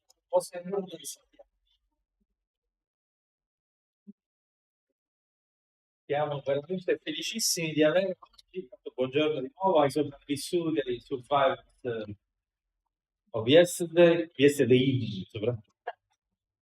Siamo felicissimi di avere la seconda delle nostre ospiti d'eccezione, che è Cecile Malaspina, stante le origini italiane, di dove esattamente? Di Francoforte. No, perché di quale parte dell'Italia?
light shining there before me.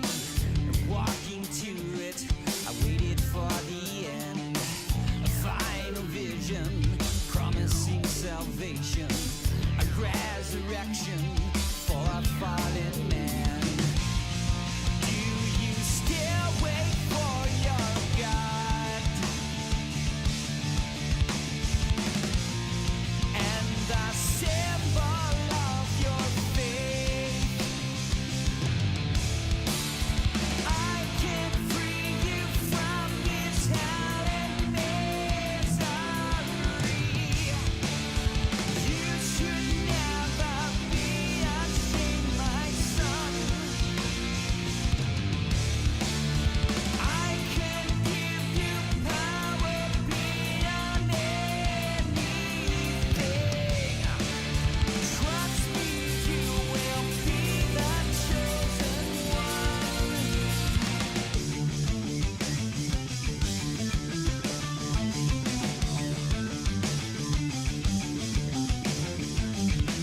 I was forgotten, a body scorned and broken, my soul rejected, tainted by his blood. Down redemption, a sinner not worth saving, forever taken from the one I loved. Do I still wait for my God? And the symbol of my faith. I can lead you down the path and back to life. All I ask is that you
Sono sempre come Philadelphia, così buono e piacevolmente cremoso.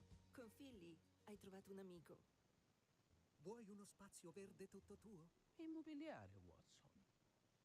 Scaricala.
Spedizioni veloci, intrattenimento irresistibile. Iscriviti a Prime a soli 4,99 € al mese. Per te, noi ci siamo sempre. Sulla tavola. E anche sotto ci siamo per i tuoi amici. O quelli a quattro zampe. Perché la casa è il posto delle cose buone. Per questo, nella tua, ci siamo sempre. Nestlé, il nido che condividiamo.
Ci siamo. Sì. Allora, quando vuoi, siamo di nuovo live. Jim,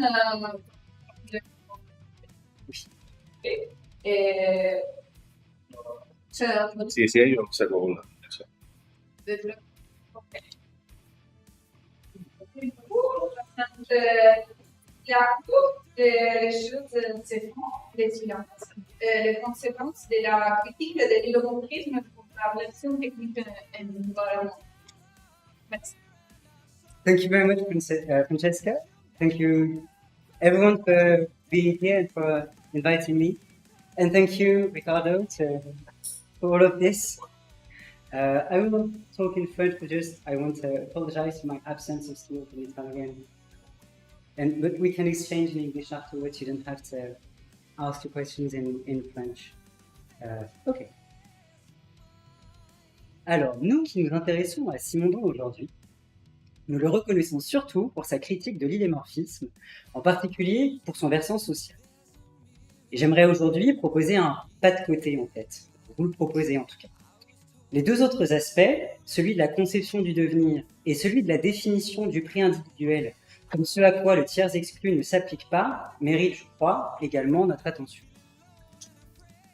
Je propose donc, à partir de la mise à jour, en fait, de notre compréhension de l'idémorphisme chez Aristote, accomplie par Lucien Treuil, et celle de l'ontologie des artefacts par Marie-Lou Papandréou, de revenir sur les critiques simondoniennes de l'idémorphisme aristotélicien et sur sa relativisation. Ici, j'emploie le terme de Jean-Luc Barthélémy.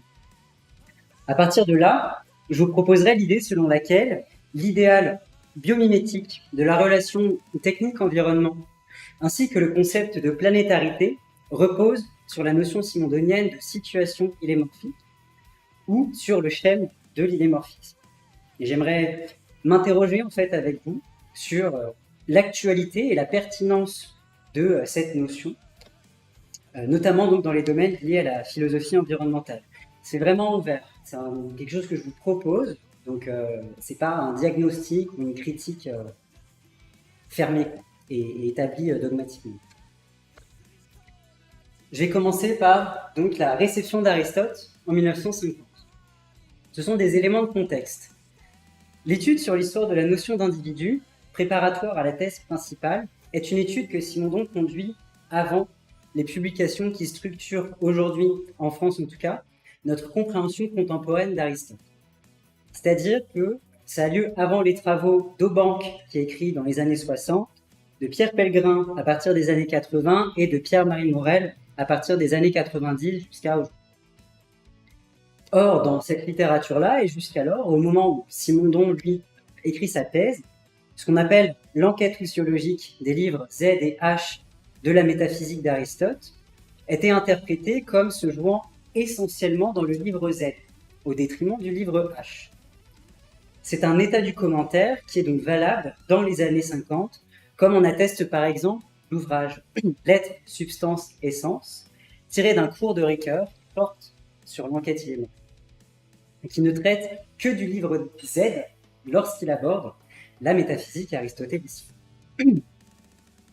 Or, dans le livre Z, les rapports forme, substance et matière ne sont envisagés que depuis la prédication dite classique, tandis que Chantreuil insiste sur ceci, que l'étude du livre A engage un autre type de prédication, c'est-à-dire une prédication dont le sujet est la matière. On verse plein de trucs. Si bien que tenir compte du livre H, c'est ne plus pouvoir penser la matière chez Aristote comme materia prima, substrat indéterminé et sans propriété. Dans les substances idémorphiques, la matière est toujours une certaine matière appropriée qui fait d'une table un particulier concret et un sujet à la prédication. Ainsi, c'est la forme qui devient substrat des prédicats particuliers de la substance par accident. Pardon. Quelques mots donc sur la substance chez Aristote, c'est le point B. Aujourd'hui, les études aristotéliciennes renouvellent un peu notre compréhension de ce qu'idémorphisme veut dire. Et cela peut être pour nous l'occasion de réexaminer les critiques que Simondon adresse à la doctrine aristotélicienne. c'est ce que j'espère modestement commencer, j'insiste sur commencer, de faire aujourd'hui. Je commencerai par rappeler quelques définitions, puis je situerai Simondon dans la problématique qui nous occupe, et je vais m'appuyer pour ça sur les travaux d'Ulysse Chantreuil, consacrés à l'illémorphisme aristotélicien. Dès l'introduction de son travail, Chantreuil pose le cadre suivant. L'unité illémorphique, le composé de matière et de forme, est un composé donné de fait. Il ne s'agit pas d'un mélange qu'il faudrait dès lors penser. Bien plutôt, je le cite, l'unité illémorphique est une unité de fait qui ne résulte pas de l'addition de deux éléments hétérogènes, mais de la conjonction de deux aspects, dimensions, d'une réalité substantiellement une. La matière et la forme sont in re, une chose identique. L'une est en puissance, c'est la définition de la matière. La matière, c'est la substance en puissance comme déterminable. Et l'autre en est l'acte, c'est la forme. La forme en tant que cause garante de l'unité de la substance déterminée. Ça correspond à l'âme chez les êtres vivants qui sont les modèles de la substance chez Aristote. Donner donc l'unité illémorphique des substances chez Aristote correspond aux êtres vivants car il n'y a pas de substantialité de l'inerte chez lui. Seuls les vivants font l'objet de définitions et de ceci découle, il me semble, trois choses. D'abord, la substance est l'objet de définition. Elle est le substrat défini, principe des sens seconds de l'être, ce de quoi les accidents sont les accidents, comme le fait d'être humain et musicien, par exemple. C'est donc ce par quoi les prédicats sont plus que ce qu'ils sont, puisque les prédicats n'ont pas en eux-mêmes le principe de leur existence. Toutefois, cette substance peut être objet de prédication classique ou de prédication illémorphique. Et là est l'apport du livre H. La prédication illémorphique veut dire que la forme, elle aussi, est un substrat et que le sujet de la prédication, c'est la matière. Le substrat comme forme de composé particulier correspondrait, pour vous donner un exemple, à la formule « ce coffre est la forme du coffre dans le bois ». C'est une prédication illémorphique, c'est-à-dire ces choses-ci dans cet état-là plutôt que ceci dans cela. Le sujet est donc indéterminé, et c'est le prédicat, par contraste, c'est le prédicat qui l'est dans la prédication classique, et la substance est sujette à la génération par accident.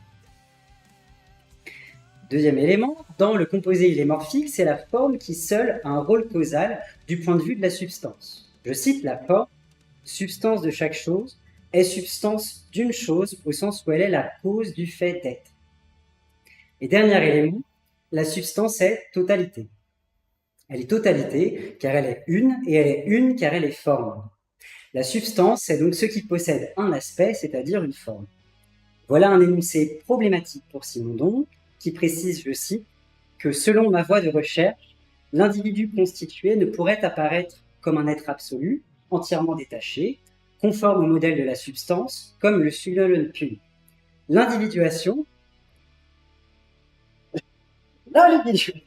ne serait qu'un des devenirs possibles d'un système. Je pense que ça fait écho à beaucoup de choses que Cécile a pu dire aujourd'hui.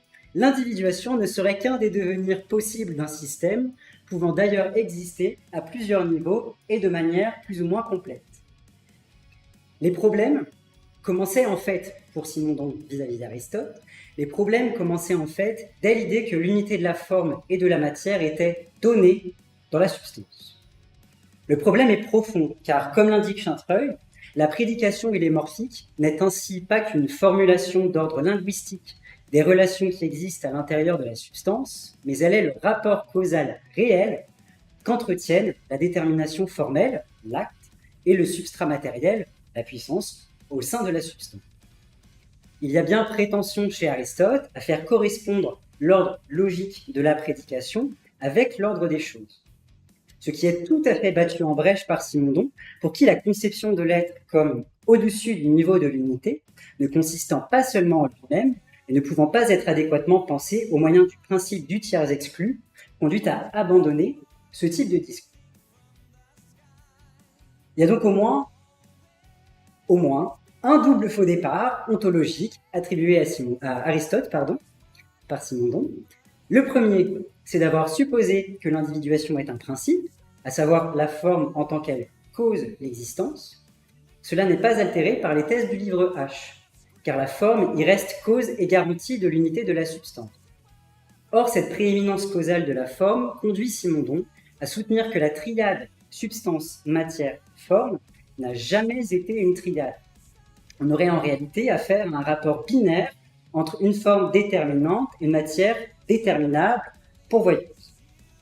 Et c'est cette lecture critique de l'illémorphisme qui permet à Simondon de tracer une ligne continue d'Aristote au dualisme substantiel de la modernité, qui à la base ne sont pas superposables, mais l'argument de Simondon les rend superposables. Donc c'est ça qui permet à Simondon d'élever la doctrine illémorphique au rang de chef auquel il peut recourir pour nommer tous les dualismes de la pensée, donc par exemple le dualisme substantiel, le dualisme de l'acte et de la puissance, le dualisme de l'essence et de l'accident, et le dualisme de l'être et du devenir. Sur le second point, le second faux départ, le problème est qu'un tel principe d'individuation engage une conception substantielle et fermée des êtres qui rend impossible toute explication génétique des essences.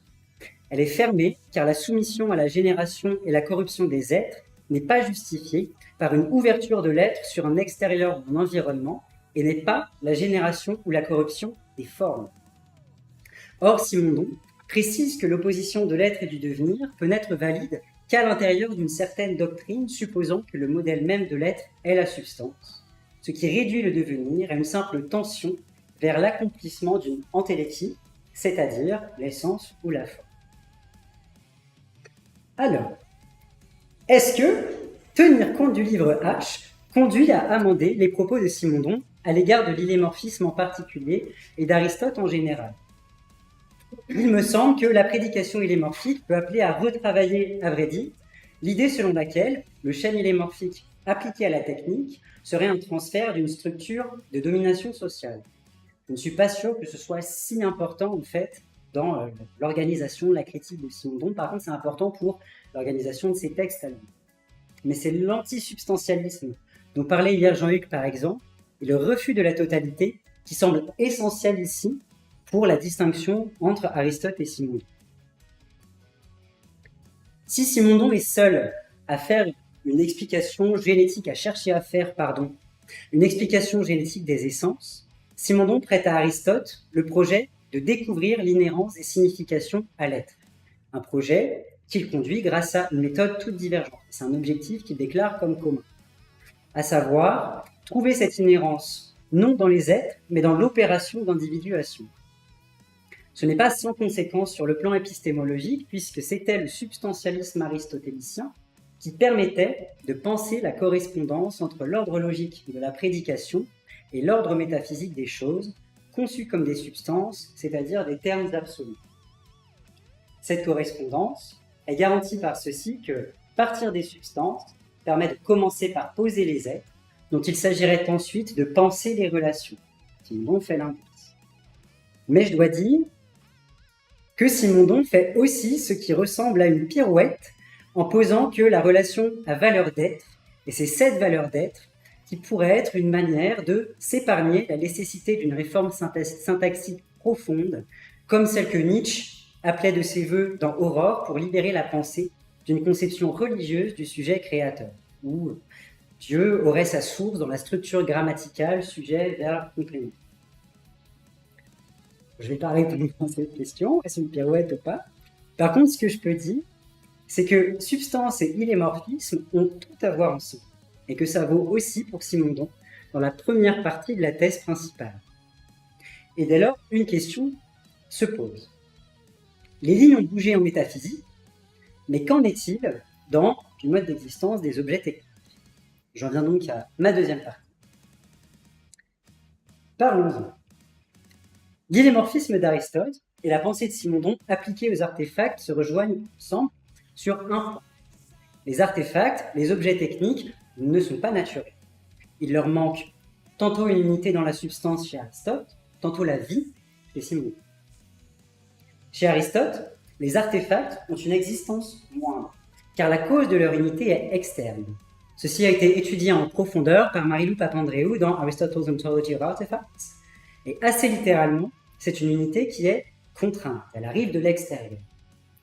Ainsi, Chantreuil précise également que les parties matérielles de l'artefact possèdent une forme d'indépendance ontologique élevée.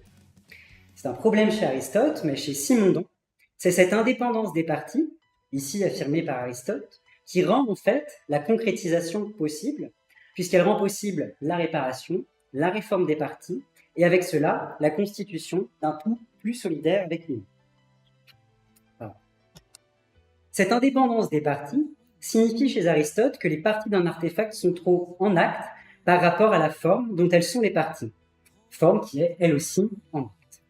Trop, car il existe entre les parties du corps vivant une distribution inégale de la puissance et de l'acte entre les parties et le tout. Les parties sont plus en puissance que le tout, et cette distribution diffère pour les artefacts. Mais priver les artefacts d'une unité organique n'est toutefois pas les priver de la vie. Et si Simondon prive bien les machines de la vie, le propos qu'il tient sur le plan de l'organisation des artefacts n'est pas tout à fait le même que le propos aristotélicien. Chez lui, la proximité technique-nature se fait grâce au concept de concrétisation technique, défini comme l'organisation de sous-ensembles fonctionnels dans le fonctionnement total. Cela produit un mode d'existence, je cite, proche du mode d'existence des objets naturels. Cette proximité repose toutefois sur une conception tout à fait divergente de l'être naturel. Si l'être technique concret est le plus solidaire possible dans ses parties, il est aussi celui qui incorpore une partie du monde naturel qui intervient comme condition de fonctionnement. Il est donc à son tour ouvert. Et il dispose d'un environnement, pas d'environnement chez Aristote, il y a un environnement chez Simondon. Pour certains cas même, d'un milieu associé. En ce sens, la concrétisation correspond à un rapprochement toujours plus intime de la technique et de la nature, mais la manière dont ce rapprochement est effectué maintient une distinction indépassable entre l'artefact et l'organisme. Nous avons donc affaire, pour reprendre le mot de Lévi-Strauss, à deux attitudes très différentes envers le concret. Mais elles rendent possible deux dernières questions. D'abord, la crise environnementale et la matérialité même de la limite planétaire reproduisent-elles une situation illémorphique qui oblige à considérer la nature comme quelque chose de déjà constitué à l'égard duquel il s'agirait de s'adapter en repolitisant l'adaptation, comme le suggèrent par exemple les auteuristes du dossier du numéro 63 de la revue Social Paix que je vous ai amené. Donc c'est là, si vous voulez.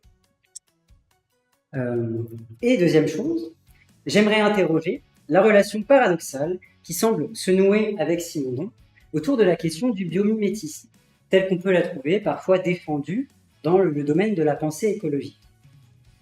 S'il est évident que l'éthique et l'écologie simondonienne sont des éthiques et écologies de la compatibilité, il reste à déterminer si c'est dans l'imitation de la nature que la technique et les humains qui la pensent et la produisent doivent chercher le salut.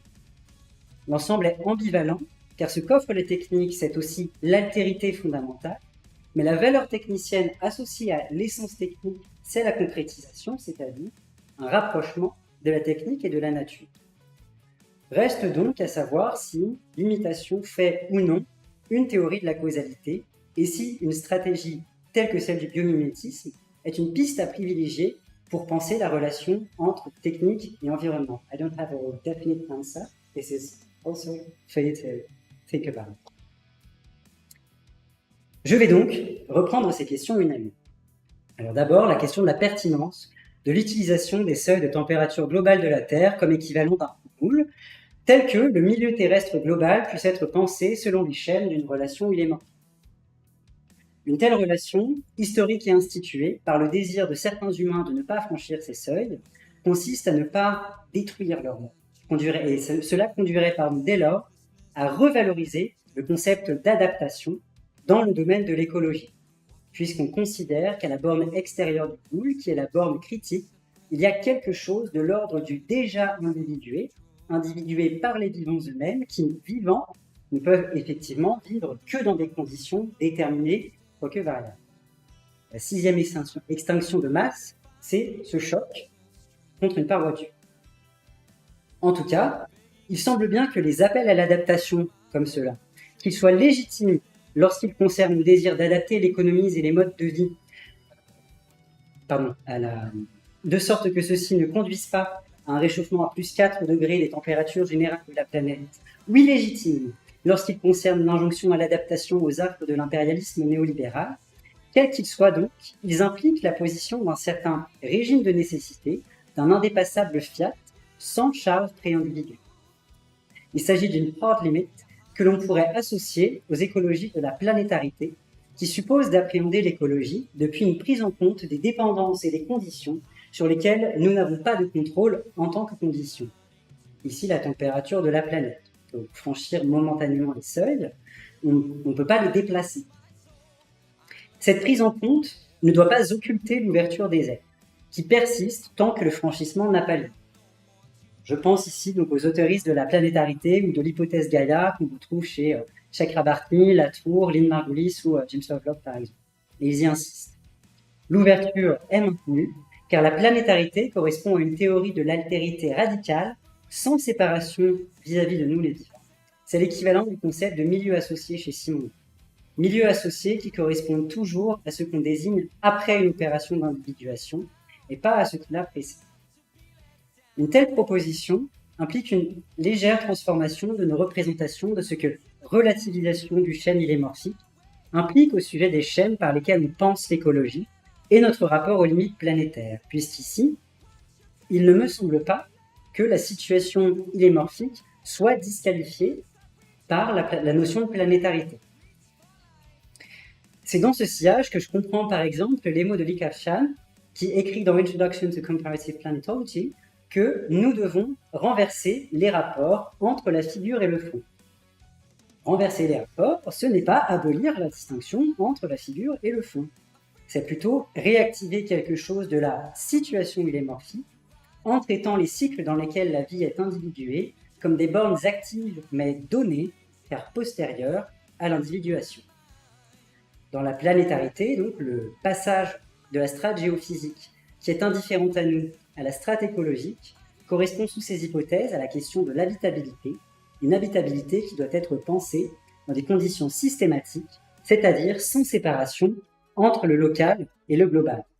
Just before I carry on, my point is not to say, oh, they are bad because they are doing hylomorphism. The question is, does it mean that hylomorphism is actually relevant today in political philosophy and ecology? Ok. Et donc, la deuxième question, une fois qu'on a parlé de l'habitabilité, se pose immédiatement. Car le Planet Return scinde au moins la nature en deux, selon deux modes d'existence tout à fait distincts. Du côté géophysique, l'indifférence. Du côté du vivant qui fait face à une problématique écologique, la dépendance. Sur la planète coexistent par conséquent des hétérotemporalités dont les coexistences, en vertu des liens de dépendance qui peuvent les unir de manière asymétrique, peuvent devenir critiques. Je fais l'hypothèse que la technique, matériellement, se situe précisément entre ces deux strates, la strate géophysique et la strate écobiologique. Et qu'une telle position invite à interroger les valeurs techniciennes que l'on a construites à partir de nos lectures de Simondon. En particulier, il me semble que la construction d'une valeur technique dans le biomimétisme mérite d'être interrogée. Le biomimétisme est défini par l'Organisation internationale de la standardisation, OISO, comme un ensemble de philosophies et approches conceptuelles interdisciplinaires, prenant pour modèle la nature afin de relever les défis du développement durable, social, environnemental et économique. Défis qu'elle peut relever car les systèmes naturels sont jugés compatibles avec les limites planétaires et optimaux pour leur développement.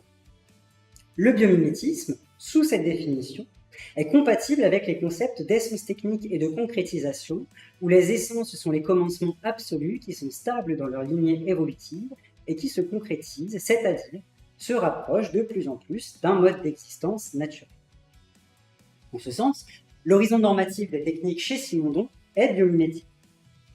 Or, ces deux concepts, concrétisation et essence technique, sont en fait, il me semble, ceux par lesquels Simondon est le plus aristotélicien. Si je maintiens qu'il ne l'est pas, et c'est par là qu'il est le plus aristotélicien.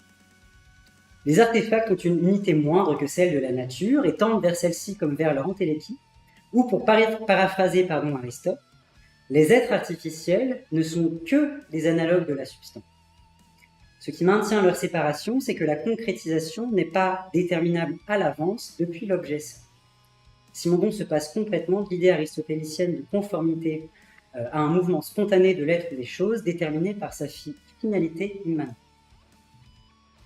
Mais peut-être que ces deux concepts simondoniens contribuent malgré tout à alimenter le mythe psychosociologique de la naturalisation de l'objet technique, pour reprendre la formule prononcée par Giovanni Cardozzoni le 12 juin à la Maison de la Connaissance et la Création à Orsay.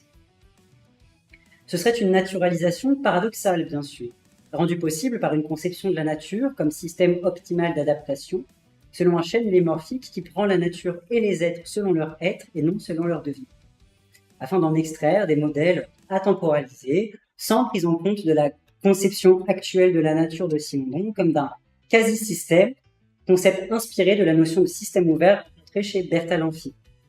That's maybe a bit provocative, but in a way you could say that there's no system in Simondon, because they never actually existed. Sorry, yes, maybe it's a bit provocative, but I think you can say that there is no system in Simondon, because he always talks about quasi-systems. So it's always a bit precarious, a bit like not finished. So it's not open because it's solid and rich and like solidarity in all of its parts, but it's just not finished in a way, like incomplete. So I like this idea that you can also kind of make a non-systematic interpretation of his philosophy based on this notion of quasi-system. Elle a un autre angle mort que Simondon semble, pour des raisons téléologiques qui ont à voir avec son œuvre, en fait, partager. Son projet intellectuel, Penser le devenir, a impliqué, il me semble, une conception de la vie qui est très peu concernée par la mort, comme problème sur le plan biologique. Son traitement, le traitement de la mort dans la thèse principale, est essentiellement psychosocial. C'est jamais une problématique du vivant. Et ça en fait, de fait, aussi la grande oubliée du biomimétisme. Alors que conclure ? Alors peut-être qu'on aurait besoin de deux normativités pour penser la relation technique-environnement à l'intérieur de la division apportée par le concept de planétarité. Car la technique n'est pas un ensemble unifié, elle a aussi ses hétérotemporalités et ses hétérospatialités. D'abord, la distinction entre technique et vivant paraît précieuse, car elle permet une conception de la technique comme altérité. Et ensuite, les macrosystèmes techniques semblent de facto plus proches de la temporalité de la strate géophysique, sauf pour la temporalité de leur construction. Et c'est également le cas des microsystèmes techniques, tels que les microprocesseurs ou n'importe quel objet en plastique. C'est la nature du matériau qui est critique ici dans la répartition de où se trouve la technique par rapport au vivant et par rapport à la strate géophysique. De sorte que biomimétisme semble ici signifier élévation à l'échelle géophysique de chaînes vivantes à la temporalité bien moins, car ces chaînes sont actualisées dans des matériaux qui, contrairement aux organismes, ne sont pas concernés par la mort. La démarche biomimétique, en ce sens, semble reconduire en réalité les chaînes illémorphiques d'une manière qui reconduit une conception un peu datée et fausse, je pense, de la nature. Le biomimétisme doit être retravaillé fondamentalement pour renoncer à ses objectifs de développement durable pour pouvoir devenir praticable dans les termes de la planétarité, au service de la problématique de l'habitabilité, dans laquelle il semble que l'illémorphisme est par ailleurs, perhaps, sa place, en tant qu'il définit une situation. En ce sens, l'illémorphisme a toujours bien une actualité sur le plan de la métaphysique, bien plus que sur le plan de la critique sociale, de sorte qu'une mise à jour et qu'un dialogue avec notre compréhension contemporaine de la doctrine aristotélicienne était importante à conduire aujourd'hui, je pense. Je vous remercie.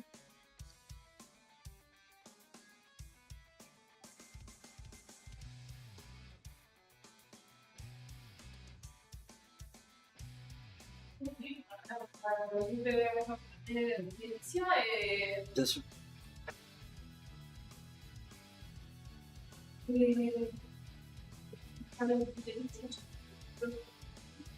inglese, però lo posso usare per me.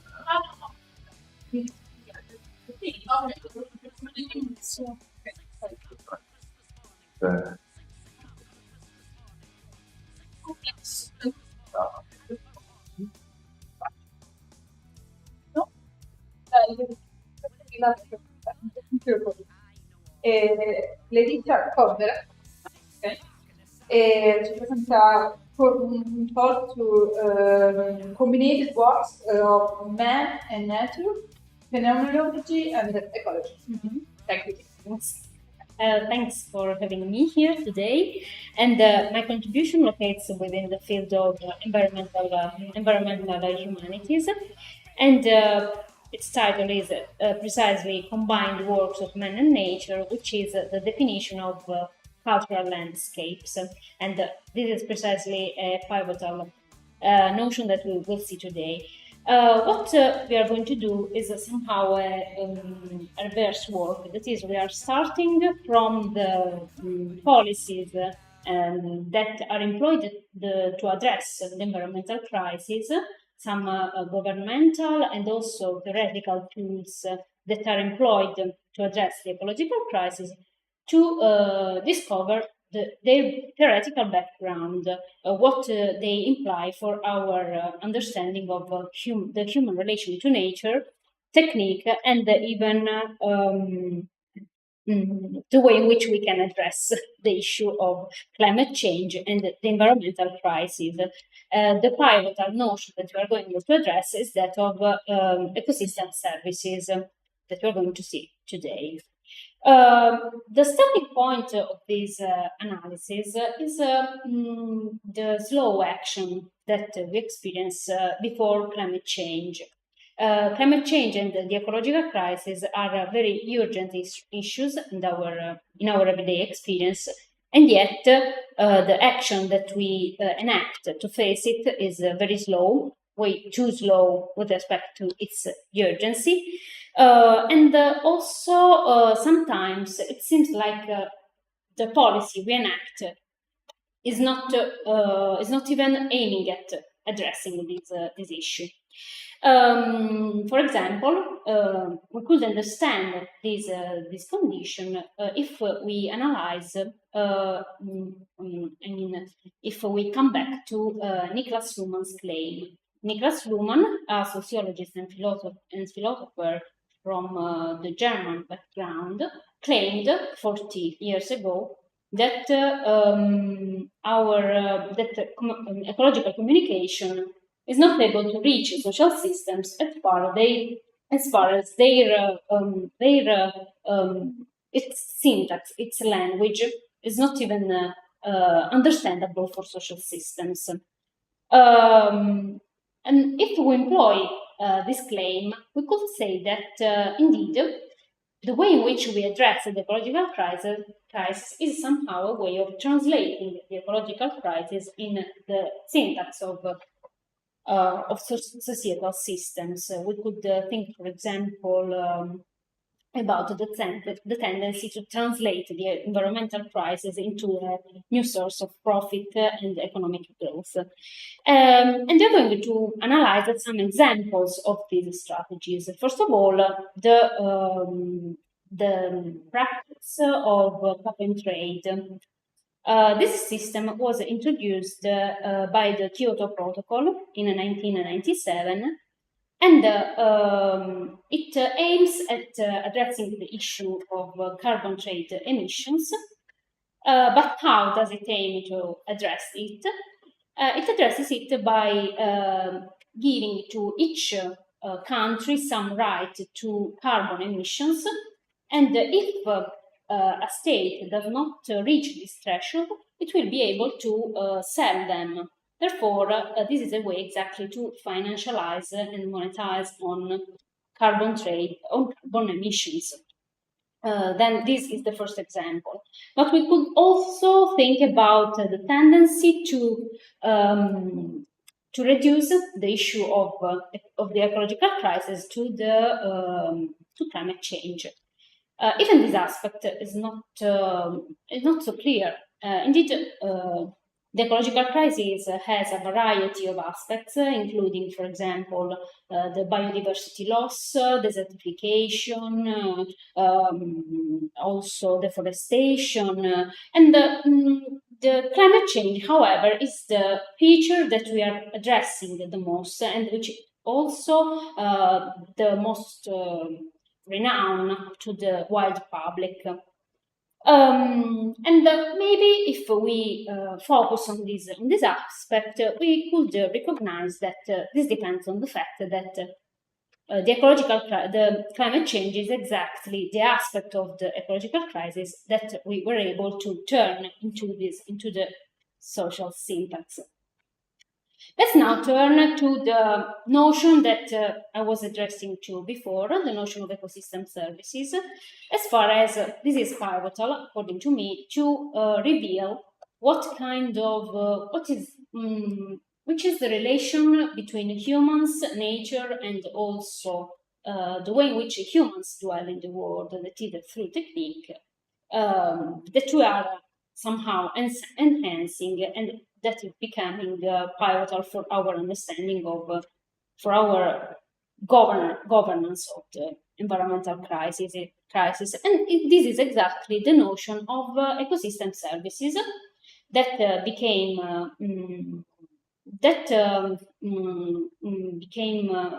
pivotal to address the biodiversity loss, especially from the 19th century of the 20th century.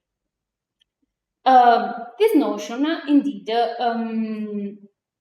took the place of that of biodiversity. It is slowly replacing the notion of biodiversity, or also biological diversity. This passage from that of biodiversity to that of ecosystem services is not just a neutral one. On the opposite, it involves relevant theoretical and moral implications. But let's see what this passage implies. The notion of biodiversity or biological diversity entered our language across the 20th century, especially in the first half of the century, and it denotes the fabric of nature, that is the ability of nature to create new species, to multiply the variety of species. But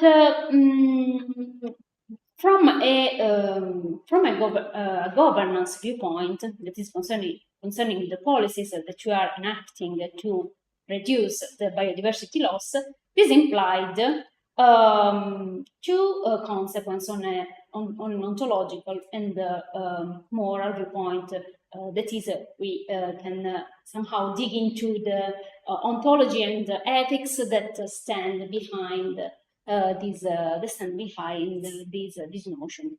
From an ontological viewpoint, the notion of biodiversity implies that nature and humans are two radically separated sets of beings. Nature is the authentic and untouched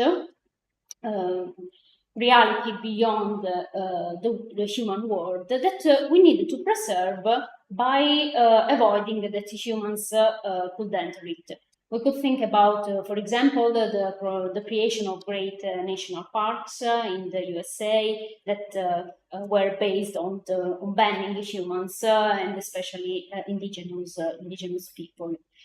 From a moral standpoint, the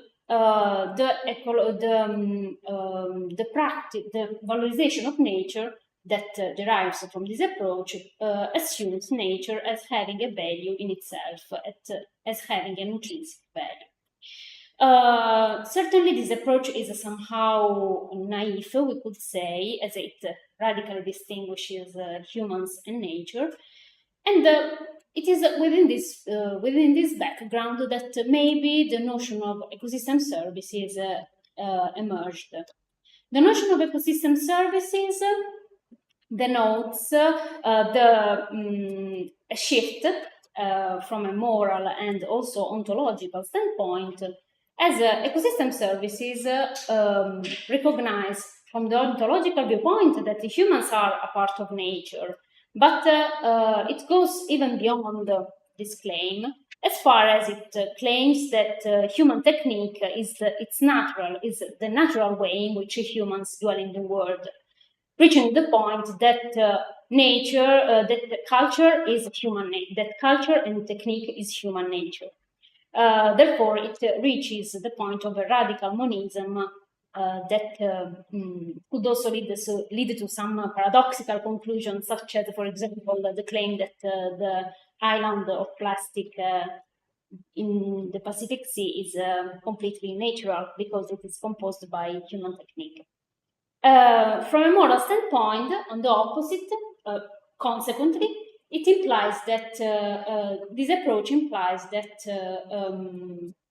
we can derive or we can understand the value of nature, that nature has a value only as far as it offers some services to humans. That is precisely what is implied in the notion of ecosystem services. This also implies a transformation of the conservational practices, as far as we have now to preserve something, to preserve some species, we have to act to preserve some species, but at the same time, we have to choose which species we have to save, and that's exactly by translating their value in a monetary, in a moral paradigm. Also, if you analyze the formula employed to choose which species we have to save, all the parameters, all the measures are translated into money, into a monetary measure. This was just a great somehow introduction, but because through this intervention, I'm going to question the possibility to think in a different way, the overcome of the basic or radical dualism approach, and I am going to do this through phenomenology. That is my tradition, certainly, my background. I especially addressed during my research Arendt's political phenomenology, and it is especially through Arendt's analysis of the active life of the several kinds of activity and their corresponding condition that I think that maybe we can find a way to avoid both the extreme dualism and the radical monism that I was describing before. So let's check which are these three main humans activity, which is probably already, most of you already know, but it is just to recall them. These three main activities are labor, work, and action that correspond to three main conditions, that is nature or life, world or that corresponds to work, and last, the public realm corresponding to action. Concerning the first activity, labor is the activity through which humans correspond to the fact that they are they are biological beings, that they belong to nature, they are natural beings, and by repeating production, by creating livelihoods that they immediately consume, they correspond to this fact, the basic fact that they are human, that they are biological beings. Then we have work, which consists in the production of lasting things. And this basic claim, this distinction between labor and work, might seem very simple and naive, but certainly the modern tradition did not recognize this distinction, and this is a specific feature of Arendt's research. The production of work produces lasting goods that are not meant to be consumed but used. It is precisely this word that hosts human beings, that create a shelter that separates them from the encompassing and overarching biological process, which would otherwise catch them like it does with other animals. But I will all just say something about action, which is a pivotal in Arendt's thought, but it is not pivotal for our discussion today. And action is the result of the fact that humans exist in the plural, that they act together through great deeds and speeches, and that they interweave their spontaneities, their action, thereby resulting in great events that are unpredictable and irreversible. This is the feature of the main feature of human action. As I was saying, what mostly matters for our discourse is precisely Arendt's distinction between work, between word and nature. Indeed, according to Arendt, it is precisely through the world that humans create, that humans establish and posit in nature, that they are able to separate themselves from nature. That is, the world is precisely what, while instituting itself, institutes at the same time nature as something opposed to humans, and humans as something that is independent and is not absorbed in the natural process, which is the destiny of animals. This approach has offers maybe some relevant tools to rethink the human relation to nature, and certainly the policies that we are employing to address the environmental crisis and climate change. Indeed, Arendt allows us to think the separation between humans and nature. Humans are natural beings, but at the same time, by building a world, they separated themselves from nature. Also, this implies another relevant aspect. Indeed, the radical monism implied in the notion of ecosystem services implies some risks. For example, that of considering somehow naturalizing not only technique but also every kind of technique. That is, rejecting that we are able therefore, every technique possible becomes necessary. That is the moral consequence, of course, of this approach. But this implies also obliterating the fact that humans can choose among techniques, and also the fact that human techniques change humans themselves, that by choosing techniques and employing techniques, we change our relation to the world, our understanding of ourselves and the world, and thereby the metaphor, the well-known metaphor of the human technique as a prosthesis of human body could also obliterate this fact that by employing several techniques, we also change ourselves. And that's precisely starting from this point and from Arendt's inquiry into the notion of culture that I suggest that maybe we could replace the notion of ecosystem services with that of cultural landscape. Indeed, Arendt's inquiries into the notion of culture, which is, according to Arendt, a specific way of building a world. It is a way of building the world, then a way of working in nature that does not destroy nature, but instead interwaves nature and world.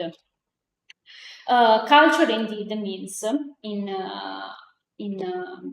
Latin, certainly Arendt belongs to the phenomenological tradition, therefore looking for the origin of words is one of its favorite methodologies.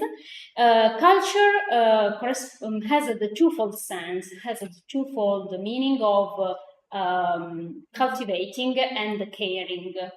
And according to Arendt, this means that by acting, by building a world in the way of culture, means also creating within nature a shelter for human beings, thereby producing a durability that at the same time makes the world and nature last. We now come to the end of our discussion, especially focusing on the notion of cultural landscapes.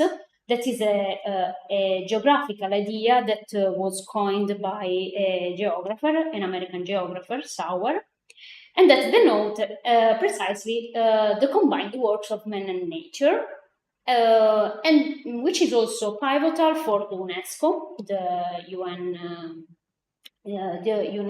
UN organization for culture, especially for cultural and natural works of art, we could say.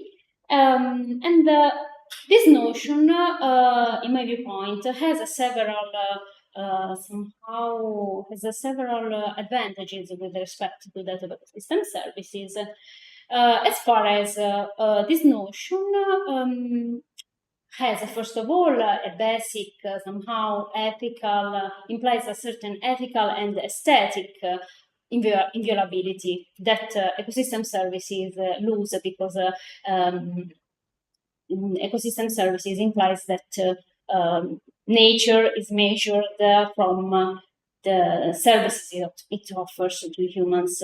But also it implies another relevant advantage, that is the fact that by assuming the notion of cultural landscape, we recognize that the humans have always been altering nature, that there is not something like an authentic nature that we have to preserve, for example, through great national parks, and that and that when we want to valorize nature, we have to address precisely this centenary work of interweaving, of producing nets among humans and nature. Lastly, I think this is another relevant point. I also think that it is only from the standpoint of the world, that is by separating themselves from the world, that humans from nature, that humans are able to valorize nature, to recognize nature as something that is valuable. And that's all. Thanks for having me.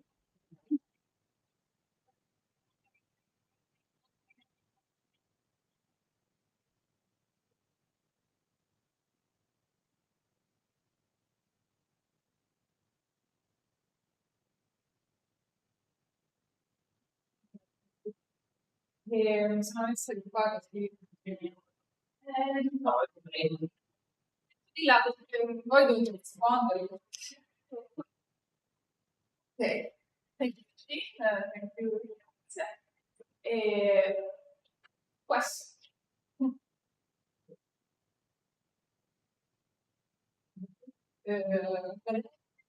Mario?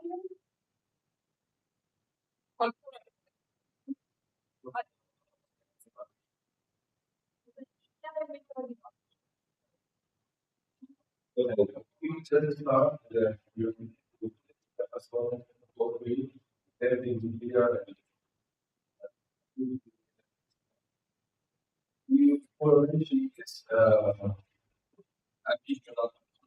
Something you are doing saying that species will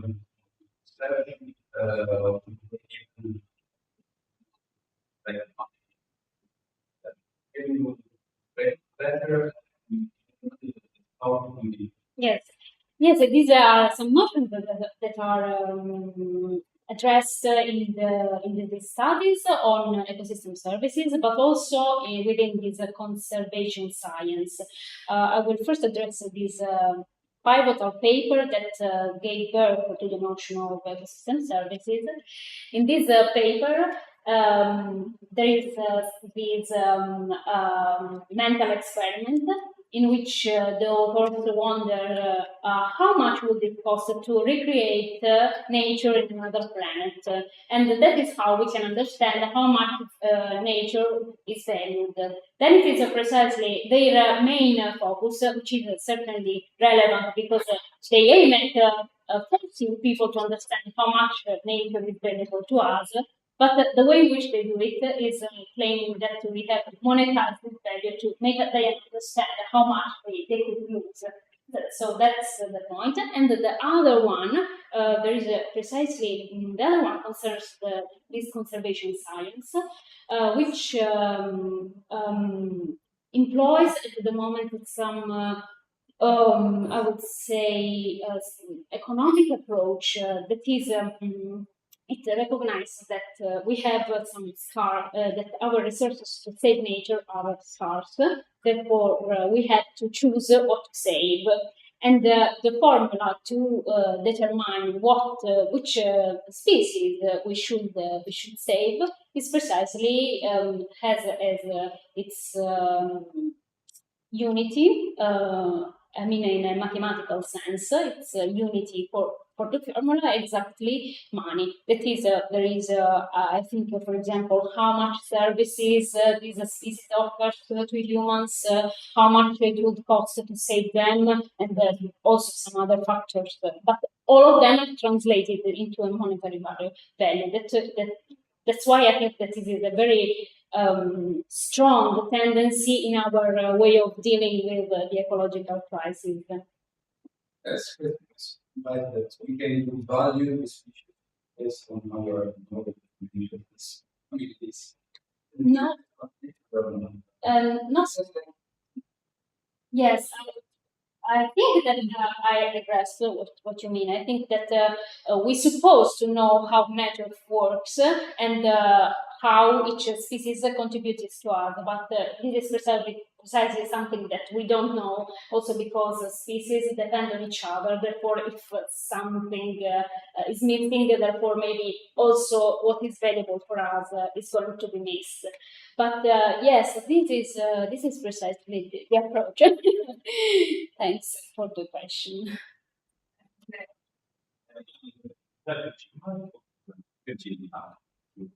Yeah, I was agree. Thank you both for your presentation. And I was to walk. Actually, it's a very good question. I would say so. I would like to say, what might be not a problem actually, but I would like to know better. It seems to me that you read the stuff.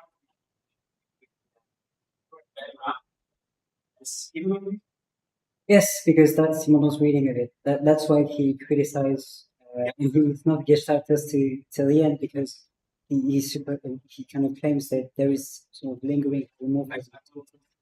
Sorry, he supposes, well, it's not supposition, it's a conclusion. He concludes that there is lingering halomorphism into Gestalt theory as a whole. The relationship between figure and ground is actually. It seems to me reading maybe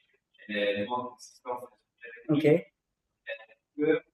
That the distinction between figure and ground it's not coming from the history to the properly, but more from a critique of ecology and is being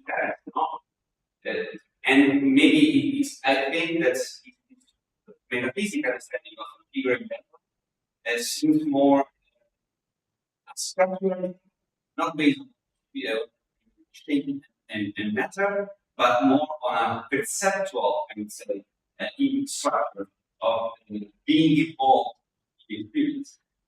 Because I read it from the standpoint of ecology, and because the end part of his philosophy, he speaks about an ontology of guests, of form, and it's to me that they are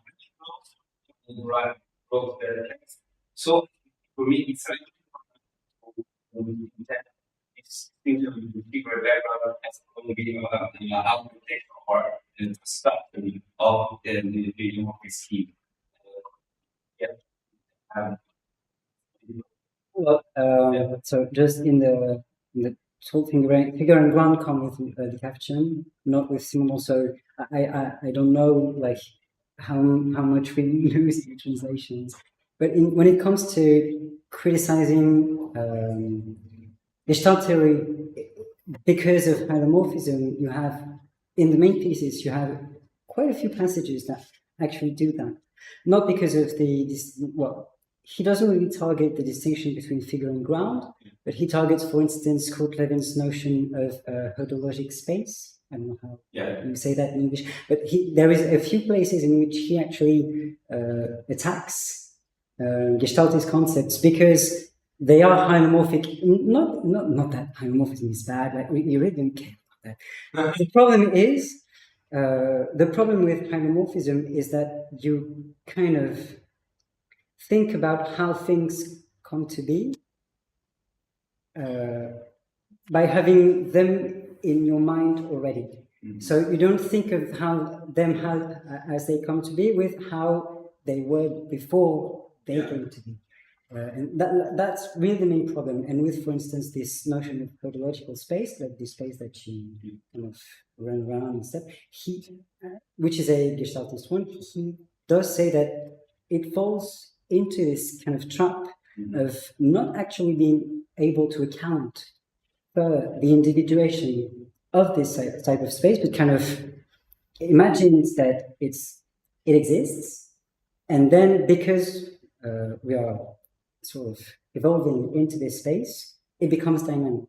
But it starts by being given and by being sort of existing already with as if it was existing before it existed. That's his main problem, and that's the main problem with homomorphism.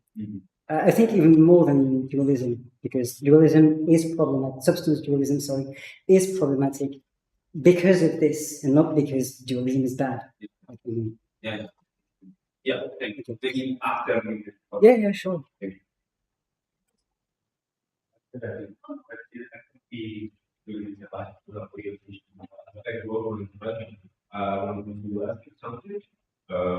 On the topic of like giving value to some people and and taking from some others. I want to start and discuss with you. What do you think about the more theory of cheap nature, of the class of cheap nature? Because it seems to me that these manifest value in nature. Sustainability of life. So I think that most theory is radical monistic. So there's no problem there. But I think that theory of producing a nature to stay up, say like it's not best value when it's not less little value. You can really have food. There are skeleton. And the other question discussed is if because the problem of reported to you. I was wondering if you can probably mark the definition of the thoughts or the past in the metabolic exchange between man and nature. Thanks for the questions. Concerning the first point, yes, I agree with you.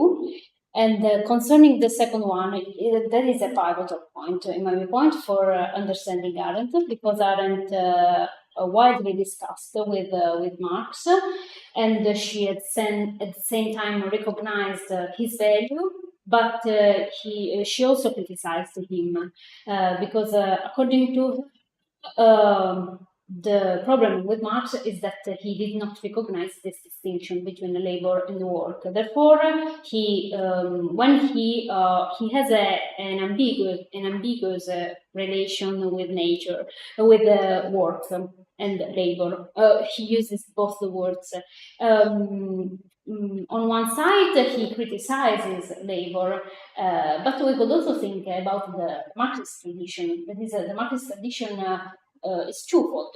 On one side, it celebrates labor, but on the other side, if we think about the workerism or operaismo, Italian operaism, this tradition was work is criticized, it is rejected, and which is also the somehow the contribution of the Italian the so-called Italian theory. According to Arendt, this ambiguous behavior towards work, the fact that it is recognized as the human essence and on the other side as something that has to be rejected because it alienates and paradoxically destroys human nature, depends on the fact that he doesn't distinguish between labor and work. Indeed, for her, labor is somehow alienating as far as we are forced by labor. We have to do it continuously. And at the same time, but on the other side, she recognized the value of work. What is the problem? The problem is that in the modern age, that Marx did not did not mix labor and work just for chance. He mixed them because in the modern age they were actually mixed. That is, every activity that we enact from the modern age onward becomes labor. That is, would not produce object through the slow activity of, for example, the workshop or something like that. But we produce it by through the division of labor and industrial production, which actually translated work in labor. That is, all our activities, including, for example, also the political one, became a profession in the sense of a labor. And that is precisely how all human activities are alienated in labor, in the form of labor, because they are shaped as labor. So, but that's a crucial point. She hardly discussed she discussed in a very strong sense the Marxist tradition in this point. So thanks for the questions.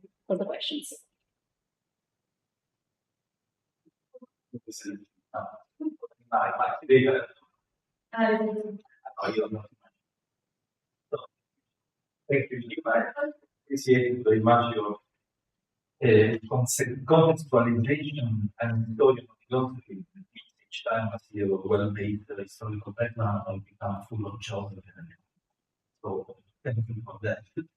Because it happened to much what I said this morning about the lack of historical background in most of the Simondons, according to the relationship between Simondon and the other philosophy. So we made a good example for just an issue of clarification. I think that's quite right. To which extent the island-centric model developed in metaphysics and data should change, should vary the other books of the island office. Sorry, can you repeat that? Okay.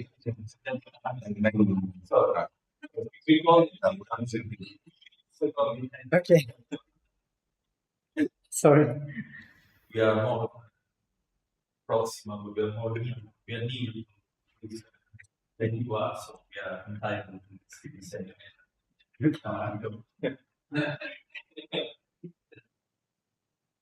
I'm not quite sympathetic with the use you made of it, with the fact that you rely on Chantrel and Mariluto Vandré to draw this distinction between text and nature in the sense that technique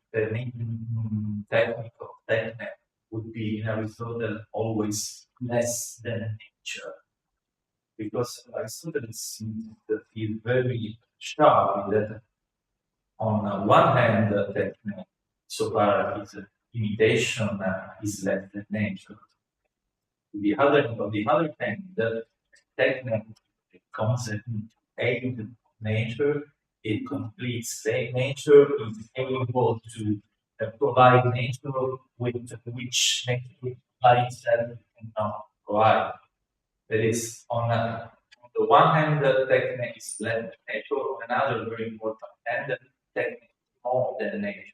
And that comes to the fact that when you draw this distinction by saying that technical substance or a technical object, substance of a technical object would be a substance only by accident. That finds no place in the Aristotelian context. The unity of the technical object, it's never the unity by accident. It's a contingent unity, but it doesn't happen by chance. Sorry, I didn't say that. I didn't say that. Okay, but you said it's a unity by accident. By constraints. Okay, but maybe that's translation. There is a constraint. Yeah. By possibility. Yeah, absolutely. Absolutely. Okay. So first question then, I guess, how it should vary with ETA?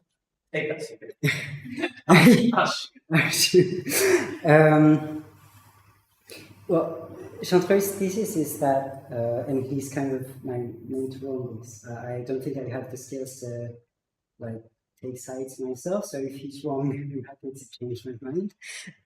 His claims is that it completely changes how predication works from classical, he calls it that way, classical predication, in which you don't predicate on matter, you predicate on form. And form and substance are subject to definition.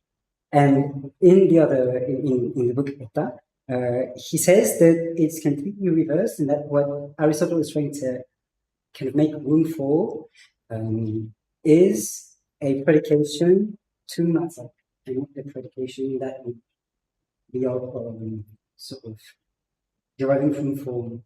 And he then uses his arguments were like I don't know if I should say genesis, but how you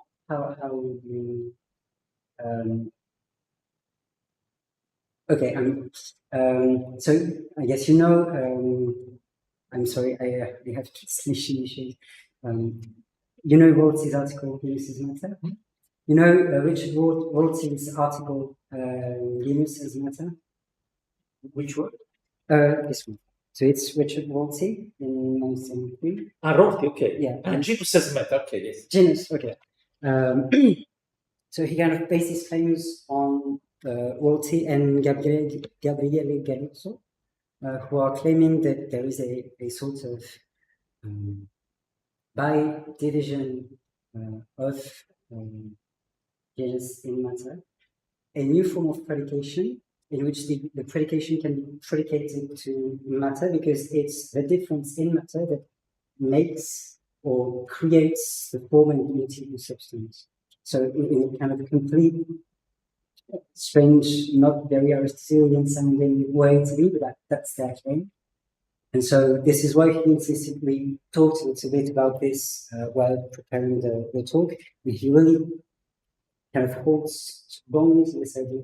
If you think it's rubbish, No, it's not rubbish. I think someone making a bit of confusion between the use of matter as a physical matter or primary matter, and matter as a hypogamen that means as possible subject of predication. This shift is made in book Eta, but I think it belongs to different kind of orders of consideration. Okay. That linguistic one has to do with linguistic predication, logical predication. One has to do with predication into between substance and form, and in the operation of a generation of something physical. That's there's nothing like linguistic in They are intertwined, but not in so an extreme form as someone is acted to think, I think. Okay. I don't think it's so okay, but the important thing is, what would you say to this idea that techniques is less or more than nature? What do you think about this?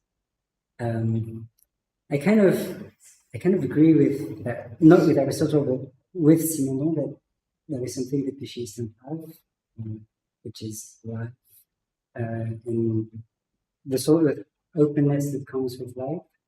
Now, I'm not really sure that Simondon's account of life. But Fuchs said in the Greek Aristotle it doesn't include only living beings. Yeah. It includes also non-living beings, not technical beings, but natural beings which are not living. Yeah. What should we do with these things?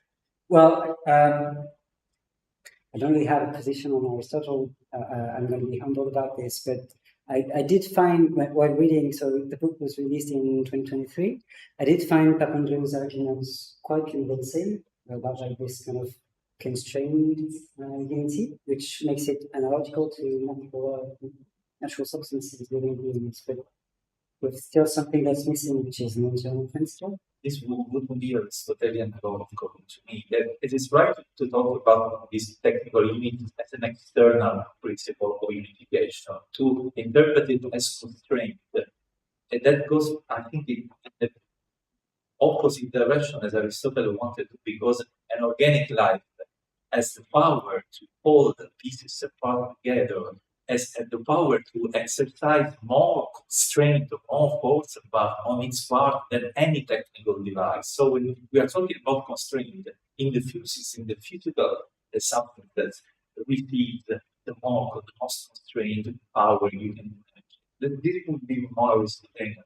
Okay. Than other advice. It says that it's not. I think it's only Marie and we can yes, it's fine.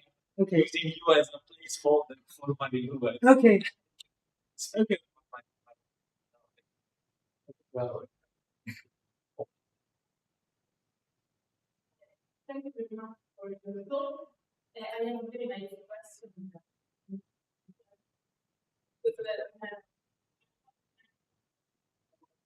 Because in the concept of environmental ecological and the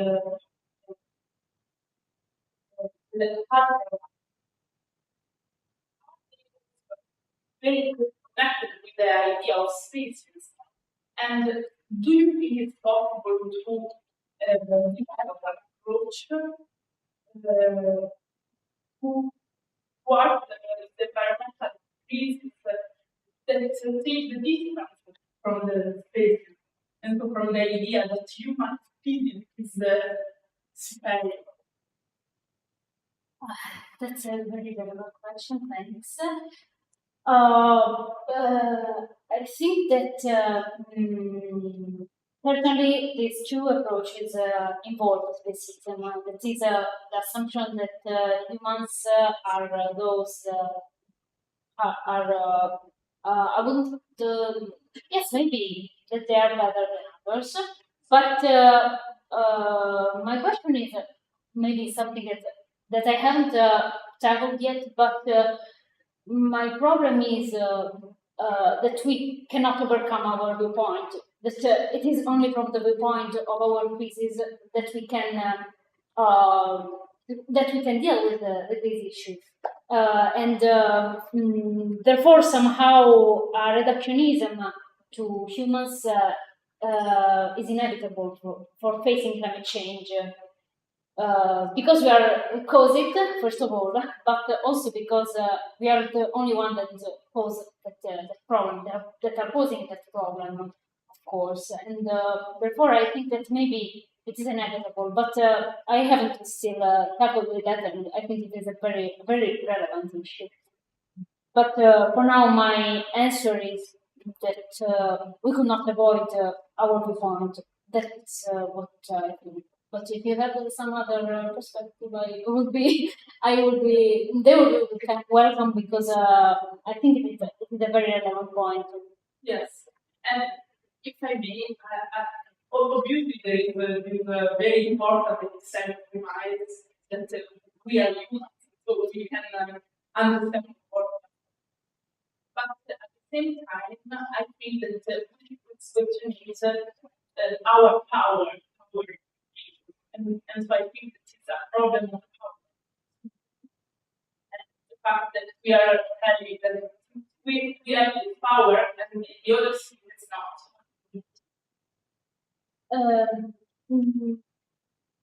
Yes, I agree with that, but also the power is true.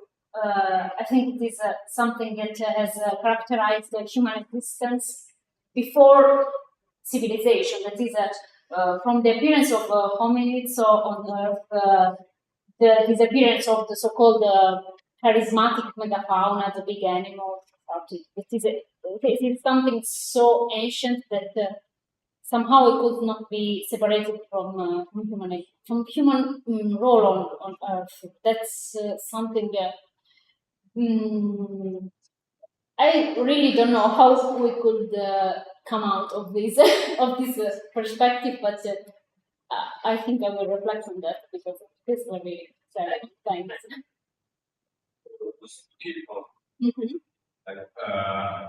Like the humans have been on planet Earth, which is that humans had an impact on planet Earth is the killing of the big fauna. But I think that would be very valuable to be done a little bit closer, like to concept of the scene, and therefore capital field for the movement. I think that using this kind of perspective, maybe we can start questioning our viewpoint, but I think it's fundamental at the point of the problem with these with us, not like the whole of us. I mean, there are differences in this kind of power. So maybe I would like put the problem a little bit nearer to us and not all the way. First, almost I don't know, relative. Yes, I think you're absolutely right on this point. That is also among humans there is power that is somehow increasing the problem somehow. Yes, certainly, absolutely. But and I agree on this point that we should somehow rethink our way of production. That is also something that I've tackled with. Because Arendt tackles with that, and she criticizes how we destroy both the world and nature, starting from the modern age, from the industrialization. I just did not mention it because it was not today focused, but I absolutely agree on this point that power among humans. Somehow increases this power on nature and reproduces this unbalance somehow. So thanks. And,